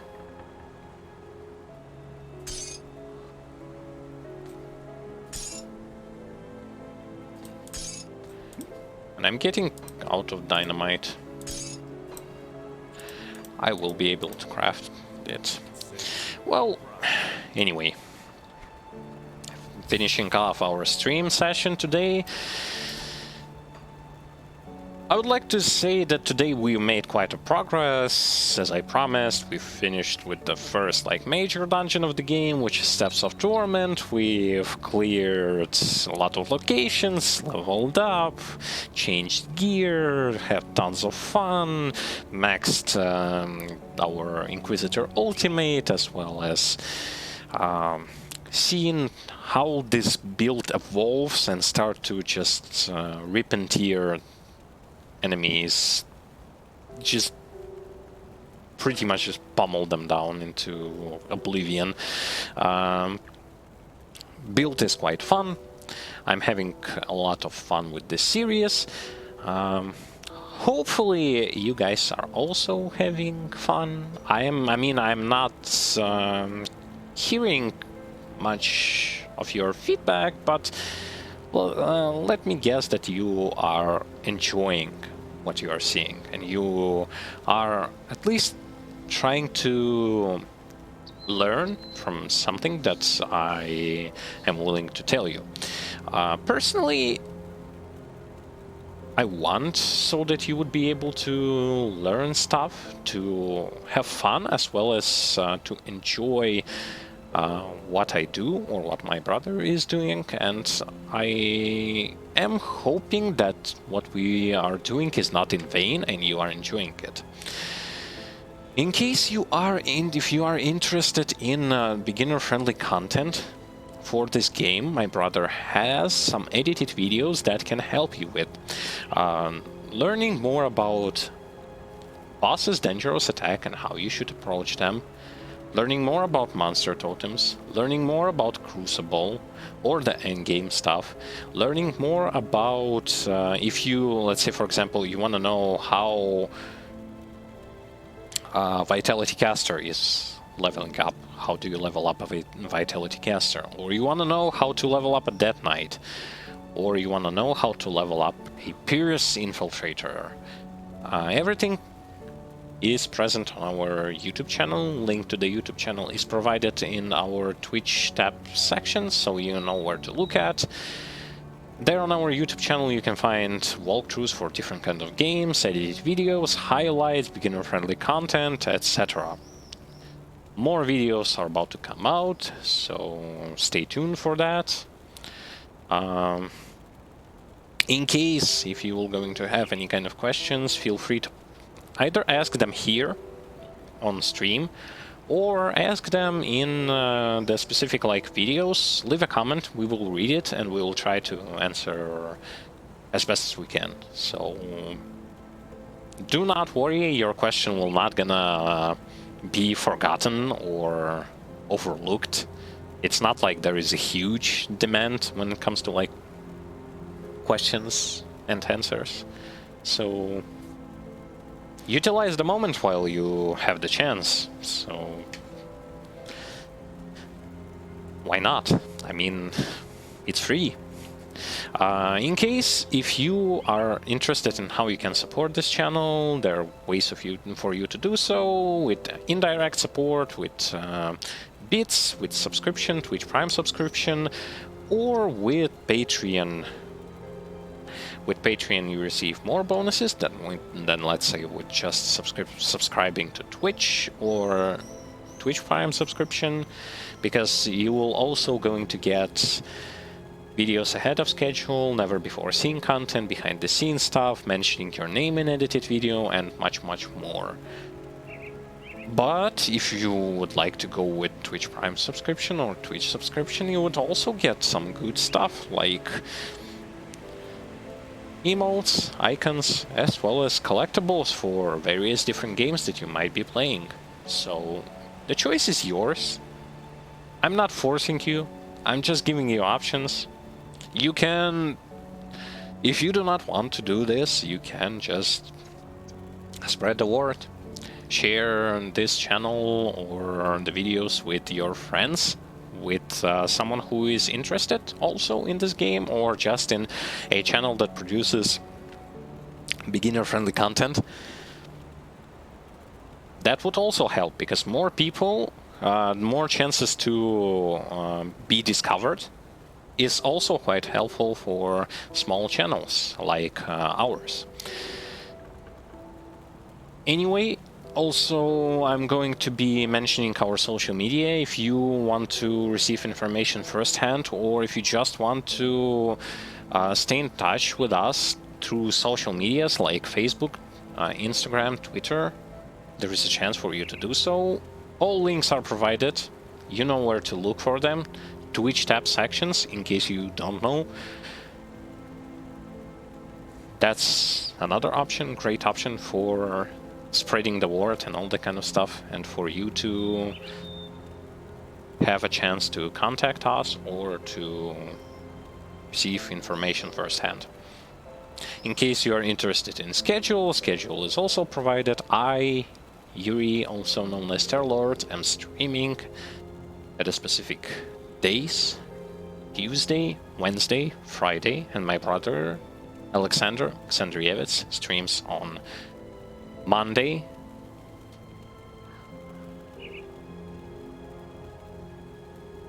Thursday, and Saturday. Yep.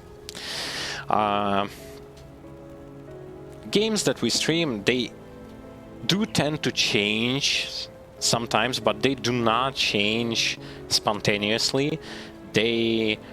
When we change the game, we announce it beforehand, because we want our viewers to get to know when and what we will be streaming, so that they would have a better understanding of what to expect, when to expect, and all that kind of stuff.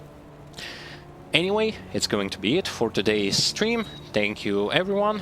Appreciate your interest, appreciate the fact that you've been here, that you've been watching, whether you've been just listening or watching. I still appreciate that. Would appreciate even more if there was some kind of interactions, but I guess not today. But it doesn't mean that it will not happen next time. So anyway, I wish you all good time. I wish you lots of positivity, health to you and your relatives, and we'll be seeing each other next time on the next stream dedicated to Grim Dawn, Leveling Infiltrator. What am I saying? Leveling Infiltrator. Leveling Purifier. Dual Wield Pistol Purifier. Which is great character, recommend. He is fun to play, easy to use, hard to master, but he's great. Thank you guys, goodbye, have a nice time, we'll see each other on the next stream.